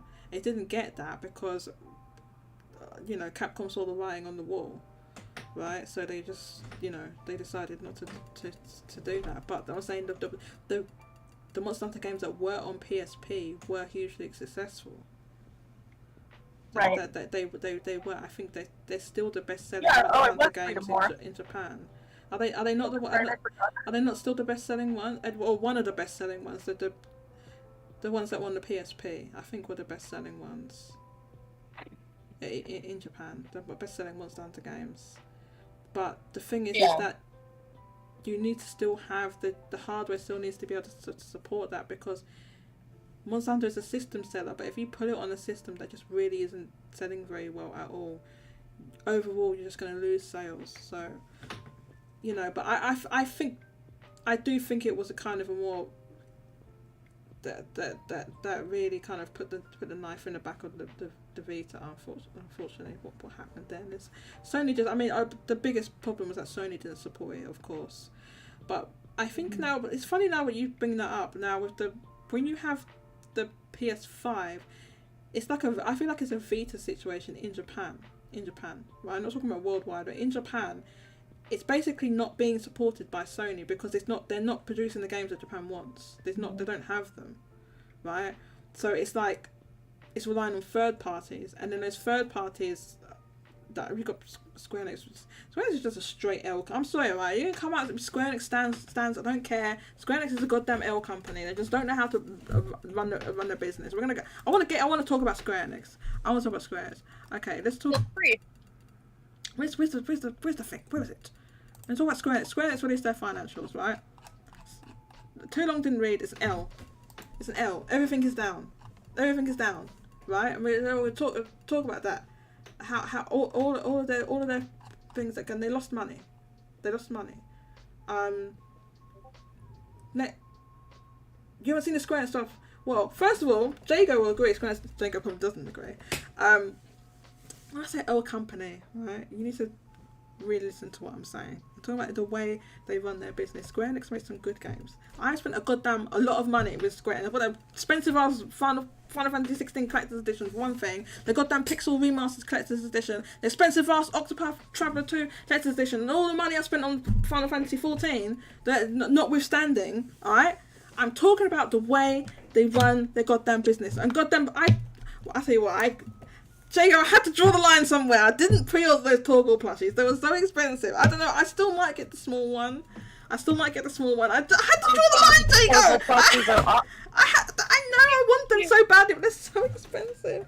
It'd be like £150 for 2 plushies, Mousie. They're really expensive. They are. I agree. They're very expensive. I low-key want them though, but I didn't. I was like, oh god, I didn't get them.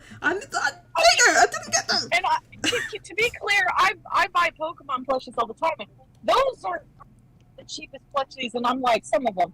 And I'm like looking at the Square Enix ones, and I buy Square Enix plushies, and those are even more. Regular Square Enix plushies. Square Enix merch is just expensive. In general, it's expensive. This is over the Torgal stuff is over the top. Like, right, so like, I got a 4-inch Chocobo and it was like $34. What? And the Torgal was, yeah, but listen, I had to have it. Mousie, it's fine. You don't need to justify. It's justify it to me. Good lord. I'm just like, what? It was only 4 inches tall and it was $34. That's tiny. Yeah. I know, but listen, I love Chocobos. Okay, alright, okay. But they get murked in Final Fantasy 16. I'll tell you that. They do not care. They do not care. They be killing them off. It had a cute little winter hat, and it has a little tiny like scarf. And oh, okay. It's got clothes on. Well, they all have clothes on, but I mean, like, not all of them, but they all have something about them, and they're all like the same way, and they have a whole Chocobo line, and you can actually get the ones for the job classes, so you get like what? a white mage one, really? A black mage. Oh yeah, the Chocobos are a big deal. Mousie, can you excuse me for like? Will you be able to hold the boat for just a couple of minutes? I really need to go to the toilet, and get a drink. Will you be able to hold the boat for like 4 minutes, 5 minutes, something like that? Yeah. Yeah, you got it. Go for it, lady. Thank you. Okay. Mousie's gonna entertain you. So... I've got. Where's my little intermission screen? Okay. Okay. I never get to use this be right back screen, but I'll do it now. Mousie, I'll be back in a sec. Okay.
I back. Like, Good. Jaygo's buying into Square. This is how Square Enix tricks you, Jaygo. This is how Square Enix tricks you and gets your money, right? This is one thing about Square Enix. Their products are expensive because quality standards are extremely high. Jaygo, that's what Square Enix wants you to believe. That's what they want you to believe. This is so they can get your money. Jaygo. Maybe we're spotting you. Stop it! It's not true. Stop it! How's it true? Sorry, continue, man. Jaygo, did you buy the Torgo plush? Did you buy the Torgo plushies? You did not respond to me, and I asked you like twice. He pre-ordered them because I think they're not released yet. They're not released until next year. Talking about the merch and necessarily the game. I know you're talking about the merch. In fact, let's get onto that because we're talking specifically Square Enix's different divisions. We're going to talk about that right now. Shout out to Live Alive being based. Jaygo, you're funny. Okay. Yeah. But I think it's stupid what they did with the suit. Like, I get it was a PR, but it just comes out sounding like, hey, the Switch sales don't matter, even though, like, they do. No, the reason they said that was because it flopped on the PC and Right, PlayStation. yeah. And I know that because I looked up the figures. Okay. Right. Oh God, just Spanish words. Right. First of all, like I said, Square Enix stands come at me. Square Enix stands came at me on Twitter when I said that the Final Fantasy 16 sales were just okay. Was just, in my opinion, was just okay. It could have done better. It didn't flop. It wasn't bad. But it could have done way better because Square Enix is a fundamentally mismanaged company. There's any fundamental about Square Enix because they're a fundamentally mismanaged company, right? I'm going to see that with what we're going to look at now. And I did talk about this bit in the pre-show, but let's get into it. They lost money. So to the consolidated financial results, net sales are up, operating income and net income down year over year. Okay, so it's down, like way down. In fact, way down. Look at this. Look how much down it is. This is cute. This is Q1 here. And we're comparing that to Q1 of the financial year 2023 and 2022. What's happening here? It's like way down. The sales, yes, it's up a tiny bit. When you look at this scale, it's up a tiny bit. This is net sales here, right? This is net sales. The orange one, left axis. So 80. Yeah, it's up compared to last year. So it's 80. This is billions of yen, by the way. So financial year 2022, it was 88.6 billion yen. In financial year 23, it was 74.8 billion yen, and now in financial year 24, it's 85.6 billion yen. So it's only up. When you compare it to year over year it's up, but it's lower than 2022. Everything else is just way down, right? The Q1 2024, right here, we're looking at operating income, right? For this Q1 here is 3 billion yen for operating income compared to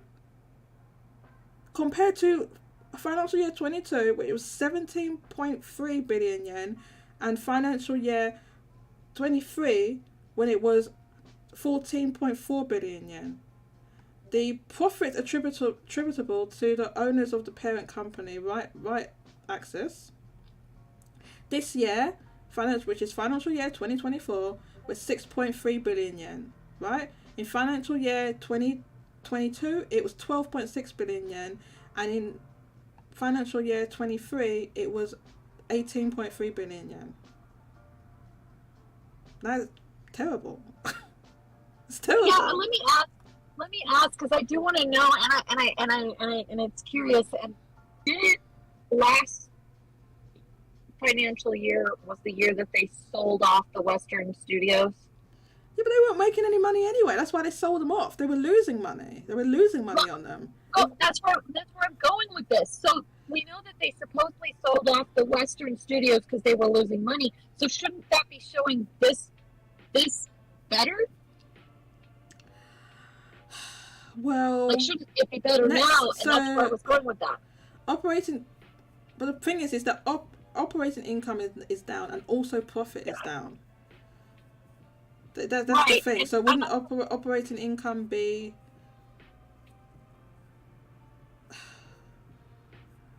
What I'm, No, what I'm when getting at is did they sell them off? It wasn't in 22, wasn't it? yeah, but I'm trying to figure out when in 2022 to figure out when. Oh, I It don't would be- know. If someone knows, probably Jaygo knows. Please post it in the chat. When they sold them off. I feel like it wasn't last year; it was the year before, right? Well, but the fiscal years are, you know, they it was in May 2022, so but the That would be fiscal official- year 23. yeah, because the official acquisition was completed in August 6, 2022. So last year is when they officially sold off Sold the them Western off. property. So, So you would think if they were, Jaygo remembers incredible amounts of yeah, information. on just, Jaygo's like a just savant of just random crap. So Jaygo, don't take that the wrong way, Jaygo. It's impressive. Don't take it the wrong way. I'm just making a joke. I was gonna say he just has the numbers certain things in his head. Like, you'll be talking, you'll be like, oh, it released in 2013, and you're like, Yeah, I thought Jaygo was googling that stuff, but he done it. When he's been live on the show, he's done it so fast that he must have got it off the top of his head. no, he remembers. Like, he'll say some game, and he'll know exactly when it launched, and the launch month, and the launch day, and you're just like, Yeah. How do you remember that? So this is, yeah, Mousie, I don't know the exact answer. I guess, we don't necessarily have the time to go in and like to work out like exactly when, because they were losing money on those studios, but they got some money from them. But like this, I don't think this is attributable to those studios being sold off. I'm saying it's the reverse, though. Is I'm saying, like, Don't If forget, you sold those- this includes Forspoken in this time. Right. What we're looking at here. no, it Doesn't it? It does. no. Not for this quarter. It released the last quarter of the previous financial year, wasn't it? Released in like February or something. Right. So now we're in a different quarter now. So I believe fiscal years, Forspoken and Final Fantasy 16 are two separate fiscal years. Yes, you're right. You're correct. They are two separate fiscal years. But as we'll see with the next slide, right, or the next slide, what exactly happened? They explain like why it's down, right? So it says net sales are up year over year due to the launch of Final Fantasy 16. And I'm looking at the digital entertainment side. Sorry, this is digital. There's different divisions. We're looking at digital. Mousie, can you mute for a second? You've got some crazy noise in the background. Digital entertainment. So, net sales are up year over year due to the launch of Final Fantasy 16 and other new titles. But operating income down, partly due to the amortization of development cost.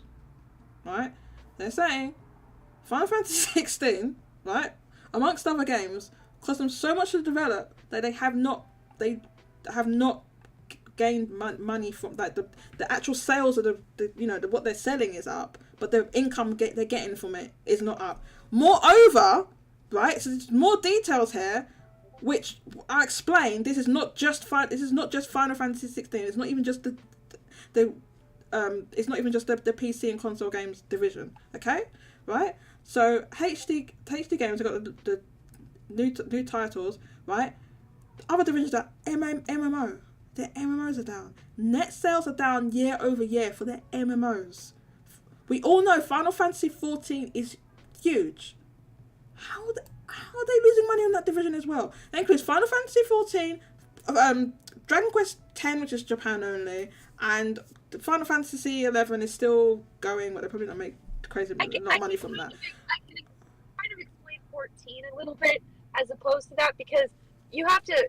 So that one I think is more normal, like what's going because you had a lot of people who were gravitating it, and they weren't able to keep up with the servers, and there was like just wild craziness. And they haven't actually had anything like Dawn Trail's coming up. They haven't actually had any sort of new burst, and so for an MMO, like we're in a content. Yeah. Also, the last the last expansion was when was that last? Yeah, maybe. Sorry. Yeah, it's been a while though. So the MMO, that one I can understand. But Mousie. The rest Right? of it, Mouse is not just MMOs, right? All of their stuff is down. It's everything. Right? yeah, everything is down. Yeah, Right, look, sure, it's not just that. They're mobile games. Mobile games, one of their bread and butter, right? Mobile games with smart devices / PC and browsers. New titles were unable to offset weak performances from existing titles. Square Enix is spreading themselves so thin, releasing all these mobile games, just seeing what sticks, and they be flopping. These mobile games be flopping. We sort of had some of them shut down recently. With the first Soldier game was shut down. Go away, you stupid motorbikes! I don't know why there's motorbikes coming down this road. Why? This is a domestic road. It's goddamn domestic road. They're sitting it down because they're talking about Square Enix, so they haven't waited in the corner. Oh no! Spin more! They're waiting.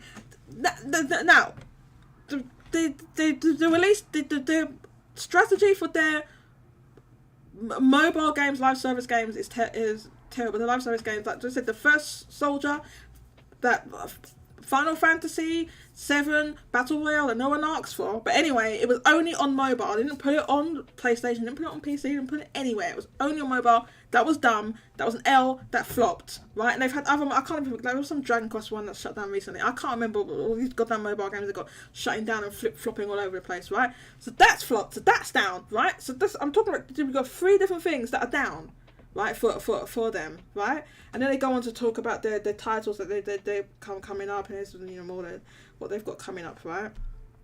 And then here's the mobile. These are got the mobile games they got coming. The other ones they already got coming out, or ones they got. There's a new Dragon Quest one that's going to be launched. They got a full Metal Alchemist, all this nonsense, right? Okay, so here's the breakdown of the.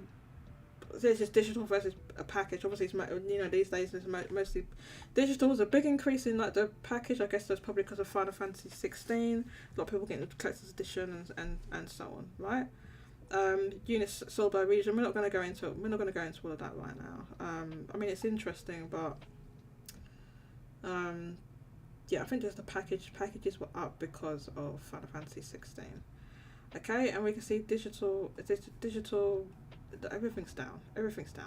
Digital entertainment, trends of financial. Anyway, but one thing that's up is the amusements is up a lot, because it's getting into recovery because of, you know, everything was closed down during the pandemic and stuff like that. So in the years since, it's grown, right?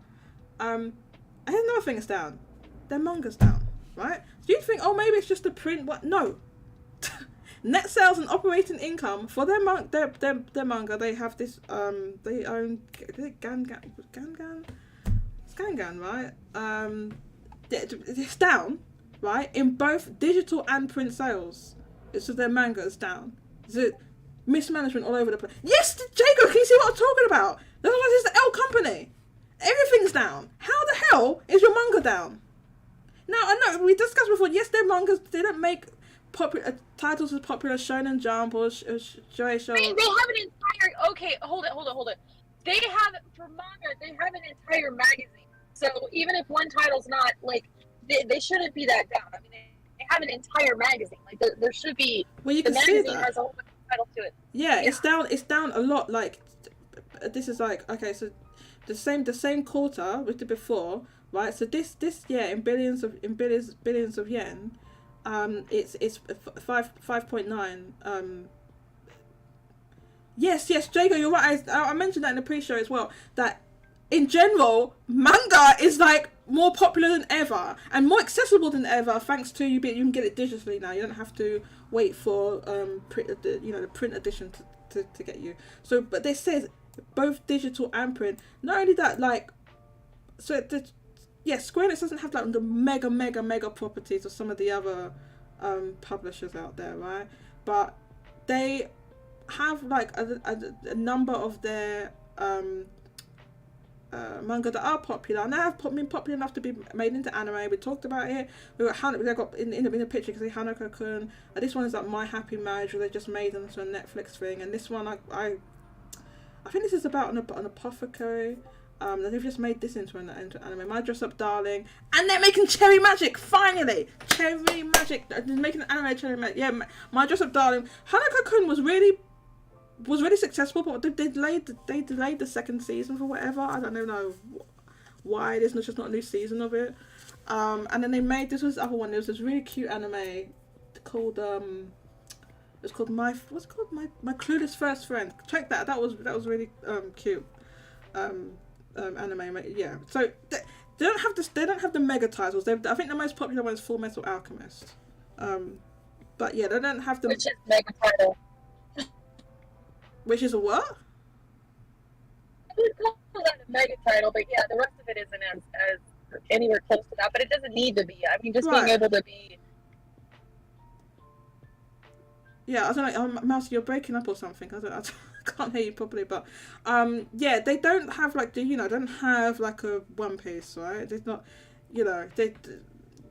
not quite, but everything's down. That's what I'm saying. That's what I'm talking about. Like, this is down. So this year, this financial year, this quarter one, 5.9 billion yen, right? In that same quarter in 2022, it was 7.2 billion yen. This is for net sales, and then in financial year 23, it was 6.2 billion yen. So it's just gone down, and the operating income has gone down loads. In 2022, the operating income was 3.2 billion yen. In financial year 23, it was 2.4 billion yen, and in this financial year, 2.1 billion yen. So yes, their manga is down, right? And here's the breakdown of their publication of sales for printed versus digital, all down. The one thing that's gone up, oh yeah, we're talking about the merchandising, Jaygo. Yes, we're talking about the merchandise. The merchandise has gone up because we've got chumps like you spending £130 on 2 goddamn plushies. That's why the merchandise has gone up. This is Jaygo supporting the entire merchandising department of Square Enix. That's why it's gone up. This is all Jaygo. Togo, I'm not saying Togo. I know Togo's cute. It doesn't mean to spend £130 on 2 goddamn plushies. Anyway, so their merchandise has gone up actually a lot. Funnily enough. So in financial year 20, it's like did say Jaygo. In financial year 2022, it was 2.7 billion yen. This is net sales, sorry. And if financial year 23, it was 3.6 billion yen. This year, it's 4.7 billion yen. Because of Jaygo. It's gone up that much. And their operating income is up a lot. So financial year 22 is 0.9 billion yen. You gotta understand, Turtle's cute. He needs it. Yeah, Jaygo says it very well. I'm sure Square Enix is very happy they have your money. In financial year 23, it was 0.8 billion yen. This is operating income. And in this year, it's 1.2 billion yen. So here's their major products. Cloud in a Dress. Somebody buy me this goddamn Cloud in a Dress thing, please. The Final Fantasy expensive ass Final Fantasy 16 Collector's Edition.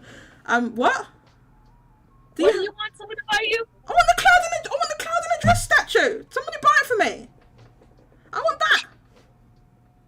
Buy me that. It's expensive. Mousie, you're breaking up. I don't know what the hell you're saying. Give me Cloud in a Dress. I'm laughing. You're laughing. It's breaking up because you're laughing. It's just cracking up so hard that it's breaking up the phone. And then they have this is I wish you could click on these and make these bigger. Tifa in a short kimono, but I can't do. Wait, I can't even see. Anyway, yeah, they haven't got big pictures of them, but this is what people be spending their money on. If Tifa's showing a bit of leg, and people are out here buying those goddamn statues because Tifa's showing some leg, and there's a goddamn statue, and that's where they get all the money from. And Cloud in a Dress. Did you see that? There's an unauthorized. there's an unauthorized team. I've seen it. I've seen it. I thought that was a real one. It's unauthorized. It's not real. No, it's showing her breasts. Square Enix would authorize that. It shows nipples.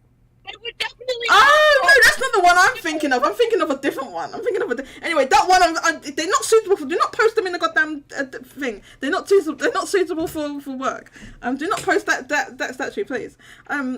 Yeah, but anyway, that's what people. That's what they. And that's the end of the briefing. So Square Enix lost a load of money, except for the goddamn merchandising, because Jaygo be giving them money for 2 plushies, £130 for 2 plushies.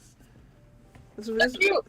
It's cute. I do want the somebody. I'm not buying it because it's expensive. Somebody buy for me Cloud in a dress statue, please. Aren't there multiple ones of Cloud in a dress? Yeah, there's one that's like posable. They have like the posable one and then the play arts one, and then the other one. They don't do any Midadol merch. What's Midadol? Jaygo saying, hey, don't give them ideas. About what? What is Midadol? They don't do any Midadol merch. Are you mean that random NPC from Final Fantasy 16? Is that who you're talking about? Why on earth would they do that? Okay, I don't know what her role is. She's not random. I don't care, but anyway, they haven't done any merch for that. Anyway, the conclusion here is, Mousie, Square Enix is just an mismanaged company. Airbrush Kiri-san, I don't know how much he can do, because he's so focused on these NFTs. They hired him because he's a crypto bro. That's literally why they hired him. Okay?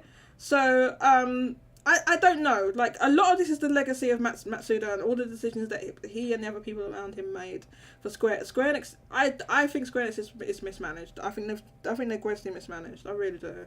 And sorry? What is Mousie saying? She's breaking up. I don't know what she's saying. Mousie, you're just breaking up. I don't know where you are. You're living. Mousie's working. She's working in underground tunnels. Where Mousie was, she didn't tell you this, right?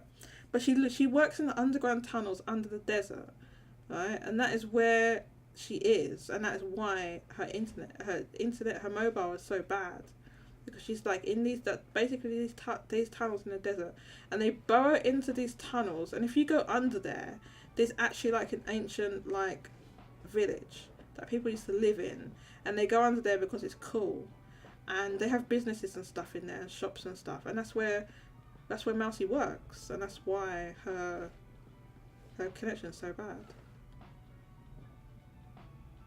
I just doxed Mousie because I was just telling everyone she's in these underground tunnels, but it's fine. No one knows where these tunnels are. That's the whole point. Well, some people know because it's shops, but it's an off the beaten track tourist attraction. Mousie lives in the depths.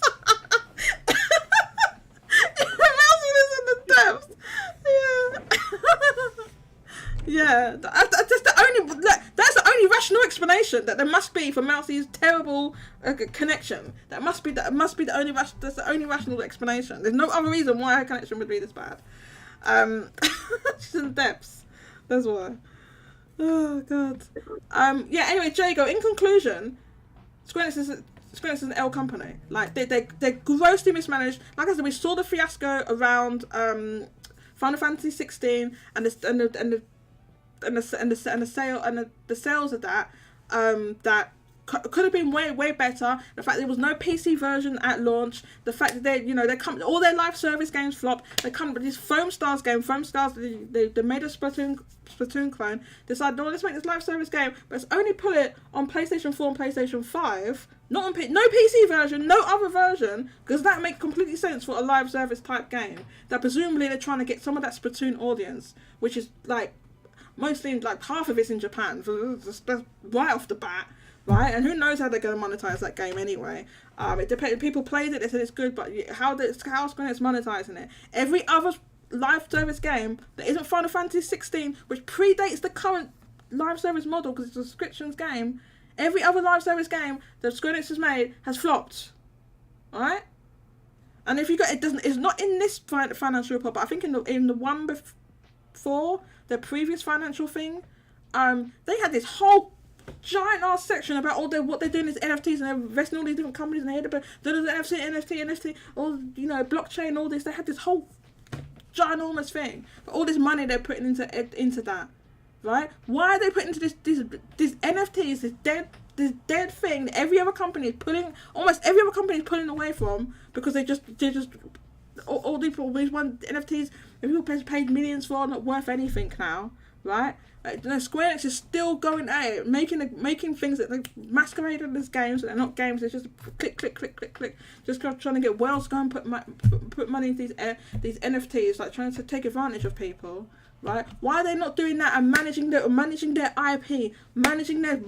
But there's no way that a company like Square Enix should have almost every division down year over year by this much. Everything except for merchandising, which has been supported by Jaygo. Thank you, Jaygo, for supporting Square Enix's merchandising department. But every other department's down. Jaygo alone can't support Square Enix. Some other people need to be buying their stuff, okay? Because they're down year over year. And they're not. It's not just that. Not just the fact that people are buying it. People bought Final Fantasy 16, but they're so mismanaged that they lost money because of the development costs and stuff like that. That shouldn't be happening. Let's see your comments. Jaygo says, Mousie's searching for light routes. Man, Square Enix continues to be an L company, and its Splatoon player base is approximately 60-40? 60-40 Japan versus overseas. Yeah. So I imagine with this game, they must have had in mind trying to target Japan with that. And it's just not going to work. It's just not going to work. Putting a game on PlayStation 4 on PlayStation 5, they would need to put, if they wanted to do it in Japan, right, and they wanted to maintain some Sony exclusive, where did Mousie go anyway? She left. Bye, Mousie. And make some exclusive thing. They should have at least put it on PC and mobile as well, which they haven't done. They're not doing it. Square Enix has become mid-Enix. They've been mid-Enix for years, Day 2. What are you talking about becoming mid-Enix? They've been mid-Enix for a long time. Good lord. Yes. Mousie got goddamn clapped in the depths. That's what happened. She's gone. She's gone. I typed in chat. Oh, did you? I didn't say. What happened? Because you were underground, right? I don't see. Where did you type anything in the chat? Oh, you said I've got to go back to work. I'm dying. Man, so I'm going to be honest with you. I was mid-rant and I did not see that. Sorry about that. I tried to say your connection at work is absolutely terrible. It's absolutely terrible. That's what I'm saying. Their games are supposed to be selling well, but they're not making any money in general, right? And it's like, and it's their manga as well, Jaygo. This is what I'm saying. How is their manga this down like this?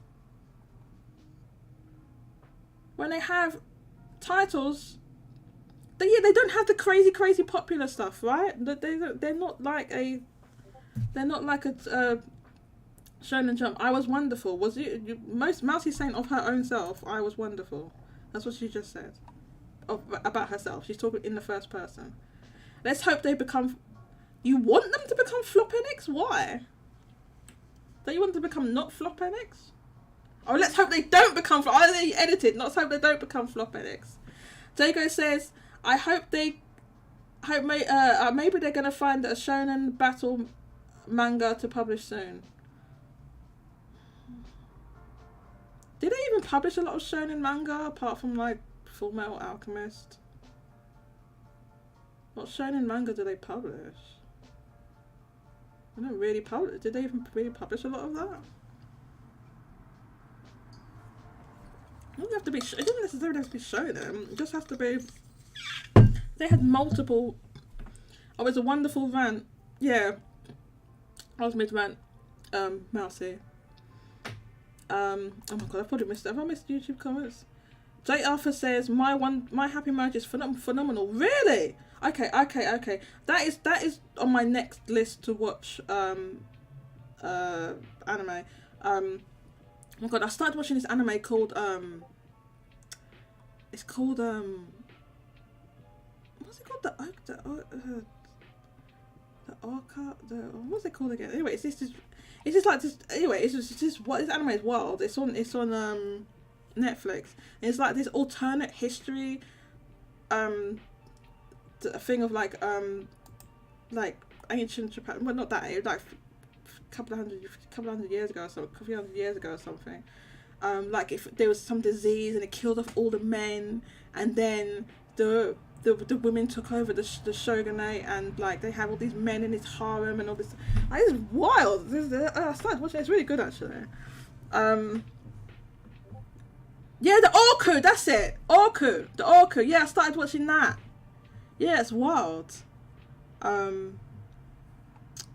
I wanted to watch it because it's made by the same studio that made Sasaki and Miyano, which I really love. But it's a completely different art style, completely different subject matter, but it's really good. They have a whole magazine. Who does? Square Enix. Do you read it, Mousie?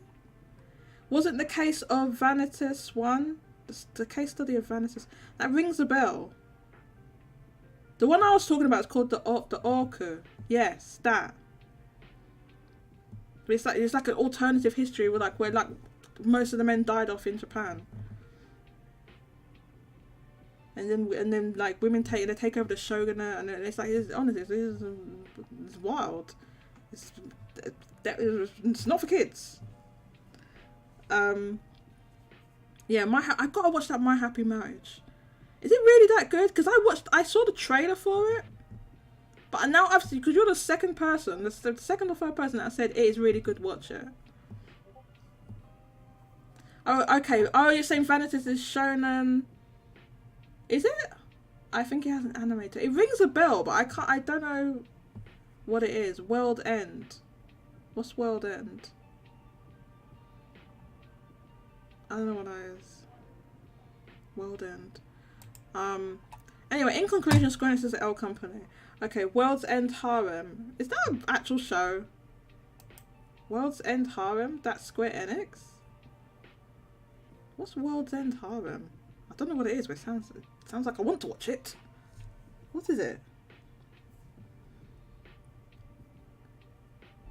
It's an actual manga. Is it good? I'm guessing it's a harem manga. Tell me, let me know in the chat.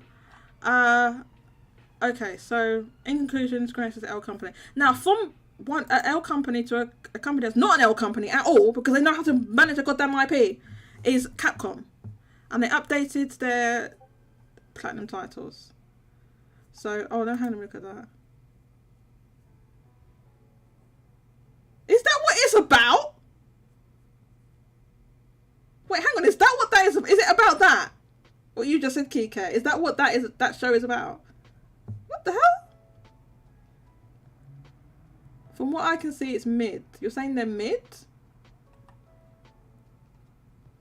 From CR and MAL. What's CL and Heart? What's that? I have no idea what's going on in this chat right now. It's related to literally mid, more like terrible. Which one? Which one is which? What has terrible ratings? And Crunchyroll and My Anime something. World's End Harem. Oh, is it Baz? No, I won't bother with it then. Okay, it's bad. Okay, anyway. So, a W company, in fact, Capcom, who knows how to manage their IP, right? With some updates. So, Monster Hunter World. This includes Iceborne. 19 million units, alright. 19 million units. That released in 2018. Monster Hunter Rise, now with 13.2 million units. That released in 2021. Resident Evil 2 Remake, 12.6 million units. That released in 2019. Resident Evil 7 Biohazard, 12.4 million units. That released in 2017. And then hold up. Okay, but they put Iceborne separate there. Oh no, if you're saying if you include Iceborne Master Edition, it's 22.7 million units for Monster Hunter World. But then Monster Hunter World Iceborne is also listed separately, so I don't know. But anyway, it says it's 12.5 million units, right? Resident Evil 5, 8.8 million units. Resident Evil 6, 8.8 million units. Resident Evil Village, 8.3 million units. That, bear in mind that released in May 21. Resident Evil 3 Remake, okay, this is a remake, 7.6 million units. And Street Fighter 5, 7.3 million units. So this is their top 10 best-selling games. Now, you'll notice something here, right? Their games sell a lot more than Square Enix games. Just right off the bat. They sell more than Square Enix games. Square Enix wishes they could have a 19 million or 22 million selling game. Just right off the bat. Apart from Capcom manages their IP well, apart from when they license out their like there's been some god awful Capcom like goddamn Monster Hunter movie. They're awful Monster Hunter movie. They're awful Monster Hunter like a 3D animated thing. It was terrible. Now there wasn't actual anime, but that was of Monster Hunter Stories, and that got don't get me started on that again. That got cancelled. They didn't make any more. There wasn't actual Monster Hunter anime, but it was a Monster Hunter Stories anime, and this was a few years ago. I'm not talking about that. I'm talking about the thing they made recently for Netflix. It was god awful. It was awful. It was just it was terrible. And they've made some awful Resident Evil movies. I'm not going to be started on that. So, but when it comes to them making their own games themselves internally, they're good and they manage them well. So we're not talking about the license stuff. Hey yo, is that World's End Harlem? We need you to mate and have. Okay, I'm not reading that.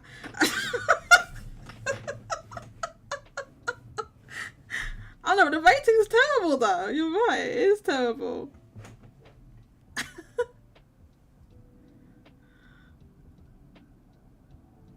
The original title's like Weekend Harlem. How did they get World's End out of that? We need to watch. Okay, watch Case Study of Vanities instead. What's that one about? Shonen is their big audience. Capcom knows how to release and promote their games, and like Square Enix says, yes you are. Johannes says, yeah, my point earlier is probably don't have the most popular titles right now. Right, but this is the thing. Even though Square Enix has not published like One Piece or Dragon Ball, right?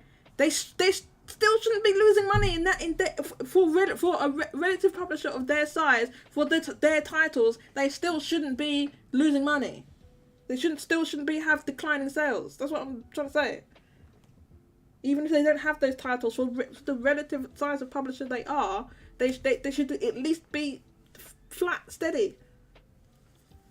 Is that My Happy Marriage really that good? Is it really that good? Because I've seen so many people that are saying that now. I need to go and watch. You're making me want to watch it. I watched, when I watched what do you call it? My Dress Up Darling. That's good. And like I said, this is a smaller one. Probably people haven't heard about.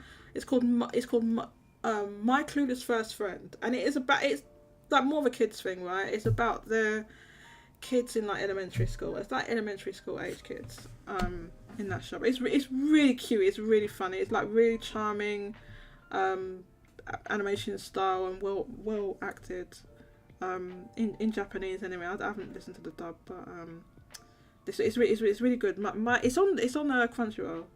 My Clueless First Friend. I like that one. The case study for Vanities is by Pandora Hearts Art. I have no idea what Pandora Hearts is. I don't know. Oh my god, they've gone like full on weeb in the goddamn live chat. They're like full on weebs right now. They were weebing out. Oh my god, what am I gonna do? They're weebing out. Okay, so let's see now. J. Arthur says, My Happy Marriage is very pretty. It's a love story that has a Cinderella feel, but the characters and interactions and motives are great so far. Oh really? I want to watch it. I want to watch it. It sounds good. I love stuff like that. I'm going to watch it. I don't know if I have time to watch it. I'll try and watch it this weekend.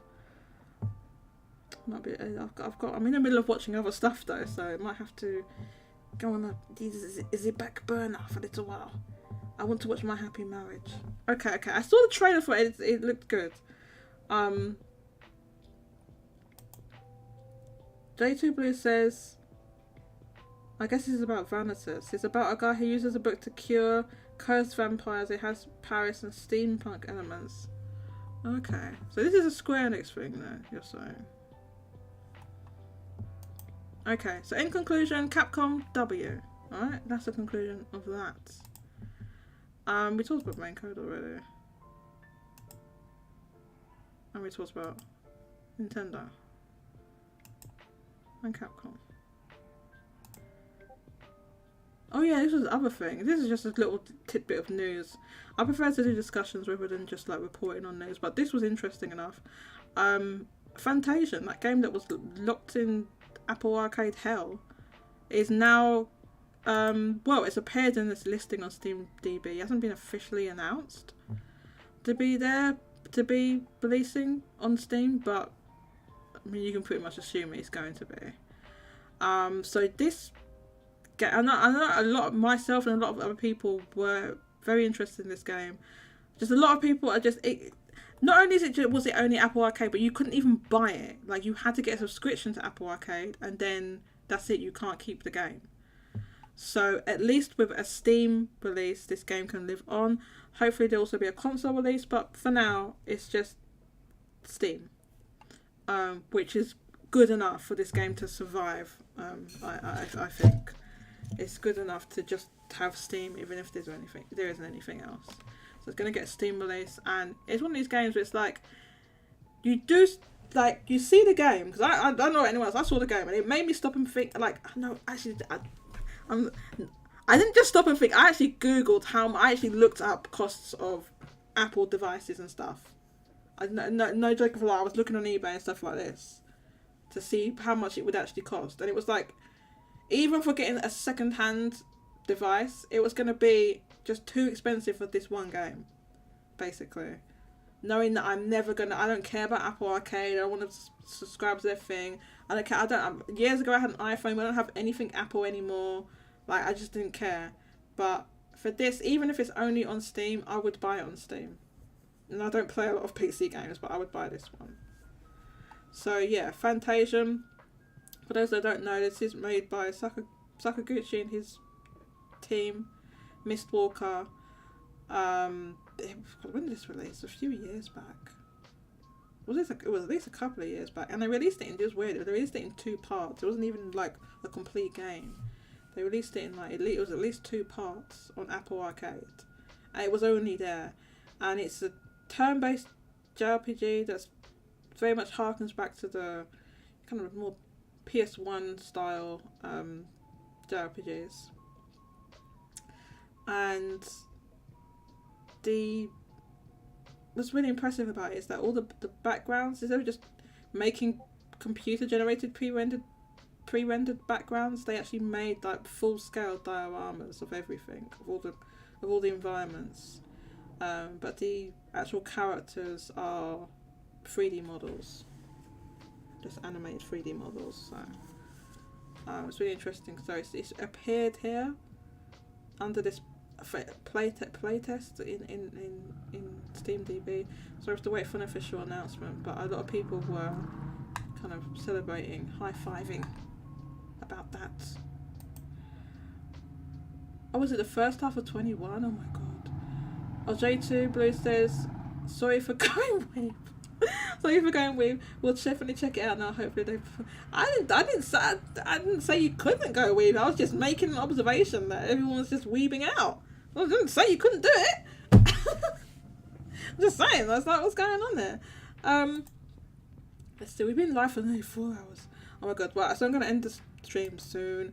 So yeah, I can't talk about every little bit in this. I'm sorry, Vinnie Mac. No, I'm not talking about subscription services again for every single week. Vinnie Mac only wants to talk about subscription services. No, Vinnie Mac, no. And you're not here, So we're definitely not talking about it. If you're not here, it's not getting talked about, Finny Mac. You have to come on the show. So we're not talking about that. You know what? I ain't feeling Jujutsu Kaisen. I watched the first season of that, and there's just some characters I just plain do not like. I just plain don't like them, and they're just like, what? This character makes no sense. No. And I didn't find the story compelling enough. And I thought this like, why are you stopping to play like a full baseball tournament in the middle of this stuff that's going on? It makes no sense. No. So I just checked out Jujutsu Kaisen. I watched the whole season. I watched it, and I was like, you know what? Maybe it's just because I was missing stuff because I was watching in Japanese. I was watching Japanese with English subtitles. I was like, okay. And I never watched dubs, right? And I was like, let me watch the dub of this and see if it's that. And I watched 2 episodes of the English dub, and it's not that. This is a story. It's just not great. It's just not that good. I tried to watch it in the English dub, and even then, I was like, no, this isn't it. And I checked out Jujutsu Kaisen. So, and what is Mushoku Tensei? What is that? I've never heard about that. You only watch those 2 anime, Jaygo? Just those 2? I watch a few at the moment. At the moment. Okay, so. Well, yes, right now. Well, right now, yes. What is that? I have to Google. I don't know what that other one is. Never heard of it.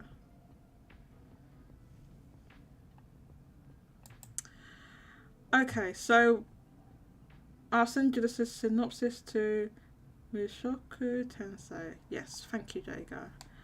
So we're gonna finish. There was a couple of other things. There was like the MPD and stuff like that, but I'm not gonna get into that because all of you already know the MPD. It's just like, what? There's no point in me just reading that off. There was a Sega Sammy results. The conclusion from the Sega Sammy financial results was really that Etrian Odyssey was overpriced, which we all knew. Get the hell out of town, J2. How is it no? No, J2 saying that Jujutsu Kaisen is peak. No, it is not. It's absolutely not peak. It's not. It's overhyped. It's not that great. The story isn't that. The characters aren't compelling. The character's not compelling. Some things are good. There's some like funny moments and stuff like that. But overall, the overall story just wasn't like grabbing me. And it's that stupid Tojo, whatever he's called. I could not stand that character. I could not stand like the one that's like my brother. That character, was it Tojo or whatever the hell his name was? Get the hell out of town. I liked Megumi. No, okay, no. I can't stand Tojo. No, I liked Megumi and I liked Gojo. I liked those characters. I actually like those. I actually like them. But it's all these no, I don't like Tojo. My brother. No, don't Jaygo. That's the character. That is the character. Yes, him. That one. That's the character that made me stop watching the show. I could not stand him. I literally could not stand him. How's he the best? Who's putting the goddamn clapping things? No. Johannes, right, that's it. Johannes. J points are getting deducted now. J points are getting deducted for that reaction. No. I can't stand that. That character is the one I hated the most, actually. When you guys, I could not stand that character. How is he the best? Let me show these memes on the screen before we end. Oh my god. No. It's a terrible character. Oh god, where's the thing? Red Hood says, I am back. I was doing stuff sorry about that. Oh, you don't need to say sorry, Red Hood. You have no obligation to be here at all, and I'm very, very happy you decided to join us. What's that gif? It's this stupid bum character called Todo that's in this stupid anime called Jujutsu Kaisen that's overhyped and don't watch it. That's what it is. What's he even doing in that image? It makes no sense. I just can't stand that character. He's just so irritating. He made me that character made me stop watching Jujutsu Kaisen. I can't stand him. It's just so that character. I didn't like the stupid. I don't want spoilers. I'm not going to get into spoilers. This stuff. Okay, no, it's not spoiler, but basically, they go off. There's like there's an overarching story, right? But they just stop doing that story to play baseball. I don't like Tojo. I don't like him. Jodie's revealing that she hates fun. Jujutsu Kaisen has some funny moments and stuff like that, and I like the closing. Tojo's dumb. I don't like him. He's dumb. And you know he's meant to be a teenager, by the way. Look how big and buff he is. They're all meant to be kids. How are we looking like this? He's like a bodybuilder. How does that make any sense? Exactly. Exactly. This is the point. Why does he look like a goddamn bodybuilder? They're only meant to be about 16. You know this, right? Jaygo, J2. It's not the last episode. No, that didn't happen in the last episode. It was before. It was over multiple episodes. It was multiple episodes. Some teams are not that big. He's enormous. Dude, they're meant to be like. No, in fact, I'll tell you. I can tell you how they're first year high school, which is like 15, 16 in Japan. Somebody correct me if I'm wrong. Isn't that 15, 16? How is he looking like this? He's just got that Mr. Universe. That makes no sense. I don't know. I don't care. Is he a third year? Well, which means, okay, let's make him 18 then. Let's make him like 18.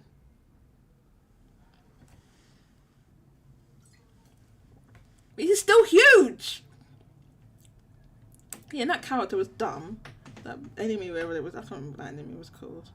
Oh my god, they're like, oh, I told you the third year. Well, so that's why he's giant Arnold Schwarzenegger, because he's a third year high school. Of course he'd be that big. That makes sense. None of you know what you're talking about. What the hell? They're literally high schoolers. They're in a high school. That's the whole thing. They're in a goddamn high school. How are you looking like this? That's a cop out. Telling me anime never makes sense. That's a cop. Yes, that's JoJo. Yes. Okay, yeah, he's huge as well. When I watched, yes, he's 17. I know. When I watched JoJo, I was like, hold up, how old is he supposed to be?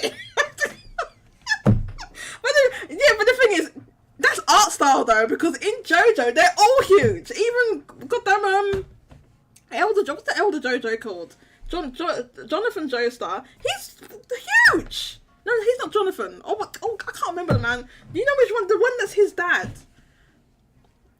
I can't remember. They got Joseph Joestar. Even Joseph Joestar, he's by the time they're here in this season, he's old. It's his granddad. He's old and he's huge and buff as well. They're all big and buff.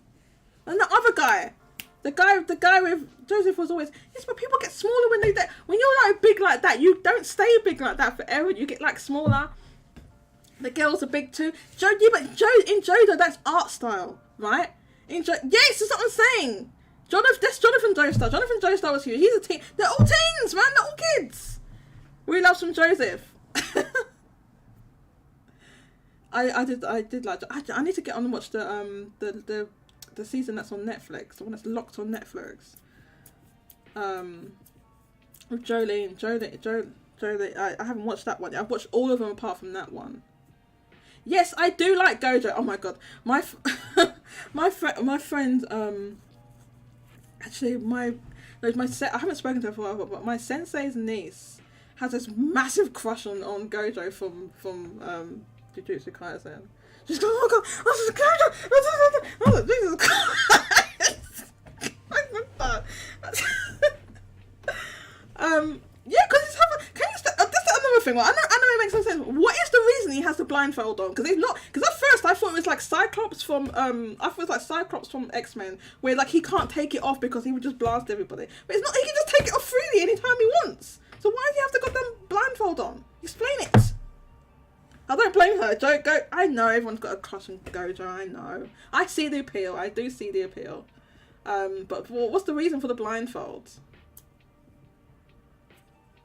Yeah, I know he has the eyes, but why? But why? They don't explain it in the show. Maybe they explained it at some point in the manga, but it's not in the show that I saw. They didn't explain it. Jolene is an Amazon. You mean like an Amazonian? I haven't watched. You know, that's the next. I've watched all of them. I watched the Diamonds. What's it called? The Diamonds is Unbreakable. I enjoyed that one. And I even started. There's a spin-off that's on Netflix. I forgot what it's called now. His eyes are pretty. I know his eyes are pretty. I know his eyes are too pretty. But that's not the reason he has the blindfolds on. He has pretty eyes, but it's not because. Or I know. Yes, his curse technique is to do with his eyes, and he takes a blindfold. Yeah, that's it. The Rohan Kashibi one.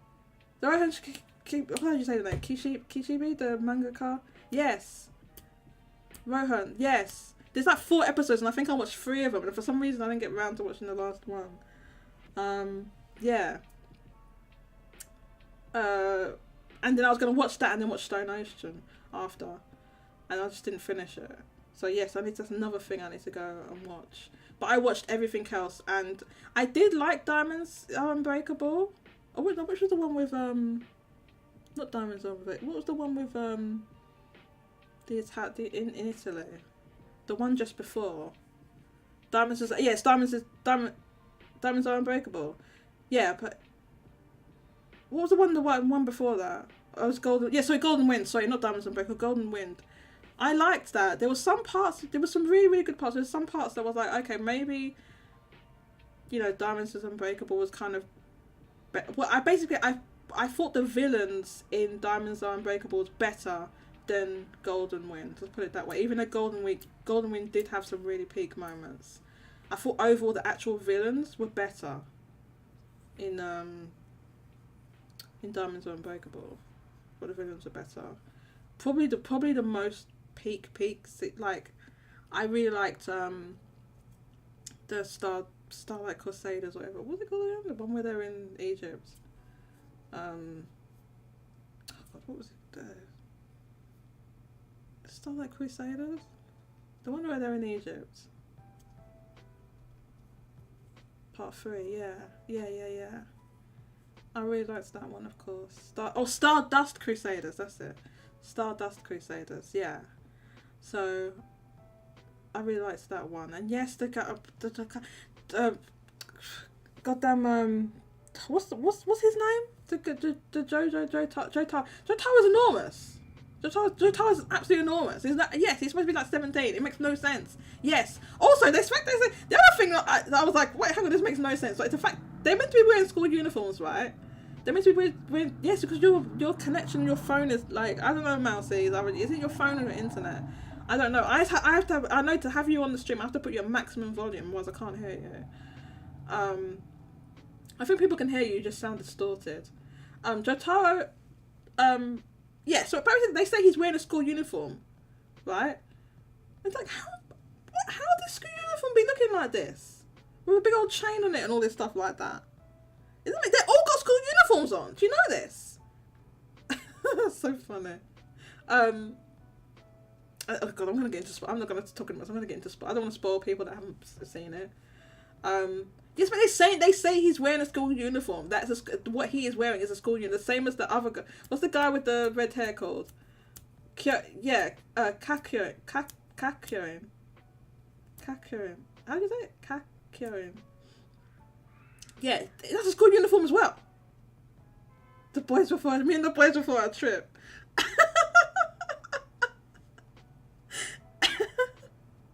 I don't even remember that happening in the show. When did that happen?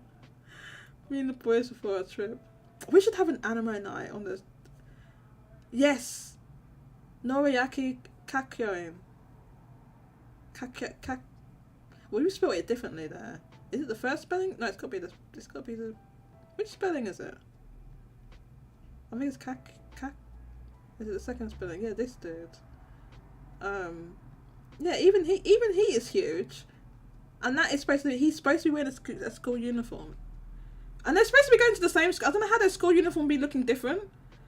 Because they go to the same school. But anyway, they say not only do they say it's a school uniform, but the whole time that they're in the show, they're wearing their school uniform, even though they're not in. They skip school in this. What's happened in this? They completely just skip school. They just leave school and go traveling off all over the world. They're supposed to be in school. They're teenagers in school. It makes no sense. Kakyoin. Yes, they skip school. Well, he's not in school. He's not in school. Oh no!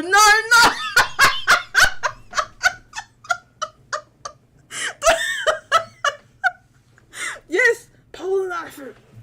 Yes. Oh my god, that episode. I was literally creased over, crying with laughter. I was absolutely creased over with that episode. It was so funny. Oh my god. I was like, my stomach was hurting. I was like doubled over with how funny that episode was. Oh my god, it was so funny.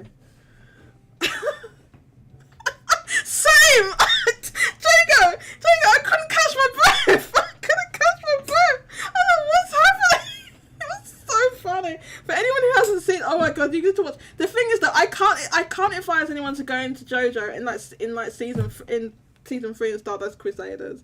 You kind of do need to watch you can watch it without seeing the other ones, because like they're connected, but they're in the same time they're sort of same self-contained stories. But you gotta watch JoJo from part 1, man. You can't be going into part 3, man. Jaygo's like, what's from part 1? What's your part? It's like people's going. It's like Xenoblade, isn't it, Jaygo? When people like going skipping past is not exam. Go past. Nintendo said you can play from Xenoblade 3. It's probably not advisable, right? Don't be skipping part 1. You need to watch from part 1. Because I had people ask me that before, and I'm like, you can, but like, you're just gonna miss so much. Nintendo's not. Yeah, they're trying to sell the game, right? No, you gotta watch from part 1, even though it is long, because it's quite a few episodes. But I would advise to start from part 1, honestly. Part 1 and 2 are season 1. Part 1 is not that long. I guess part 1's shorter, but is it only 9 episodes? Vinimac says, don't listen to Vinimac. I'm going to read this out, but don't listen to him. It says, you can absolutely skip Xenoblade Chronicles and go straight to 3. You can't skip the Trails games, though. Right? That is not the opinion of this is not representative of the opinions of this show, of this server, right? Vinimac is out on his own personal opinions. Do not listen to him. You're not advised to listen to Vinimac or anything, not even just about Xenoblade, but just about any subject. Don't listen to Vinimac, because he doesn't know what he's talking about. It's only on 9 episodes. Part 2 takes it up to 26 episodes. Part 1 is super short. Yeah, I started watching because people were banging on about this. God, what is this? People were banging on about this. Let me go and watch this. I don't know. I couldn't make heads of. I was like, what on earth is this about? And then like, no, I'm gonna go. I know it's a spoiler, but like, let's just say the body types that they have in JoJo. I was like, this doesn't. Anyway. I'm not gonna get into that. Why am I sitting here by myself? Like, and you're all in the Discord, in the goddamn Discord. I'm sitting here by myself because all of you refuse to come on the show because you went Skype off work. As a Xenoblade fan, I recommend starting with part 1 so you don't get bored when you go back to it. Wait, what specific? Oh, don't start talking about that because it's spoilers, Vinimac. You can't be they do tie back to it, but it's kind of spoilers. So, like, except one character who does the game doesn't explain well. Don't start to Chainsaw. Like, I'll say this, right? I liked Chainsaw Man. The main character, who's supposed to be the main character, the protagonist. Now, I don't know if this is just the way it's supposed to be like this, but I just don't feel very, like, he's not a very sympathy-inducing character. I thought the most compelling character was God, I don't know what his name is now. The guy whose hair sticks up in the air for no apparent reason. What's he called again? The guy whose hair just like it's really weird. Like, why does his hair stick up? It doesn't make any sense. Because he takes when he takes his it makes no sense. It makes literally no sense. The fact that there's a scene in there, it's like he ties his hair up. He ties his hair in like a ponytail, and then it just goes straight up in the air. Just sticks up in the hair, straight up in the air. Like that goddamn. I'm not gonna say the name of the movie. You know what movie I'm talking about? It just sticks up in the air. What's his name? What's his name? That was the most compelling character. Aki. That was Denji. Denji doesn't tie his hair. Denji doesn't tie his. No, he doesn't. What, his own hair or Aki's hair? No. When does that happen? Yeah, Denji is just like, I don't know, man. I think it's because maybe it's explained later on that he's. I mean, they sort of touch on it that he doesn't. I don't know, man. He's just sort of sympathetic. You said the main characters. Oh no, sorry. No. I meant Aki, right? His hair. They show him with his hair down. His hair can just fall down with normal gravity. With normal gravity, his hair is down, and then he puts the hairband in, and his hair gets anti-gravity, and it's sticking. Because I thought, it was like it was somehow braided or something. But no. They show it. This is not really a spoiler, but they show it. They show him with his hair down, and then he ties it up, and then it just goes whoop by itself. No, why is his hair like that? There's no explanation for it. Why is his hair like that? It's called the drip. Aki got that drip. He got that drip. I like Aki. He's my favourite character in Chainsaw Man. But what's it called? Pochita? What the hell? When does that happen? That never happens in the show. What the hell? Where's that from? Aki. I like when he does that con and the that so what is that animation from? Because that never happens in the show. Somebody made that. That does not happen in the show. Where is that from? That animation isn't in the opening credits. The OP? The OP? What's the OP? What's the OP? The OP? It's from the internet. I really don't understand. Anyway, I thought the animation with Chainsaw Man was amazing. But it's look the ponytail. Look, oh, it's too dark to see. Oh, right, look, right. He has normal hair. They show him at some point with his hair down, and it's normal, right? And you see this bit that's just sticking up. And you think, oh, well, that's just an animation style or something. No, they show it in the show. His hair's down because you see him. His hair's up like that, and then he's like in his flat or whatever, right? And he's walking around and his hair's down. No, hold up, wait, his hair can just go down?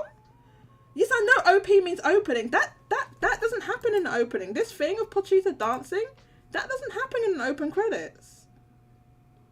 Wait, that doesn't happen in the opening. That never happens. Where is this from? Somebody made this. That doesn't happen. That's not a thing. I've never seen that before. Are you sure that's from the opening credits? I have never seen this before.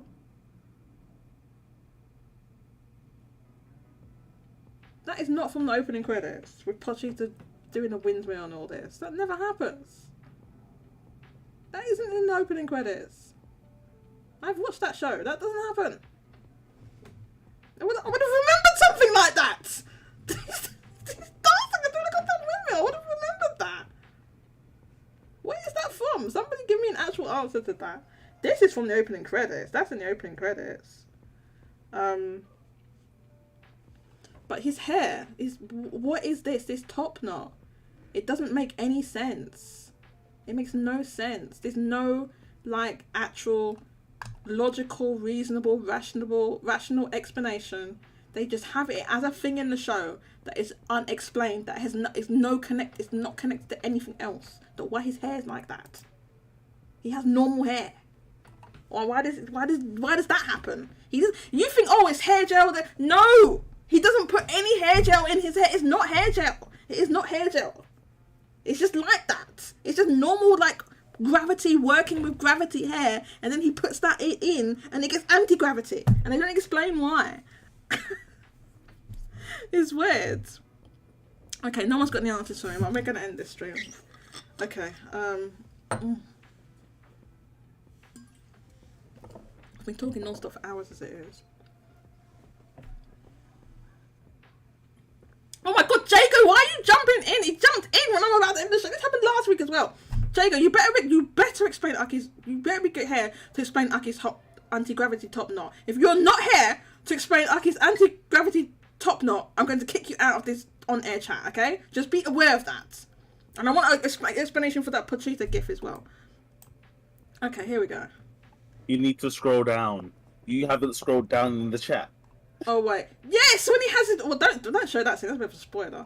Well, hang on. I meant that image you sent is a Twitter. You can see the watermark. Well, I guess there's no context. You don't know what it's about. It's called a drip. The second picture. Yes, he has his hair down. So his hair can go down normally, right? I'll show it. It's not. You don't know what's going on in this picture. But yes, his hair can go down normally. Makima.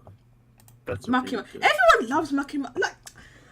That's a really. Everyone loves Makima. Everyone loves Makima. Like she's got some weird ass eyes. Why her eyes like that? It's never explained why she's got a spiral eye. Why her eyes is like that. She has a spiral in her eyes. It's not explained. Joe, you need to scroll down. You need to scroll down, Jaygo. That's what you need to scroll. You need to bloody scroll down. You scroll down.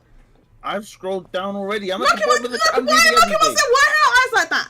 This isn't even like from the show. This is somebody's animated this, but she has weird ass eyes. It's not explained why she has eyes like that. It's also not explained why. I thought Denji had the shark teeth because he got them after where he I'm not just spoiling that. Well, what he does in the show. No, he just has shark teeth, and that's never explained. It's never explained. That's a manga spoiler. Oh, okay. Well, don't tell me that. It's a manga spoiler. I guess they explain it at some point. Jaygo coming in to defend Tojo. No, I came in to tell you to scroll down because you were talking and you didn't see. Oh, I didn't realise that. Honestly, I didn't. I was getting. I'm gonna be honest with you. So I was getting into one, and I didn't realise that people had typed more. I've defended Todo enough, Boogie Woogie. Are you here to explain why this character Aki has this hair that just goes up into this like weird top knot like this, that just anti-gravity top knot? It's drip. Yeah, but he doesn't style it like that. This is what I'm saying. Jaygo, that would make sense if you saw him put in some hair gel and he styles it up like that. He doesn't style it like that. It's just drip. It just goes like that by itself. Yeah, because it understands the assignment. Oh my god. If you saw someone with hair like that, you would stare. If someone's hair really looked like that, you'd probably stare. Because it looks weird. It's drip. It's drip. Aki got that drip. Exactly. I do like that. His nice blue hair. His hair's not blue. It's black. Well, yeah, the Pochita animation you were talking about, that's from Twitter. You can see the you can see the watermark in the bottom. Oh, well, I was gonna say, if that happened in the show, I would remember. It's a really good animation, though. Yeah, that's really well done. I don't think Denji and Pochita ever went inside a building like that. No, they didn't. Which again, it's just like, don't be dropping. People might want to watch this. Don't spoil it, but yeah, that's. It's not spoilers. They just haven't gone into a normal house. That's a spoiler. You be spoiling. This man out here spoiling Chainsaw Man, not explaining me why Aki's hair is anti-gravity. Spoiling Chainsaw Man, saying that Tojo's a good character when he's not. He's a terrible character. I just don't know what. No, you just hate fun. What do you mean I hate fun? I like Todo fun. is so much fun. He's not. He's a terrible character that makes no sense. He's just a one-note character that's big and buff, and he's supposed to be like 6 or you're always 18, whatever. He's a one-note character. My brother. That's his whole joke. That's his whole thing. It's literally the one-liner. He's just a stupid. This gif. What the? Good. He needs to be. Watch Jujutsu Kaisen again. I've seen Jujutsu Kaisen. If you think you might need to watch it again. I didn't say that's all he says. My brother.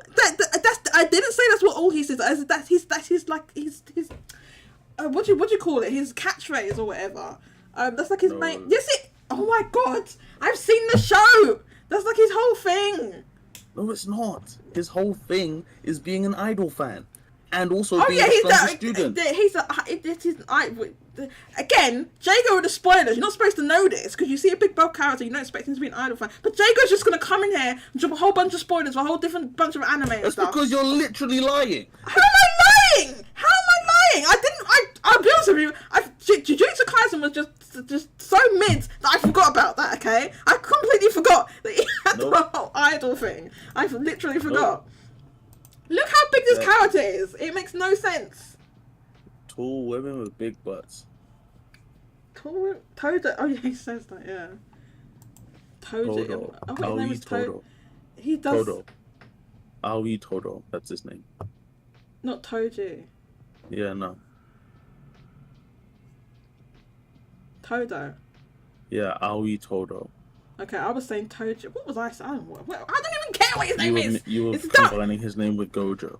Oh yeah, I was probably mixing his name up. Yeah. No, nothing in Jujutsu Kaisen makes any sense. The main character has pink hair. I mean, we can't say... What? Hang on, what's going on here? What are you showing on this screen? Listen,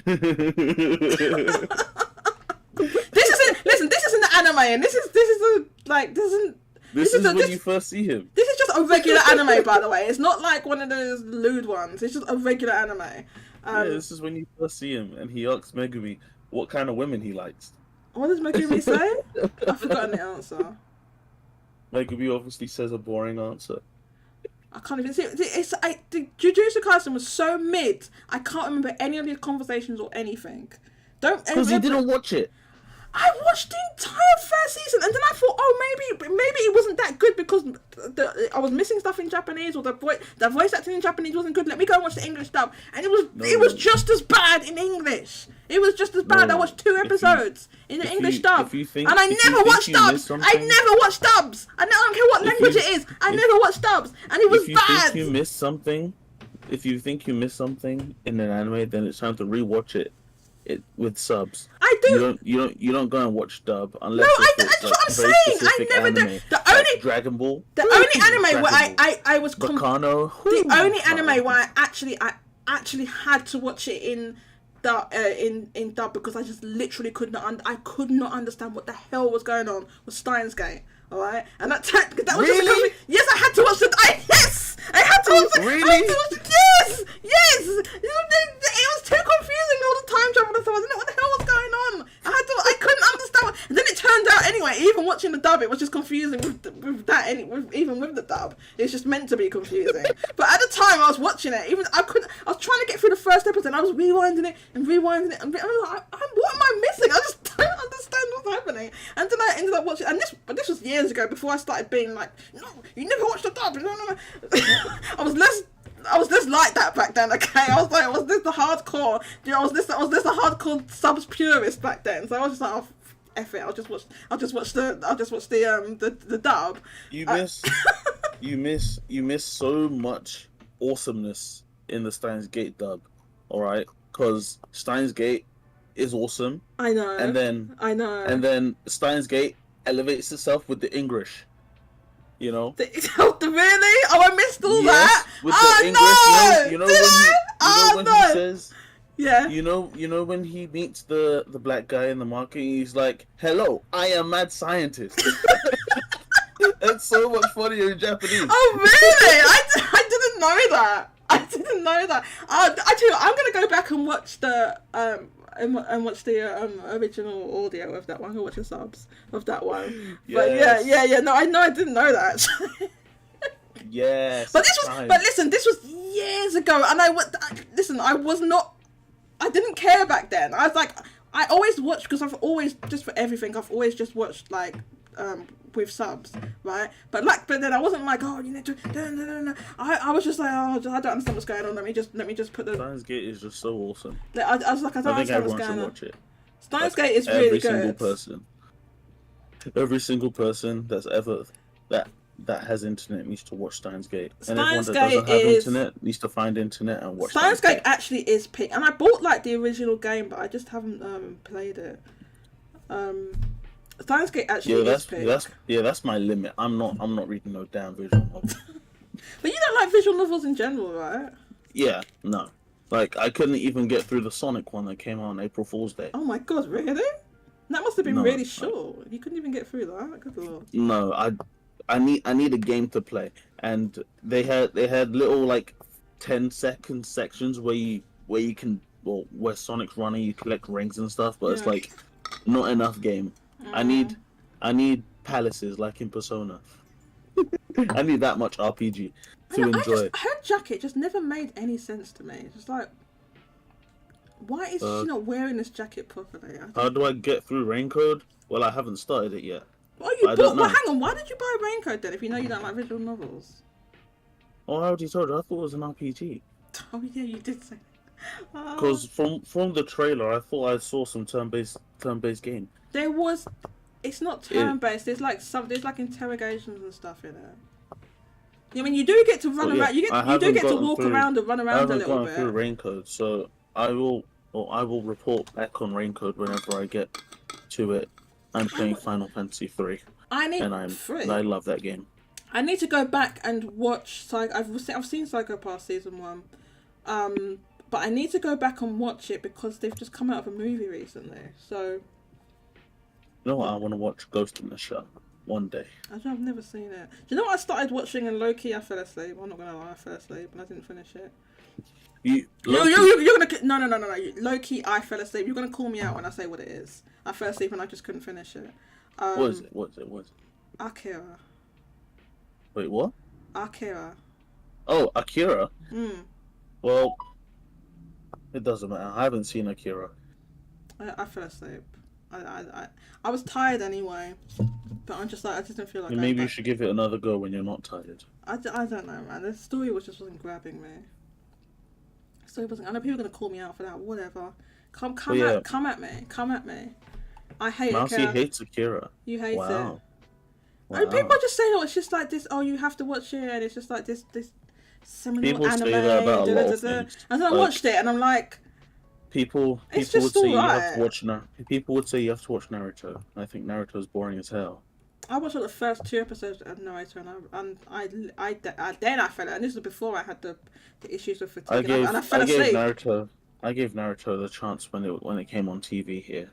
And I was like, well, you know, people at school say Naruto's fun. My brother says Naruto's fun, so I'll watch it. You don't like Naruto, but then you can sit here and watch Jujutsu Kaisen. And yeah, because JJK is fun.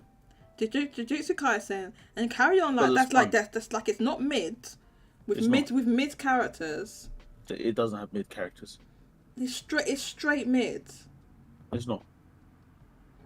It's just the definition of mid. You simply just didn't watch it. I watched it, and it's that. What is this goddamn gif? It's Akira. I know it's Akira, but what is that monkey? It's awesome. Is he having like a vision of like a monkey? That makes no sense. The monkey's hypnotizing him. That makes no sense. I'm just trying to fall now. Oh my god, I need to end this. I need to end this. All of you had. I wish this is supposed to be a gaming like. This is not supposed to be about talking about anime. Well, let's see. How many of the anime we spoke about have games? Jujutsu Kaisen's getting a game. Right. First of all, that Jujutsu Kaisen game is just a generic arena fighter. It's probably just reskins Naruto Ultimate Storm again. Yeah, it looks like doo-doo. It looks like doo-doo. It looks like doo-doo. Exactly. It looks like doo-doo. So who cares about a goddamn Jujutsu Kaisen game? It's just another arena fighter that doesn't even look as good as the reskinned Demon Slayer one. Who cares? Who cares? Demon Slayer was fun. Chainsaw Man has probably been in some mobile game at this point. No, it hasn't. I said probably. I don't know. JoJo has many games. There is no Chainsaw Man game. I don't even know how you'd make. No, I said it's probably been in some mobile game at some point, like with a crossover. Isn't Akira getting a live action movie written by Taika? Why TT? I have no idea. Mushoku Tensei has a mobile game. I don't even know what that is. So So let me read the See, synopsis. this man is reaching so hard that he's got to go and look and see if there's mobile games, like Japan only mobile games. He has to Google to see if the What do you game mean? exists to prove I'm a not point. googling anything. Stop increasing your volume. I haven't been googling anything. I Right. said there's probably been some sort of crossover with That's even Chainsaw worse. Man and some mobile game. I don't know. You said this is a gaming podcast, so I'm just trying to say It's a discussion there's a- podcast that we there's somehow a JJK. deviated into talking about anime. This show, I should have ended this show. Mushoku Probably. Tensei is getting a Switch game. I didn't even know that. I If don't so, even, what is Mushoku? What is? I don't even know what that is. So Mushoku Tensei, it's an isekai. It's like the grandfather of It's the one that started started its popularity with the craze? current formula it has. You know, where some guy gets killed and then he gets reincarnated into a fantasy. That it's called Jobless. Okay, I know what it is. I've heard of it, and I don't know what it is, but I've heard of it. Okay, yes, there's so many, like, good lord, there's so many of these isekai anime that have that same formula. Yeah, Mushoku Tensei really started that, and it's so good, and like every episode is like movie level production. It's so beautiful, and yeah, it's so beautiful. Studio Bind, So they've done announced an incredible it for... job. PS5, PS4, and PC. But what sort of and game? Switch. What sort of game is it though? What genre are they? It's probably gonna Probably be gonna like be a some visual novel. mystery dungeon or visual novel. Yeah. Be a First visual novel official just to trailer. annoy you. Oh, I doubt I'd probably get it if it was anything that's not like an Like, action if they could RPG make anyway. if they could make a decent like anime game that wasn't an arena fighter, you know, and wasn't like just I'm just trying to see where's the gameplay. I need to prove. Well- See ya, Mousie, cute girl. See, Is somebody doing that to that? it's A dog would never. showing A dog some- would never do that. It's showing some environments in the thing. It doesn't look like it's gonna be a visual novel. It could be like a first person thingy. I don't know. I can't read Japanese, so I don't know anything that's going on here. See what the comments are saying. Put some respect on anime fighters. No, Kike, I will not. Hell no. It's a mobile game. Really? Okay, so they're porting. That's just a Well, yeah, mobile game but- they're porting to. It looks like a first person dungeon crawler. Well, I do not care. Yeah, Okay. me neither. First person games sign me out. Oh my god, you know what I said? I said at the beginning of this stream, this is not going to turn into a goddamn 5-hour stream, and I stand by that. I said we're at 4 hours 35 now. We really need to end this show. Oh, good. So- FF16 copy them. 16 copied what? They are so Anime good. fighters. Final Fantasy 16 copied. I don't even know. I don't understand that reference. Because people said that. I mean, I haven't played the Naruto games, but apparently the quick time events in the fights are similar to what you get in the Naruto games. I think that's pretty funny. Oh, you know, I have heard someone say that before, actually. They have said that. They said it's like literally it looks like the Ultimate Ninja Storm games, right? With the Yeah, with the no, QTE. it's not the first time I've heard that. I've heard other people said that, and I even saw some people thought maybe it was OJ or someone was saying, oh, maybe CyberConnect 2's in, but they wasn't though. They wasn't involved in it. Yeah, Say, I oh don't no, remember seeing- Kike's I don't saying remember seeing devs from CC2 in Naruto the, worked on it. Okay, but CC2 I don't remember seeing themselves them in the didn't. credits. No. They wasn't in the credit. Yeah, so maybe some individual, but I mean devs move around all the time, right? So Yep. that doesn't really mean much, but it'd be different, like, because you know Platinum Games works with them, but that's like Platinum as a studio working on Final Fantasy 16. But yeah, apparently they I did hear that before. Yeah, and Luminous Studios. This is the last game that they're probably gonna be credited in. Wow, FF16. wow. Well, whose fault is that? I'll tell you whose fault that is. That is Square Enix's goddamn fault. Because they're an L company, showed right here on the results. They are straight L. What did you think about that one? I don't know. you probably didn't even realise that their financial results were that bad. It's No, straight no. L's. No, I was kind of confused when VidiMax said FF16's the reason they're doing so bad financially right now. I was kind of confused, but I see it now. Yeah, I mean, they literally say it's amortization of development costs. I haven't seen that word before today. Let's see.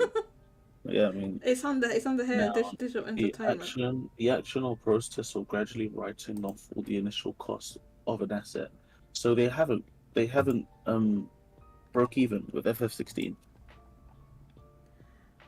Well, we That's don't what I'm know that it's understanding. just. That's we what would I'm we, understanding here. we would assume it's mainly because look, they're talking about games that released this quarter, the games that they released this, the quarter just gone, right? And what released? So It was FF16 and FF 1 through 6 on right. Switch and PS4. And they're but talking they said about both of them sold well. yes. Look, it says net sales up year over year due to the launch of FF16 and other titles. Yes, they sold well, but doesn't mean that they made enough money. But operating income down partly due to amortization of development costs. And that weren't the goddamn Pixel remasters. Partly. So what was the other reason? Square Enix. It's because Square Enix is an ill mismanaged company. As I said before, how is it like a lot of their major divisions are down? Digital entertainment, MMO, smartphone games, all down. Manga down. How's everything's down apart from the goddamn amusement. What? Wait, scroll up. It said something about digital content. This? Up. This? More. This? And up again. And one more slide. That's where I was in the first place. No, here. This is. So that's the upcoming games. No, down one. These are upcoming and already released games. Yes, they've just shown everything Pixel within Remaster. this timing. So these two are out already. Yeah. But these three Okay. are not. Or these four are not. Okay. That's their major titles. Okay. Yeah, it's not I'm everything, but it's I'm trying to understand. how they What lost money. other? Yeah, because if their games are supposedly selling well, No, but they've said that. Yeah, but selling well is not the same as making money. So it says the sales are up, but the operating income is down. yeah, but like, I don't see how that's the game selling well if they're not earning much money or anything. Because the development costs were so high. It says right here, partly due So to then- amortization of development costs. So then they haven't sold well. No, Jaygo. It means that the development cost exceeded what in that quarter that it didn't balance out in that quarter. It doesn't mean that in the red as altogether, but they have not made enough money in this. Like Final Fantasy 16 released in this quarter, so their biggest game. So how is their actual operating income down in that same quarter? That's what I don't understand. Right. So they're saying net sales were up year over. Yes, that was up year over year. But when there's a year over year, they're comparing financial year 24 with financial year 23 because obviously it was way higher in financial year 22. So you can see on the screen it was 69.8 billion yen this year. Financial year 24, it was 62.3 billion yen. In 23, 53. So it's only higher than financial year 23, which is 53.5 billion yen. And look, you can see here that the purple is HD games. So indeed, it was way up compared to this quarter last year because of the release of Final Fantasy 16. But everything else is dropped as well. So this is April to June 30th, right? No, it's March. Yeah. Sorry, 1st of April to June 4th. Yes, it is. And this is year over year. These are comparing quarters, not the whole. Obviously, not the whole year. Just the same quarter in different years. Yeah. But like these are not good results in the same quarter that you're talking about, in the same quarter that you released your biggest game in. Okay, so I'm now looking at the releases for this quarter. That would be FF1 through 6, Live Alive, and FF16. Yes, and the development costs were not eaten up by goddamn ports of the Pixel. Every those games were already made. Ports of Pixel remasters and a port of Live Alive. That was not what that game already came out like a year ago. Those games we're talking about were ports. The only brand new game was Final Fantasy 16 in that quarter. So what else can they be talking about?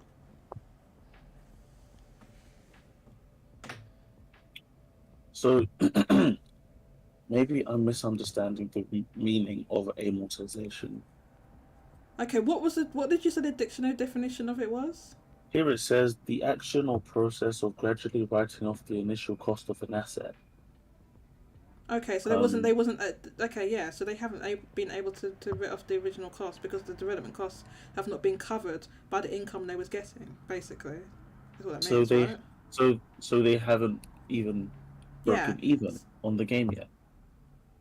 Yeah, probably. I mean, it's not just that game in that other games, but I don't know. Maybe someone is more, that's more familiar with this financial stuff can. It seems on the surface that maybe they didn't. How can operate? Yes, it's partly due to that. That's a lot, because I mean that would mean FF16 was a lot more. Cost a ridiculous amount of money to make. Put it this way. Forspoken, we know, was like $100 million, right? Yeah. Which do you think they spent more on, Forspoken or Final Fantasy 16? FF16 by a mile. It looks way better than Forspoken. So I mean, like 3 million in 6 days. That would be $210 million of revenue. Right, and they haven't broken even. That's assuming every sale was $70.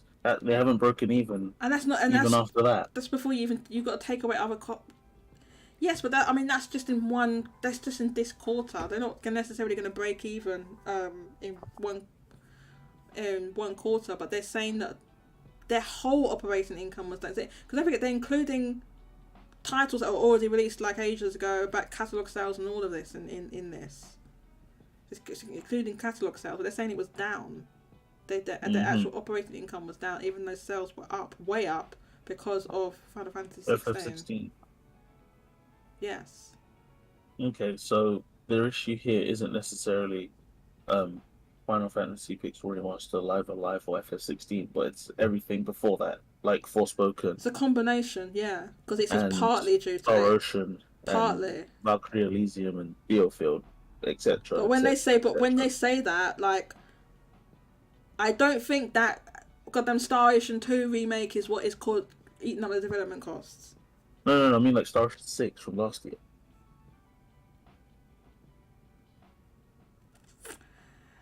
Yes, because they still get an income for everything that's what they've already released in the past. So that's their catalogue sales.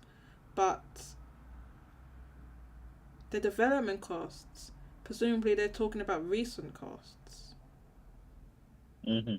And recent releases. Final Fantasy 16. Recent releases would mean FF16. But they're not only referring to that. Let's put it that way. They're not obviously they don't only mean that game, but that is their biggest, most expensive game, probably that they've ever made. I don't imagine they've made anything as expensive as Final Fantasy 16 before. Yeah. Like I doubt it as well. Maybe Spirits Within Cosmos. Well, I mean that nearly tanked the car, but yeah, if you account for inflation, it was probably yeah, it did, yeah. It if you account for inflation, it was a lot, yeah, it was. But in terms of games, right? Like they spent so much money on FF16, right? The marketing and everything, it would have been a lot of money, but basically, yeah, all their operating income is down. Everything's down. I'm just trying to understand how this makes sense. I'll make it make sense for you. So here's how it makes sense. Square Enix is an L company. That's what it comes down to. Jaygo. Well, that's just a given. But I just don't understand how. Like, how does this make sense? Because Oh. they're mismanaged. Like, what? Are people getting overpaid or something? Well, how much is Airbrush Kiryu-san getting paid? They don't know. I just don't- headhunted him from goddamn that Dentsu company. How much is he I just getting don't- paid? I just don't understand. That's just it. I just don't understand. Well, I just told you the explanation was Because so you're saying their financial issues Because aren't they're- being offset by their new releases. clearly not, because they just said that. It's yes. So then how can right, they claim that their games This are selling company well? sold off all their Western studios. This company just closed down another studio with a brand new triple A IP. Right? Do you see this? What other company do you see that all this is nonsense happening to? We just talked about Capcom and their thing. How is this Square Enix is having all these problems? Unless they're mismanaged, Jaygo. That's not just happen. It's not just happening in the HD Games division. In the manga's down as well. All of it. The manga's down. Yeah, I know that. I'm just trying to wrap my head around how they can say their games are selling well then, if they're not making money off them. No, it's not that they're not making money. It's that their year-over-year revenue is down. So compared revenue. to Net income, sorry. compared to April 2022 to June 30th, 2022, they're not making enough money. Right, but the problem is with this. Here's why why it's an issue, right? Because what really in this same quarter in those previous years did they have a game releasing as big as Final Fantasy 16 in those previous quarters? I'm trying to see. Last year was No, Chrono Cross. Jacob, I can already tell the answer is no, right? Because this is the biggest game they've released in years. Final Fantasy is always the biggest game that they release. So they didn't release anything in financial year 23 or 22 that was as big as Final Fantasy 16 in quarter one. They couldn't have done. Off the top of my, I don't even have to look it up. I know they didn't. You know, quarter one last year. I mean, I remember Chrono Cross. I don't remember anything else. Well, around that time. it doesn't even matter what it was. It wasn't as big as Final. Wasn't as big and and the year expensive to before develop as Final Fantasy 16. The year before that.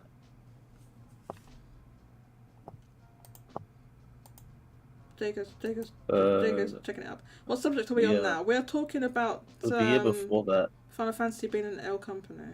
So the year before that, in Q1, they released Saga Frontier. Yeah, they released Nier on PS4 and Xbox One and PC. They also released a PS5 version of FF14 and FF7 on PS5, as well as Legend of Mana. So that's okay. That would explain why the 2022 Q1 is so high. Right, because it was A lot of Final Fantasy and also Nier Replicant. right. So so the financial year 22 is that what you're talking about? Yeah. The first part. So financial year 22 was 2021. Yeah. Okay. So that's what they had that in 2021. Obviously, the year before that would have been Final Fantasy. That was Final Fantasy 7 in 2020. Yeah. Right. Final Fantasy 7. Yes. On PS4, and then this one here, this first part, is the release on PS5. I say integrate all the. Yeah. Okay. Yeah. Right. Right. So that. So now their operating income has dropped significantly because the operating income is the line on the chart. Went down from 14.1 to 2.7. Yes. What are they spending so much money on? Forspoken, which tanked. But Cost all them a that lot money- of money. All that money would have been But- spent long before this. But this quarter. this division, digital entertainment, it includes the MMO and the smartphone games as well, which are huge for them. But all of that was down. Look, net sales, MMO down year over year. Smartphone devices, new titles were unable to offset weak performances from existing titles. So it's not even just we can blame this. Final Fantasy 16 obviously So individually, the games that released last quarter sold well, but they didn't sell well enough to offset Forspoken's bad sales, for example. Right, although Forspoken didn't release in this quarter. But Yeah, they're still feeling so- the effects of it, I guess. Yeah, that's what I was just trying to wrap my head around. Because if their games are selling well, how are they not making money? But now Because they they're make they're because they're, there's- they're mismanaging their suffering funds. They're they're suffering from their L's from 2022. all their L's, and they've made L's with Final Fantasy 16 as well, because that must have cost them an arm and a leg to develop. And Well, I wouldn't market. say- There was a giant marketing campaign for Final Fantasy 16. So Yeah. it take a long time to Buses all over England. yeah, all over the world. We saw that. So Was it not just England? I didn't see any pictures outside of England. I just assumed it was England. No, I think they did stuff like that other place. Maybe not the exact thing, but they did other stuff. Okay. I mean, I did see. Wait, I think I sent it to you where they did it in Westfield in West London, Oh yeah, well, there's a whole where side of they had the entire wall, yeah, stuff like that. the Is entire wall expensive. for Echo 16. Yeah, that must have been so sick. Yeah, and they put that sword in the Tower of London, which I was not paying to go and see that. Good Yeah, Lord. no, I mean, I would have gone. If I it was was like, yeah, no. like if it was free, I would have gone. Let's put it that way. If it was free, I would have. It's like £18 to get in. but Exactly, then when it's so you're in expensive to get into the there, Tower but of then London. when you're in there, you're gonna want to get other things, and I'm sure You wanna get your money's a worth. Random, yeah, I'm sure like the burger they were selling there must have been like £13 or Probably. something crazy I ain't like going that. all and the they were way to selling like Tower ice cream and stuff. Blasted London. I mean, it's so expensive. It's so expensive. And Tower of London's got to be one of the most expensive like tourist things in London. It's so expensive. And I went there years ago, and it was expensive then. Who knows? And it was like 10, 15 years ago. Yeah. It's gonna be way more than that now. Yeah, I mean, I've never been. Yeah, I mean it's interesting to go and see. I'm not saying like it's not a good attraction. It's just really expensive. It's just Yeah. really expensive. It would have been nice to go. And I managed to get a discount, so Wow, and it was still expensive. yes. I'll tell you off stream why I got a discount, but yeah, so yeah, in conclusion, Square Enix is an L company. So I don't know what else to say, Jaygo, because it's like it's not just one division. It's like multiple divisions. It's multiple things that are down. Like I said, their manga's down. The merchandising's up You're welcome. because of Jaygo buying all these Torgal plushies. And I got the special editions for FF16 and the Pixel Remasters. Me too, and I got the Octopath 3 So one as well. I'm not the only one. I didn't say responsible. it was. I'm just saying. You are too. One of us here bought the Torgal plushies, and one of us didn't. That's what I'm saying. Yes. I simply think Torgal's cuter than you think he is. I think Torgal's cute. Not Yeah, but I think he's £130 for 2 plushies. Cute. Well, Exactly. I rest my case. well. But somebody buy me this Cloud in a dress, please. Please. How much even is Cloud in a dress? It's expensive. It's really expensive. It's like hundreds, I think. It is a couple of hundred. Enix store. Let's see. Merchandise. The Square Enix stuff, Square Enix merchandise. This is why I make so much money. Jaygo, you are right. About what you said before, but the reason, I mean, this stuff might be Yeah, good quality, but they Yeah, 160. is it £160? Yeah, 160 quid. Hell nah. Square Enix can get the hell out of town. Nah, I don't think so. I don't want it that badly. If I was going to spend £160, I was going to get them 2 Torgal plushies for that price. Yeah, you should. I might get the small one. I don't know. Or maybe I'll get the small one. Jaygo, don't why are you remember trying how to? much they Why are you cost. trying to? They're expensive, man. The don't big remember how much one's they like cost. 90 quid, and the small one's like 40 or 30 quid. Is Well, you paid 130 quid for both of them combined, Jaygo, without shipping. Oh, that's shipping up. That's so annoying. £5 extra. Like, what is the point? Their shipping should be. It should It be should free. be free. It should be free, It's which like- it was before they changed it. And that's the thing. The annoying thing is that the warehouse is in London, so they're coming from there. Like, Literally, they're could- coming from there because I I've could take returned like the stuff. Victoria line there. It's so annoying. Exactly, I can just walk in, and yes, there's the up static my arts stuff. one and the play arts one, the cloud and the dress. But look how it's with. Oh my god, That's the only cloud dress one I saw when I typed in cloud. Oh no, there's a play arts one as well. That we opposable one. But yeah, so I'm seeing here toggle is £90 and £30, and shipping is £5. Exactly. Who be buying that? You. Oh yeah, awesome. You be buying it. Wait, where is? Hang on, I was trying to find that.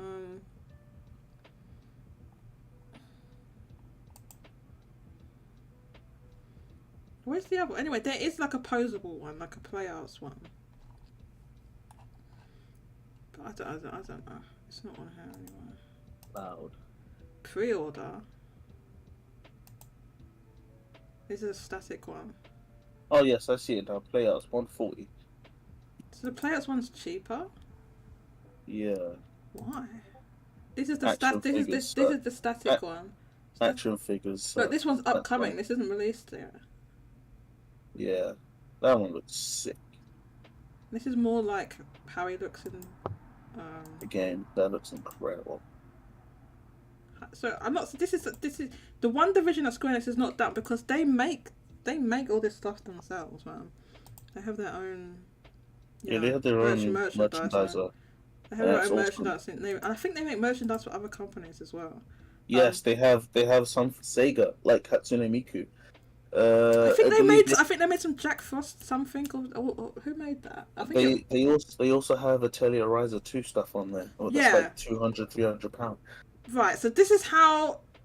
Yes, there's stuff that I will agree with you. They're good quality, but you pay for it. They're expensive. This is how. So they're one division of Square Enix that is that and the amusements. The only reason the amusements is up was because it was in steep decline because of COVID. So yeah, look, I've tried to show it to you. So look, that's up. Their merchandising is up, and then look at this. This is their sales. They got their manga all down. Yeah, look how far up their amusements has gone. Wait, go back to the manga one. This one. The manga one, yeah. Slide 19. This one. Down one. Yeah, right there. Breakdown of publication sales. So digital sales are going down, but they're not going down like a whole lot, which is decent. Why But are the digital sales printed going media- down? Yeah, but printed media sales is Yeah, I know, but that's printed it's media. dropped- it's dropped a That's not. lot. That's in. Like, dropped a That's in lot from- every. That's everything with analog or printed media or whatever. Yes, but like the problem is that also the digital sales are also dropping. Yeah, you would think as printed media sales drop, digital would increase, like with every other thing. And that hasn't But no, happened. they're both dropping. Well, not for Square Enix anyway. I'd imagine it's Yeah. happened to other companies. Why?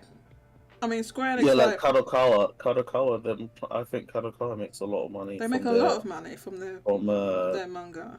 I think their online store is Bookwalker. I don't remember.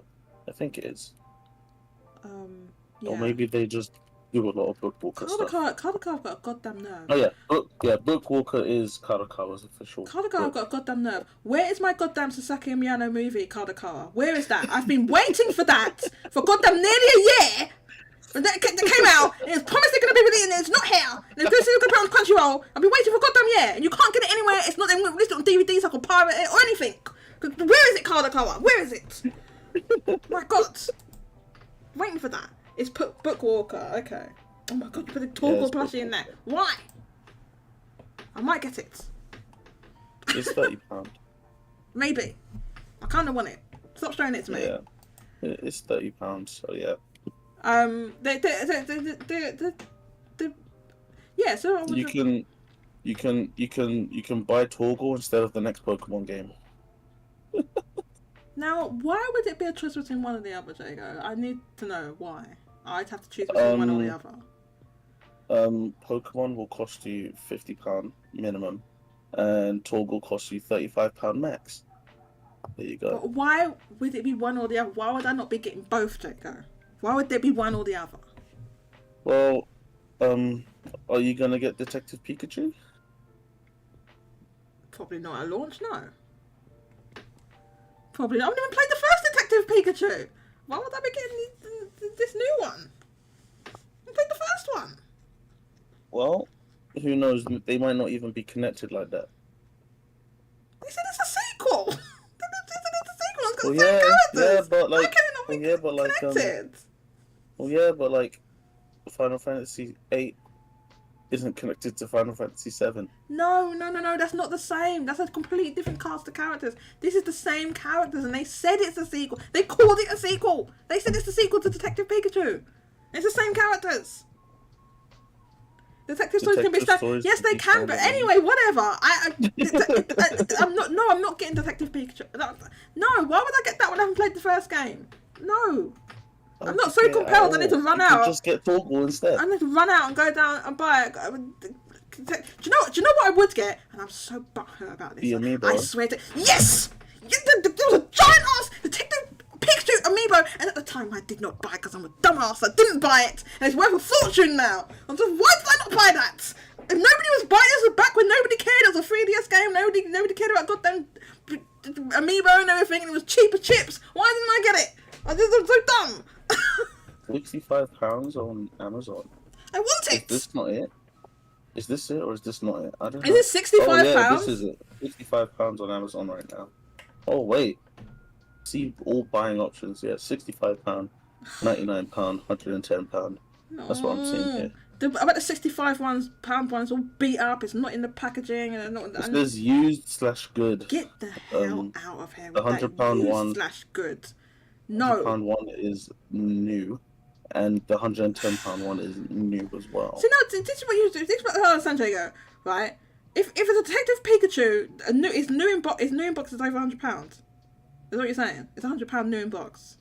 Yeah, that's what I'm seeing on Amazon. Why on eBay. would I buy 2 Torgal plushies for £130 when I can get a brand new Detective Pikachu giant ass amiibo for £100? Torgal's cute. Why would I do? Why would I do that? It's a giant amoeba. The only like, okay, there was the giant. I'm not even starting on the Yoshi one. I couldn't get that either. And I actually wanted. I tried to find that one. I couldn't get it at the time, right? But the only giant amiibo they've ever made that's a solid one, that's not a fluffy woolly one, is that Detective Pikachu amiibo. So why would I not get that? Why would I get that rather than Torgal plushies? Two Torgal plushies. So where am I going to put those Torgal plushies? They're huge, and a Detective Pikachu. Oh my God. I can actually put that somewhere on a shelf with my other amiibo. I'm seeing here new amiibo Detective Pikachu from Japan, free shipping, £88. Link me on right Amazon. now. Link me.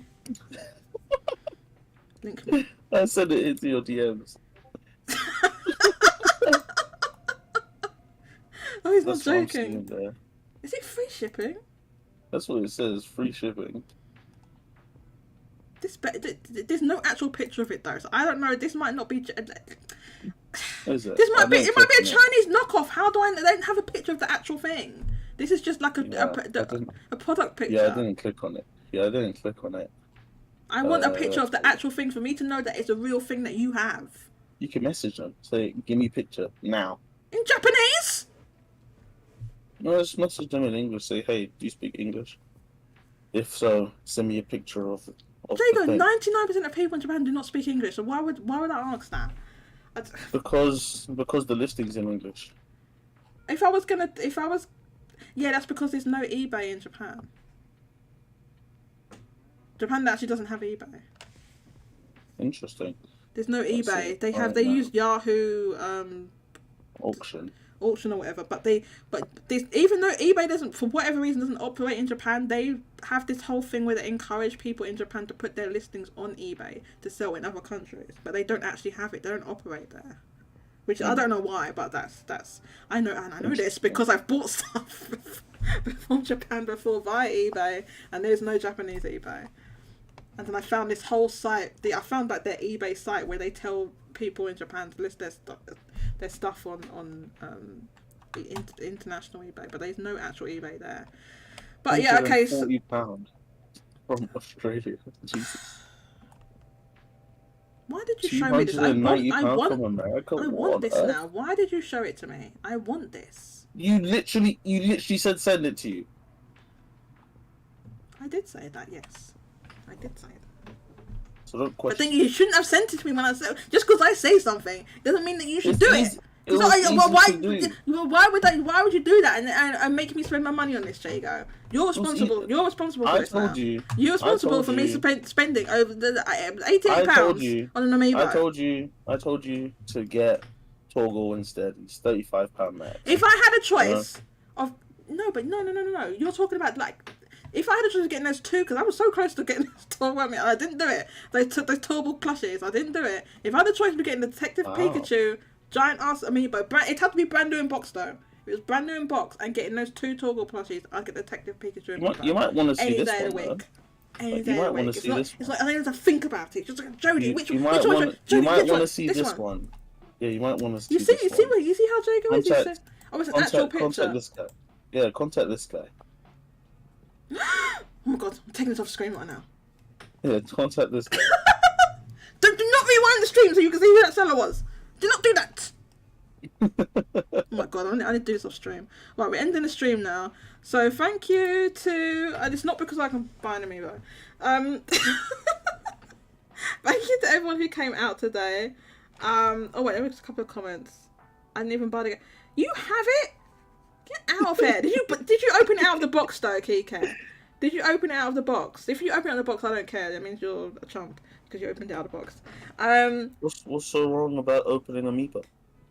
What, this giant ass one is worth a lot of money now if you kept it in the box? Yeah. What's so bad about it? It's worth way more in the box. So? Red Hood. Oh my god. So? Toys need to be free. Exactly. Back then, when this amiibo didn't cost a lot, then you wouldn't think twice of taking it out of the box. But now, if you bought that for £100 bound new box, would you take it out of the box, Kike? You would not. Red Hood says... Probably. No, you wouldn't. Red Hood says, sequel or standalone game that has some characters. Honestly, I'm ready to give up on trying to keep continuity for media. Heck, you should see the Discord for Persona 5 Tactical DLC trailer reveal. Red Hood, there was no punctuation in that, so I don't really understand what you're saying. Are people getting like bent out of the shape of a goddamn Persona 5 Tactical DLC continuity? Yes. Persona 5 Strikers. Who gives a flip? Who gives a flip? Discourse, but I'm going to assume it's because Sumi and Akechi are back, and people want Sophia and Zenkichi from Strikers. Okay, well let's not. One let's not be there's blocking. Complaints. Let's not be bopping. No, it's okay. Red Hood, I was just joking. I'm not trying to call you out or anything. One, let's not be dropping spoilers because someone's getting banned. Someone's getting banned from the server. That's one, right?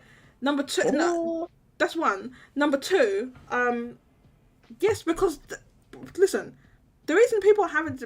First of all, the Persona they be wilding all the time. These Persona people, right? These weirdo Persona fans, right? They be wilding all the time anyway. But the other thing is like, why did Atlas make this game? Then they made another thing with the Royal, but then they made a sequel. But it didn't follow from Royal. It followed from the bloody first game. Then they released this one. It doesn't follow from this, and it follows. It doesn't make any sense. Because Atlas is a mismanaged company. Strikers fits both. And the only reason Strikers fits both Royal and the original as a sequel. Which also makes no sense. The only reason why Atlas are not, they've gone bankrupt before. The whole reason why they haven't got bought in the first place because they went bankrupt before, right? It's because they're getting bankrolled by Sega Sammy. Sega Sammy's a goddamn mega corporation. It's got buckets of money, right? The only reason they're still standing in the company is because they're getting bankrolled by Sega Sammy. Like, we've been through the Atlas financials before. We've been through them, and they're still paying off their debts from the Enix corporation, right? So I don't. talk to me about Atlas. Atlas is grossly mismanaged as well. It's a grossly mismanaged company. Sonic saving Atlas, yeah. Yeah, baby. Kike, explain that That's our Lord. Explain That's that our sentence. Lord and Savior. That's our Lord and Savior. Explain right that there. sentence, Kike. The Persona That's our people. Lord Yeah, these and goddamn Savior. Persona weirdos. Not you, Red Hood. The rest of them. That's our Lord and Savior, saving Atlas. You know, Yeah. just like how he saves everyone. Atlas can't even. Well, yeah, they need Atlas- Sonic to save them. Atlas can't save them, so I don't know how that's happening. Yeah, he is. Atlas can't even. Sonic is the number one Sega franchise. When you say number one, do you mean number one in money? In like money it's Number bringing one in in? everything. Probably because of like merchandise. Because like No, they're Sonic's Western. games sell. Sonic's games sell the best. No, Sonic's games- their Western stuff Sonic's- sells way more than anything. No, Sonic's games earn more. Like No, they always say. I think the IP They always say licensing. when it comes to. They always say when it comes to their game sales, Sonic is always at the top. But except for that 1 year where it wasn't. the IP licensing from Sonic. Where is it now? I had the Sega Sammy thing. They always say like, Sonic is number one. Please tell me where it says that in this thing. Tails Channel always has like every 4 they always have like the list Sega puts out, and I think there was 1 year where Sonic wasn't first, and Sonic fans got Right, where does? livid. Oh my god, Sonic fans be crazy. Where Yeah, does Sonic it? fans were livid because the Sonic games weren't selling well because Sega weren't releasing any Sonic games. Please tell me where it says that in this I don't know financial if I read it. financial report. I don't know if I read it. Mr. Chow Hedgehog, if you would please. Do you know which page it's on? They don't say that in here. That Sonic is the highest selling thing. They make a ton of money from all those Western studios and all that Total War and all that nonsense. That's where they make most of their money, man. I'm telling you. I have to put up the size. I'm telling you, they make more money from that than all their Japanese stuff. But I don't know where it's written that. Can somebody look? Oh, you want this keycard? This thing? Yeah, send them the link to Oh, it. not paste. Oh, God, I'll just I hit paste instead of copy. Oh my god, so dumb. 1 sec.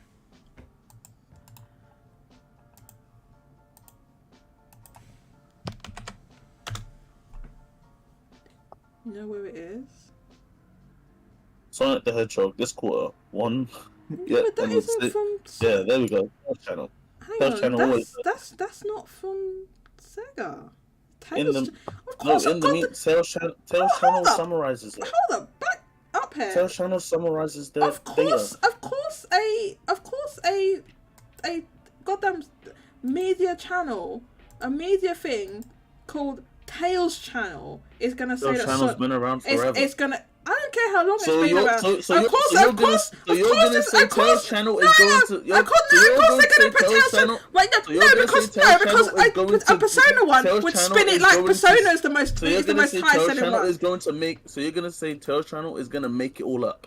I didn't say they made it all up. They spun the numbers. So obviously that Sonic is number one. Obviously But they're gonna look do at the that. numbers. Sonic. I'm looking at the. I'm like, 1.22 yeah, but obviously, million. this is per quarter, not ever. This is per quarter, Yes. not Yes. ever. But every quarter, it's Sonic. There's always no, Sonic. no. What? Okay, what quarter? This quarter? What goddamn? What goddamn Like a Dragon, Persona and Total War games released? But maybe there's a Total War game. What released this quarter? They're summarizing everything from Sega. No, I know. If you have a problem with the numbers being shown, take it up with Sega. No, I'd have to go and look through. No, that's not what I'm saying. Jaygo, what I'm saying is, obviously, this Tails channel are gonna make Sonic look the best. They're gonna spin the numbers. They're spinning the numbers. Sonic, obviously, yes, they're gonna do that, Jaygo. You're making no sense. No, you're making no sense. Tell me now what Like a Dragon and Persona games released this quarter just gone. Tell me what released. Sonic Origins, Etrian Odyssey. Etrian Odyssey is not Persona. That's not this count in this figure. but And Persona even if it isn't did, there. that didn't sell hardly anything. So Yes, but Etrian Odyssey isn't there. because it's not a Persona. Oh my god. It's not Persona game, and even if it was, it's like nothing, man. Like, that's because Entry and Odyssey isn't even being counted in the Persona numbers. I just said that. I just said that it's not being counted, even though you've written it on here. I don't know why. You've written it on here. I'm just saying there wasn't any like new games, but yet there was a Sonic Origins collection. Yes, in that quarter. Because Sega is giving the full game unit sales for games that are already on sale. No, I know that. It's like including, Frontiers, it's including Yakuza games 7, already. Persona 5, Persona 3, Persona Jaygo, 4. I am not dumb. I know that it includes games that are already out, right? I'm just saying, if there's a game that's also released in that quarter, it's gonna bump up this. Yes, gonna bump but it up. every single quarter, it's always Sonic at the top. Except for that one time it wasn't. Because in like Tails 2020. Channel, Tails. No. What was at the top in 2020? What was at the top? I don't remember. I just remember Sonic was Oh, the fourth. one time he doesn't remember. Everything else he bloody remembers like a Savon. And this one time he can't remember. Suddenly he can't remember it. Yeah, but Sonic was fourth or third, and that was enough to set Sonic Twitter on fire. Convenient. Everyone was Very, very everyone was so convenient, angry. Jaygo. I found it incredible. Very convenient. Let me read this goddamn chat. Oh yeah, go to slide 16 at the bottom, and Wait, you'll hang see on. Sega Can I statement do one goals. thing at a time? Let me read this thing. Johannes says to... Oh no, Red Hood says, "Are you replying?" But I feel bad for Tactica since it's getting overshot by P3 or P3 reloads. Red Hood, let me ask you a question. Whose fault is it that Tactica is getting overshadowed by P3 reload? Whose fault is that, Red Hood? Who announced those games at the same time? Who did that? Yes, that's right. It's Atlas. Sega can do that with Sonic. You know, like in 2021, they announced Sonic Frontiers, Sonic Origins, and Sonic Colors Ultimate. But here's the difference. The audience for Sonic is much more broad, right? And a general audience.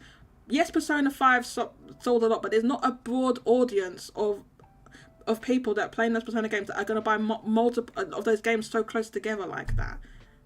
You know, and especially when one looks more interesting and better than another one, then people go, oh well, I'll get that, I'll wait till this one's on sale. So yes, Atlas is oh my god, I'm getting the whole thing about Atlas now.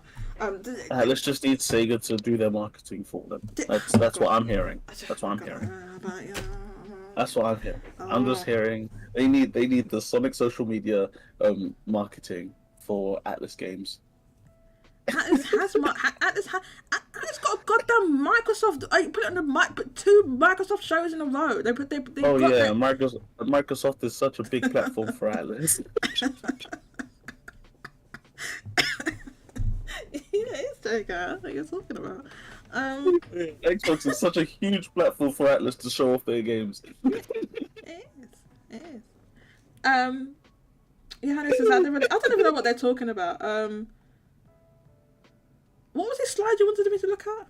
Slide 16 Of what? in the Sega Sammy Alright, one sec. financials, and you'll see Sonic the Hedgehog is number 1. Slide 16. Let's type it in.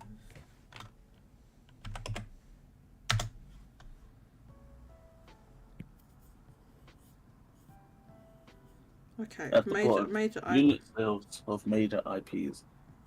Alright, okay. I can see it says that. There you go. But that's whatever.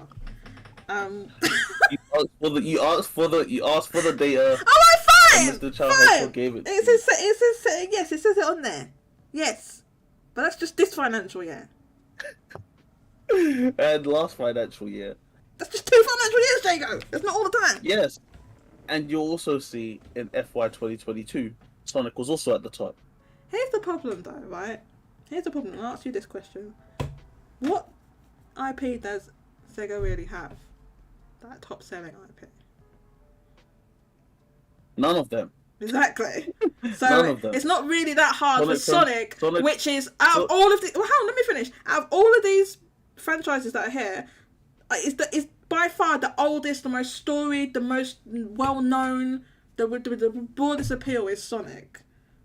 Compared to these other franchises, Total War, Persona, and Like a Dragon. Sonic has broad appeal in general. Just not compared to these franchises. And the only reason they list Persona anyway, don't get started why they list Persona series. This is Sega Sammy, not Sega Corporation. So Sega Sammy can do that. Can do what? They can list Persona. Listen, not Sega. It's Sega Sammy, not Sega Corporation. I don't give a flying flip, right? Yeah, so obviously it's going to be Sega Sammy because it's the whole company. They're doing the financial results. It doesn't make sense they've put Persona, but I'm not getting into that now. This is why Persona is only. It's only they've only listed that. This thing has been going for 25 years, right? There's only this now. Suddenly they're anyway. Listen, I'm getting started now. Listen, it's one of their big four pillars. And like a dragon, conveniently gets Judgment combined with it, and whatever. Same series, you know. It's by that logic, you realise what you're saying now. By that logic, Persona and SMT are the same series, Jaygo. By that logic, they should be. By that logic, oh my god, but it's the same logic. It's the same logic. Why is Judgment combined? Well, that's not what they're saying. By that, I know that's not what they're saying. They just made up their own thing. But by that logic, why is Judgment combined with like a? Listen, I don't. Maybe that's what the studio wants. No, this is what Sega Sammy wants to list it like that. They're listing it like this for their investors, right? So that is the reason why it's like that, because they think it looks better to just say the Persona series because that's their highest selling Atlas property. Right, but the reason I know why they've done it. Why they combined Like a Dragon with Judgment is because those games don't sell nowhere near as much, and the whole of them combined hasn't sold enough. So they have to put Judgment in there to make it to beef it up. That's why they did it. It's as simple as that. They put it in there to beef it up because it's not that high. Wow, look at those Sonic numbers. It's actually insane. Actually, like. Just looking at last year's through Q1. Yeah, but that's a lot of growth. Hell yeah. It looks a lot. It looks a lot when you're comparing it to these other franchises that are nowhere near I'm not big. even looking at the other. I'm not even looking at the other franchises. Yeah, obviously Q3. These quarters are huge because this is the holiday, and you know. I'm just looking at the growth. That's what I'm looking at, and that's awesome. Like. Yeah, I know Q3, that's when Sonic Frontiers released. That's why there's a big gap from 2.6 to 6.7. But then even Q4. Like that's a big jump for the start of the year. That's awesome. Right, okay. No wonder it just looks good compared to these other franchises that are nowhere near the size of that. Now, if you put this next to some other franchises, it wouldn't look as good. That from other companies, I mean, it wouldn't look as good. But yes, obviously it looks good next to Total War, Persona, and Like a Dragon. Come on. So now you're saying Sonic looks good next to Total War, but I thought they made most of their money from Total War. They do make it's not most. I thought it was more than that, but they do make a lot of money from it. Yeah. A lot. Yeah. More than the Persona series, anyway. Easily. More than Persona, more than Like a Dragon, way more. That's what I'm saying. They make a lot of money from it, but no one ever talks about it. Because no one cares about it. It's one of those things that, like, there's hardcore people that are into that, but if people talk about Sega and think of Total War, nobody gives a stuff about those. Mm-hmm. They care about the stuff that Sonic is. Sonic. That's Sega. I'm tired, man. Sonic. Oh my god. That Sega's known for, which is not Total War. I don't know when they bought those studios, but like. People. This is the thing. People associate Atlas more with Sega than those Total War games, than the Total War stuff, than those PC studios they have. So Sega bought them, and they've had 2005. and they've had them for longer. Okay, so they've had them for longer. They bought Atlas in like 2013, 2014. Yeah, so they've had Atlas for longer, but Atlas is way more associated with Sega than what those PC studios are. Yeah, Persona's just got wild appeal. No, it does, but that's what I'm saying. Not as much as Total War. It doesn't. Total War, it does. So we're sitting here looking at the sales figures. But Total War's only for PC gamers, whereas Persona is for everyone. No, I know. That's what I'm saying. That's why nobody talks about it. Nobody talks about it because it's huge, but within a certain niche, if that makes sense. It's not, And- and Persona doesn't have a broader. It actually doesn't. It's Wider appeal than Total War is what I'm saying. probably because it's more accessible. Yes, that's why I said that. Right. Okay. But yeah, it's people. That's what I'm saying. People associate Atlas way more with, and it's also the way they market stuff, because they don't market. Yes, They market Sega- that stuff completely separately. Like, they don't, like, if you look at their Japanese social media accounts, they don't even acknowledge that they have those studios. Like, I've seen like one tweet in how many years that even involved any of that stuff. Yeah. They just don't even acknowledge it. They don't market it to Yeah, when people talk Together. about Sega, they think about the Japanese side. They don't yeah, think about the Western stuff that they like have. I remember when was it? I don't remember which game showcase it was. Was it last year's Gamescom when they were talking about Sega's gonna reveal a new IP and Oh it just my ended up God. being That and then there was just a hyenas. hero shooter. Yes, It was a hero hyenas. shooter, and then people going, "Oh, it's this They said it was people thought it was What did they think it was again? What's an old IP that's dead? I can't remember that. They thought it Jet was Set that. Radio, Crazy Taxi. They thought it was one of those. Yeah, it was something like that. They thought it was something like that. It was gonna be one of their super games. Yeah, and it made no sense for it to be that. And then some people thought Persona because of the colors they used. Even though that it didn't. Not many people thought that though, because it just didn't make any sense. Yeah, but nobody thought it was like, oh, they're making a new live service game. It looks terrible, to be honest with you. And it's so out of date now. It's so out of date, because they haven't even released that game yet, by the way. It's so out of date. They've made that as a hero shooter that's kind of like a hero shooter mixed with Payday. But that whole trend is so out of date now that by the time they release that game, it's going to come out and it's going to flop. Nobody cares about the games like that anymore, especially that weird combination. So they haven't released it yet. It's not even on this thing. But oh yeah, it is. Here it is. Hyenas, made by Creative Assembly. Again, another one of these Western studios they have. Creative Assembly, they do Total War. That makes a whole bunch of money for them, but no one talks about it. This is the thing. Sega's actually been successful with the Western studios, unlike Square Enix, Capcom. Despite selling so many units of their Western games, like Tomb Raider, they don't make money on it. But yeah, because those studios are really, really expensive to. Don't forget, any studio they have in the West automatically costs more because just running running studios is just so much more expensive in the West. It is in Japan anyway. It's just way cheaper in Japan. But yeah, like Sega's actually successful with the Western studios. You know, Capcom and Square Enix couldn't hack it. Capcom has Western studios, they sold them off. Or they closed them, or whatever they did with them. Don't have them anymore. And Samba de Amigo, that's a Switch exclusive.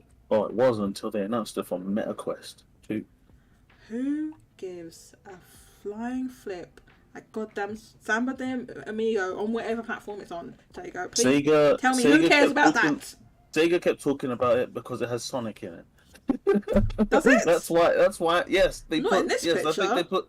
No. They have a Sonic. Skin? They have a Sonic thing. They have like a Sonic thing in there.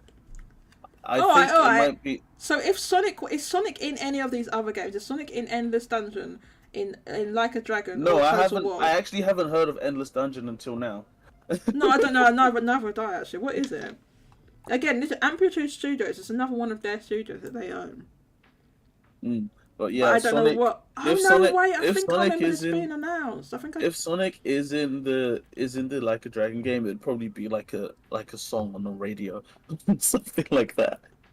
Wouldn't it be like one of the arcade? They used to have all the arcade games and stuff, and they don't just have that arcade games in Like a Dragon. Literally anything's possible. Because I know they play. I think it's in Yakuza 5 or 6. They play a song from Sonic Rush Adventure on the radio. Yeah. So yeah, they'll do things like that, but yeah, things like that. So, oh my god, this stream's been going on for bloody ages. Okay, so we need to finish up now because this is the longest. Oh my god. I hope Mousie's not here. Mouse did. No, she had to poof. Oh yeah, God, she's gonna see this. She's gonna be cross at me. But, oh my God, plus I haven't done my. I haven't done my studies for the day. Like, Okay, well, it's no, time to no, understand tell a that. lie. I did like an hour already. Let me just quickly read this. It's not the same studios. The media coverage will definitely go with Mario. Okay, you're talking. Sonic is our Lord and Savior. Well, I beg to differ, Kike. I beg to Sonic differ. is our Lord and Savior. You can play Sonic Fighters and Lost Judgment. Okay, I'm playing that. Kike says Sonic and Samba de Amigo has Sonic, so we care. No, we don't. Fist Bump is a song. Is it? I don't care. Yeah, That's from right. Sonic Forces. Put Sonic and we care. No, we don't. Johanna says you can play Sonic. Jody, Fighters. who is we? Oh, it's Kike. He's the one who's saying we. No. You're saying we don't. He said I'm we. saying who he is. said he's saying No, I'm we. asking He said we you. care. I'm asking you. Who is we?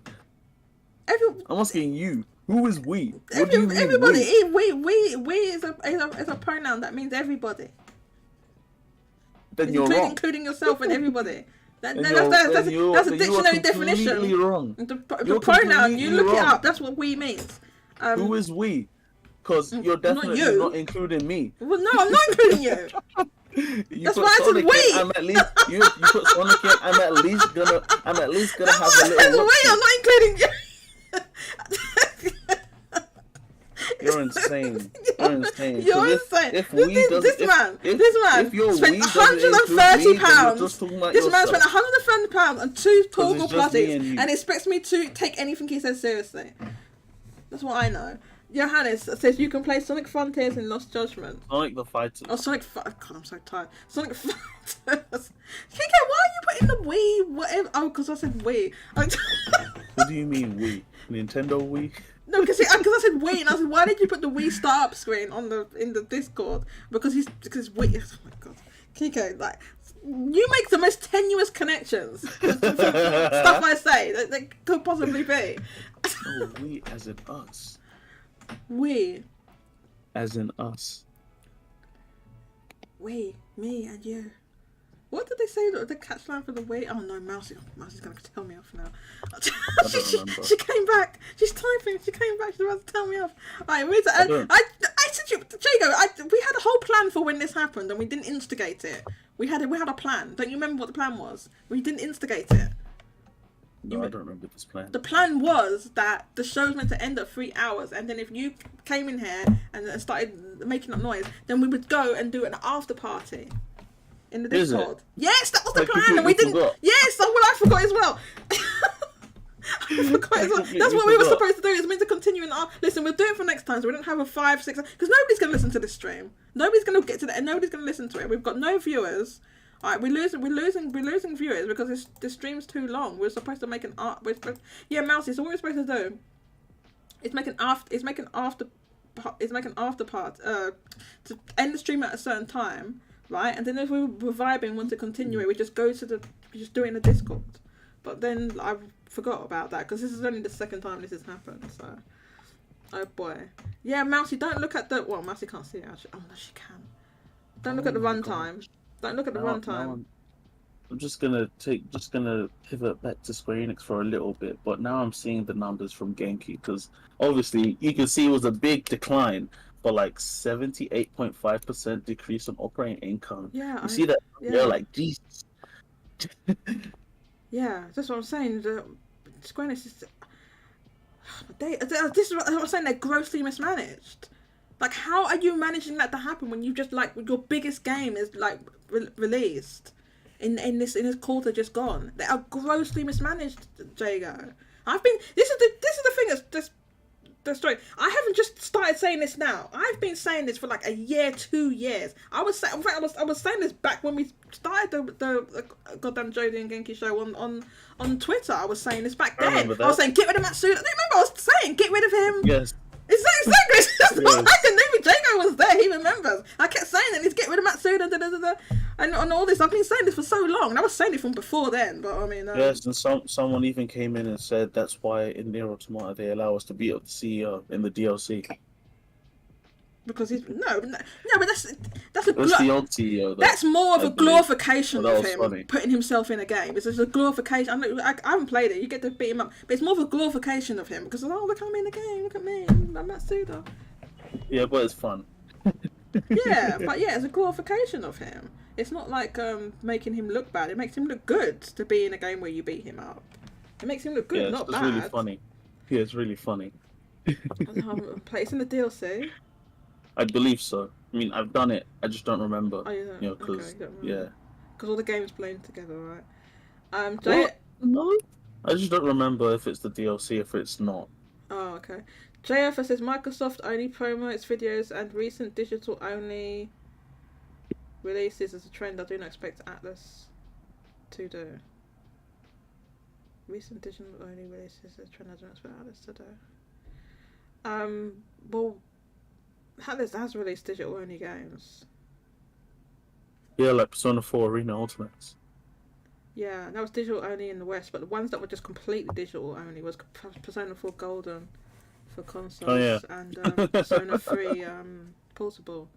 There was no physical anywhere in any region for those. Yeah. So they have done it. Stupid Atlas. Mismanaged L company. There's so many. Not as mismanaged as, admittedly, Square Enix is more mismanaged. Clearly. 78.5%. No, I know. Jesus Christ. We talked about. I guess it looks even worse in percentage, but yeah, I mean it's like yeah, they're terribly mismanaged. Like I said, only the goddamn plushie department is open because of Jaygo. Plushie. The plushie department is open because of Jaygo buying his plushies. If someone buys me Cloud in a dress, then I promise I will not badmouth Square Enix for a month, for at least a month. If you give me buy me Cloud in a dress statue. A month isn't long. The static one, not the playouts one. The static one. I wouldn't. The static one, not the playouts one. Right. I will not badmouth Square Enix for like at least a month. See, a month is too short if they're gonna spend £160. All right then, 3 months. That's just 90 days for £160. God, a year then. No, I can't do it. Okay, I can't do it. I can't do it. It's too much. I can't. There's no way. There's no way that Square Enix are not gonna have back-to-back L's in a year. They will. No. I would never take that. I would never take that deal for permanently, Mousie. Never. Not not even Cloud in the dress is worth that. Not even giant ass Detective Pikachu amiibo is worth that. I wouldn't do it, Mousie. I wouldn't do it. Yeah, as we said, it's fun. I hate fun. Yes. I just said I want Cloud in a dress statue. That's literally the most fun thing you can get. Sonic is better. Well, there are no Sonic in a dress statues, Jaygo, for me to buy. So I am not talking about no damn statues. when it comes to Sonic statues, we want that super expensive Sonic Adventure statue and that Sonic Adventure 2 statue with him and Shadow. Oh yeah. Sonic Adventure statue? Oh, is that a new thing? I've never seen. Yeah, they announced it recently, like a couple months ago. Is it one of those like first for figures things? Yeah, I mean, I don't think it's like super expensive. It's like £100 maybe. It's so awesome. Oh, that is expensive. Not for something like this. Oh, so. I just don't have anywhere to put it. Oh, it is £100. Yeah. Oh, they've got a video. I'll get this off the screen. How about make it bigger? I only think it looks really weird from the back because obviously that was just made as a 2D, originally just a 2D piece of art, but they've made it 3D. So when you look at him from the back, it looks weird. Look. Oh, we don't need the music. Look, when they show it from the back, this is weird. Look, oh, hang on, full screen so you can see it. So there's from the front, right? That's how you remember the 2D image of it. Oh, no, that's that beautiful Uekawa art. Uekawa art. But look how it looks from the back. Because it was never meant to be 3D image. They've made it into a statue, so it looks weird from the back. Look, because it's like he's bending over at a weird angle. Do you see what I mean? I mean, obviously they had to do that to make it into a statue, but it's kind of. So you're saying if you had the room, you'd get this. It's just the money that's stopping you. Oh, sorry, you've got the money, but it's just the room that's stopping you. Yeah, it's the room. How big is it? Let me see that dimensions. Oh God, hang on. It's Sonic or Xenoblade. 23 centimeters height. 0.96 kilos. 70. It's pretty big. It's biggish, yeah. That's. They even have a Sonic and Shadow one on Good Smile, and oh my God, it looks so cool. Yeah, it's like 9 inches tall, so that's on the big side, I would say. If you don't have room somewhere to display, because if you're going to spend that sort of money and get that sort of thing for that price, you need to display it somewhere properly. There's no point just shoving it in a corner. Yep. Oh, pardon me. Okay. Okay, so we really... Okay, I'll just show this and then we really have to end this show. What on earth is this? It's Sonic and Shadow. I have no emotional attachment to Sonic the Hedgehog whatsoever. I really don't. Like, I don't know, I'm aware of Sonic, but like Shadow, I barely even know what that character is. I guess he's just a clone. No, he's not. No, he's not. He's the Ultimate Life form. Why does he happen to look exactly like Sonic but black? I don't think they look alike. What? They don't look alike. Have you lost your mind? It's literally the They same don't look alike. It's literally the same character with a reskin. Their quills are different. It's a Shadow reskin. has chest hair. Sonic doesn't. What's that thing on his chest? What is Look that on his at chest? Sonic. Look at Sonic's stomach. I guess it's meant to be his bare skin, is what it's kind of meant to be, right? Yeah, it's his although when they made the 3D one, they made that into fur, which I don't know, it didn't really make sense to me, but it's meant to be skin, right? But you see, they've put extra effects on this to make this look better than what it is. They put like this little dust and stuff there, which wouldn't be there when you buy it. What? What are you talking about? On this Extra image, effects? yeah, they've on the image they have. Oh, the lights. Yeah, the lights and stuff, like the dust and stuff like that. Yeah, that's normal. And then all this stuff around it. But yeah, I'm just saying, like, I just don't understand why he looks exactly like Sonic if he's an Ultimate Life form. But hold up, this is this is expensive. Hang on, wait, this is 40. What's 44,000 yen in pounds? Let's see. 44,000 yen to GBP. £250. Oh my God, this is way more expensive. You might as well get this one, the First Figures one. Although this one's better. That's without the shipping from Good Smile, which is another 2,000 yen. No, I'll say if I was a Sonic fan, I would want this one, not the other one. This one looks better. I would take both, but if I could only get one, it would absolutely be this one because I just hate logos in general. Because the other one has Sonic Adventure. You said I hate logos in general, but yeah, Sonic looks so awesome. I couldn't care less about the logo, but if I had to care, like a whole bunch, it looks weird. I don't know. They got the cans for scale. Oh yeah. So this is big then, 2K. That is such a Sega Shop thing to do. Oh yeah, this is actually the Sega Shop. Yeah. It's so that you can get the scale. How big it is. Which is pretty. It's quite big. It's quite big. I just think it looks weird because he's kind of leaning off to one side and it doesn't make any sense. But anyway, yeah, next time we're going to instigate our plan so you don't come in and crash the goddamn stream and make me talk for another 3 hours. Oh, Jodie, just don't talk smack.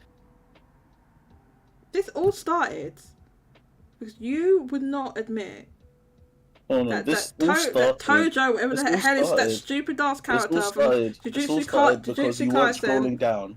You weren't Jujutsu- scrolling down on Discord. Because I was getting into one. I didn't see the You weren't comments. scrolling down, so you couldn't see the responses. I couldn't see You the were like, comments. well, no one's gonna respond to me. It's like, scroll down. I can't even remember what I think I was asking about that character. Yes, his I hair. see. Like, his hair makes no sense. It's strict. Yeah, but Jaygo, he doesn't. You've watched that show, right? He doesn't style it like that. He doesn't He just style put- his hair. It just just puts goes that like that in. by itself. Yeah, that's Which, called if strict. they want to do stupidness things like that in anime, that's fine. But they didn't explain why. I don't mind if they do stupid things. If you just explain, what's the reason? They have demons running around the earth, and your Yes, but biggest they complaint explained. Oh is my his god. hair. Well, actually, that's not my biggest complaint. But that's good. No complaints about that show. About Denji as a The character. vomit scene? Denji as a character in general. The vomit scene. No, I don't care about it. I just kind of gross, but it's entertaining. Yes. There's other stuff that happens in that. Just Denji as a character in general. It's just not like. It's just not a great. It feels like he could grow as a character, but for some reason they just keep skirting around it. But maybe it's just because that's only what how far they've gotten with the manga where it goes. But I've heard that in the manga that come after, they kind of deviate from the story anyway. There's something I don't know exactly what happens because I haven't seen any spoilers. I haven't read the manga. I haven't seen any spoilers or anything like that. But I just heard it deviates, and I don't know. When you take a picture on the figure and apply app, it adds digital effects. When you take a picture on the figure app, Figure app? I don't even know what that is. an app for figurines, I guess. Okay, that GIF is giving PTSD from that game. What game? I mean, I can understand Shadow why. the Hedgehog. I can understand why a Sonic game would give you PTSD, Red Hood. I Shadow the really Hedgehog. do understand why a Sonic Yeah, game. Shadow the Hedgehog. Why a Sonic game would give you PTSD. It's Shadow the I Hedgehog. understand. I Shadow the understand Hedgehog. why a reskinned The- Sonic game would give Reskinned? you. Are Yeah, you a insane? reskinned Sonic game You would are- give you. you are completely it looks insane. exactly like Sonic. You are It's literally completely insane. it's identical to Sonic but in different colours, Jaygo. You're insane. It's literally identical. Identical? No. Identical to the point that I thought it was. All this time I thought literally he was meant to not. be a clone, and you're telling me he's not a clone. Well, no. Clones look the same. He doesn't look the same. But he looks like reskinned Sonic, Jaygo. Like I don't understand how you can't just admit it. Take the L. He looks like a reskinned Sonic. Take the L. There is no L. You're just wrong. That is the L. That's the L. That you're not taking it. You're just wrong. He does not look like Oh Sonic. my god. I don't even know what this conversation is anymore. I've told you we can't do this on the stream anymore because I need to go, and two nobody's gonna listen. Nonsense. Nobody's gonna listen to this stream, Jaygo. Nobody's not You even keep talking foolishness. Nobody's listening to us right now. You know that, right? It's just us talking.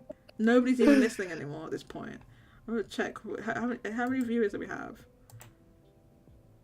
You keep talking Oh nonsense. wait, hang on, that is that by mistake. How many viewers do we even have? It says 7 for me. 7. And one of them's me. So 6. Probably one of you probably have a tab open as well.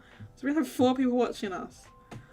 So, I'm nobody. No, I'm not saying you're nobody. No, I'm not saying you're nobody, but when I say nobody, I mean In Sonic Adventure 2, the police mistook Shadow with Sonic? Yes, because they're American. They're stupid. You see? They're the identical characters. Oh, your Johannes is still here. You see, if Mousie's here, Mousie's skiving off work, so that doesn't count. But when Johannes is here, it touches my heart. So I don't know. Maybe you actually maybe Johannes is Wow. maybe Johannes is Wow. maybe Johannes is Wow. Johannes, you skiving off This work is- as well? Wow, this is Johannes, Mousie's Live Alive. are you skiving off work too? This is Mousie's Live Alive, you know. What Jodie time is just it? said Let me- her view does not matter. Hang on. Just like how No. Tokita said, my sale does not matter. Mousie's My purchase of Live Alive does not matter. Mousie's view matters the most to me. It says it's 4:43 p.m. in Panama for you. I'm working from home. I said, you are skiving off. I knew it. Mousie, I didn't mean you was stupid and nobody. I never even said Last time I worked from home, I fell asleep. Oh, it's only 2:43 p.m. for you, Mousie. Good lord, it's still like middle of the afternoon. That's awesome. That explains why she said she could come on at 7. Because it was lunchtime. So, I know Mousie said that she's not supposed to be texting. No. I don't know how she has connection from the depths. Neither do I. There's just about enough connection to write a text, but when it comes to like an audio call, it doesn't work. So the mousy audio is terrible. Okay, so this is what we're gonna do next time. If this happens again and you crash my stream, right? We are immediately. You need to stop talking foolishness. Well, you need to stop talking foolishness, and then we need to immediately. You're the one talking foolishness. This man spent £130 and 2 toggle plugins. 125. And expects me to take him seriously about anything, any subject. And thinks Todo is a good character. Todo. Whatever his name, I don't know. Whatever his name. I watched Jujutsu Kaisen. Oh my god. I do not believe you. Jujutsu Kaisen. I'm sorry, but people need to admit Jujutsu Kaisen is mid. Like, I don't know. Like, it's not. It's so mid. It's so mid. It's not. God, Jujutsu Kaisen is so mid. It's not. I just don't care. Like, the main character I barely care about. I was just like, I just thought, what's his face with the eyes? What's his name?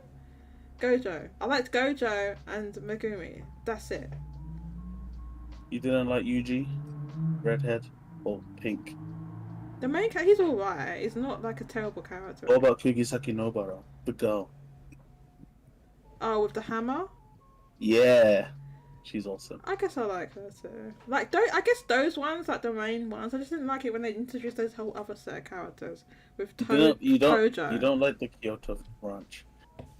Basically. You don't like Todo. You don't like Miwa. I can't even remember who that is. You don't like Mikamaru.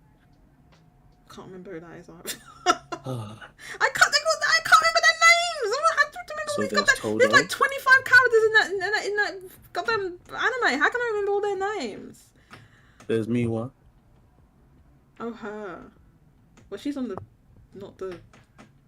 she's not a bad side. You're a fan of Panda? You're a fan of Panda? Also, that character never made any sense to me. No, Panda? Panda's dumb. I like Panda from Polar Bear Cafe. That Panda's funny, but this Panda in this, I mean, they kind of explain what he is at some point, but even when they explain it, it doesn't really make any sense. It does make sense. It doesn't. It does make sense. It doesn't. It does. Jaygo, it doesn't, man. They explain. It The whole does. time I was sitting there like, what is this character supposed to be? He's not a real panda. You obviously realise that watching it, but they explain what he is, and it doesn't make sense. I was like, well, hang on, but how? I don't know. It just left quite like for me. It was just like questions. Like I have questions about Panda. And this her eating this goddamn cup of ramen is making me hungry. Maki. Yeah, she's awesome. Isn't she the one that hasn't, like, low-key, she hasn't really got good powers, but she doesn't have any power. Or she has to use the glasses. Yeah, she has glasses and she uses curse tools. She doesn't know it. I mean, she physically cannot sense them because she doesn't have any cursed energy.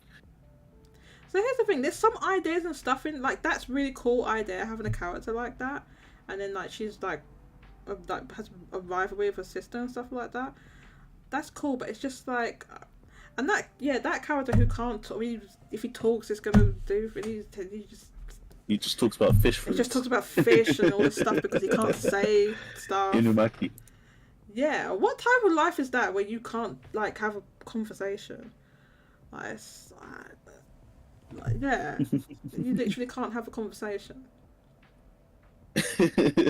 Salmon. yeah, like it doesn't make any sense. I don't know, because if he says stuff, then it's gonna the world's gonna blow up, or I don't know what the F it is, but he can't say anything. Which, like, they never get any questions. People asking questions. Why are you just not talking and just saying? It'd be one thing if he was completely mute. It's the fact that he says all this like fish stuff. That's weird. His technique, cursed speech. I know it's to do with speech. I know that. Yeah. But like. So the things he says comes true. So he has to say things that are completely harmless. So why don't the fish come true then? They're harmless. But you said they got. Oh, God, I don't understand. Makes no sense to me. And I don't know. Panda, I don't really like that character that much. But no, if Jujutsu Kaisen, like the season 2's out, right? If that is better, I know it was a movie as well. I didn't watch it because I was kind of burned by the first season just not being that great. I thought it was gonna get better as it went on, and I just thought, I'm just not gonna lie, I just thought it was mid. I was like, I was going to do. I thought it was mid. I was gonna go over that video. I didn't have time. Right, so we are going to end the stream now. Sonic music for a cloud statue. Well, that's fair. Would I play Sonic music for a cloud statue? The cloud in the dress statue? Yes, I would. If someone to buy me the goddamn cloud statue, and I'll pay, and I'll play Sonic music for an entire stream, a 6-hour stream of just Sonic music. I'll do it. Well, nobody's gonna buy me that statue anyway, so it doesn't matter. I was gonna say now. Right, we are gonna wrap up the stream now. Thank you to everyone that came through today. We had a lot of different people that came through. In fact, I can't even. Oh right, yeah. Well, Yeshua was here. Johannes was here. J2, Blue, Game Killer, Mario DK, Chrono Rig. Yeshua, I said Yeshua. Johannes, Mousie. I'm just trying to get everyone's names. Vinnie Mac. Let's say Vinnie Mac peaced out ages ago. J Arthur was here, and we had. So thank you for Mario DK is gonna be like, what the F when he sees this stream back later. Mario, thank you to Mario DK for joining me earlier in the show when we talked that character as well makes no sense to me. The one that I like this character, that one. I like, what's his name? That one with the eye, where he squints all the time. What's that with the eyes? The character with the eyes. This one here. Camo. His name is Camo. Camo. Yeah, Camo. I liked that character. I just thought his design was cool. But yeah, here's a whole thing of his eyes or something. Like he's I can't even remember what it is now. Yeah, so thank you for Mario DK who joined me earlier, and thank you to Red Hood and just all these Jujutsu Kaisen stands that just come out of the woodwork all of a sudden. Like I saw, thank you to for coming out, even though low key that's just a not even low key, high key is mid. Kike was here. And I think that's it. And Jaygo. So, oh yeah, and Dank was here. Dank. Thanks to everyone who came through. Next time, our contingency plan for this will be to end the stream and continue in the Discord. I'm not gonna have these long ass streams anymore. Okay, Noritoshi Kama.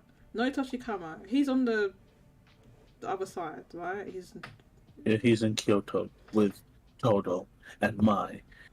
Yeah, I like that. That's what I'm saying. Some of the characters I just couldn't stand. I just don't like it as a character. He's stupid.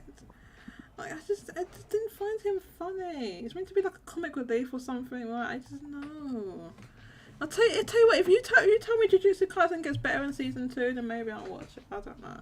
I just want to invest my time watching Jujutsu Kaisen. We just had. You should watch the movie. Mid-story. Yeah, but then I looked it up and it's like a completely different character. It's not even the main character from. It's not even what's pink hair Ryuji. It's not even him, is it? It's someone else in the. Yeah, Yuta. Yeah, who is that? Who's Yuta? Who is that? Watch the movie. It's a prequel. But this is what I'm saying. Why would I do that when I thought the thing was when I thought it was mid? It was mid. All people getting hyped that have a Juicy Kaisen movie, and I was like, oh man, this is overhyped. It's just mid. It's like people just need to admit that it's mid. I don't know why they just want to admit. It's not. Tojo's It's a terrible character. He's not. Stop speaking nonsense and end the stream. I'm ending the stream now. Thank you everyone, and I'll catch you next time. Bye stream.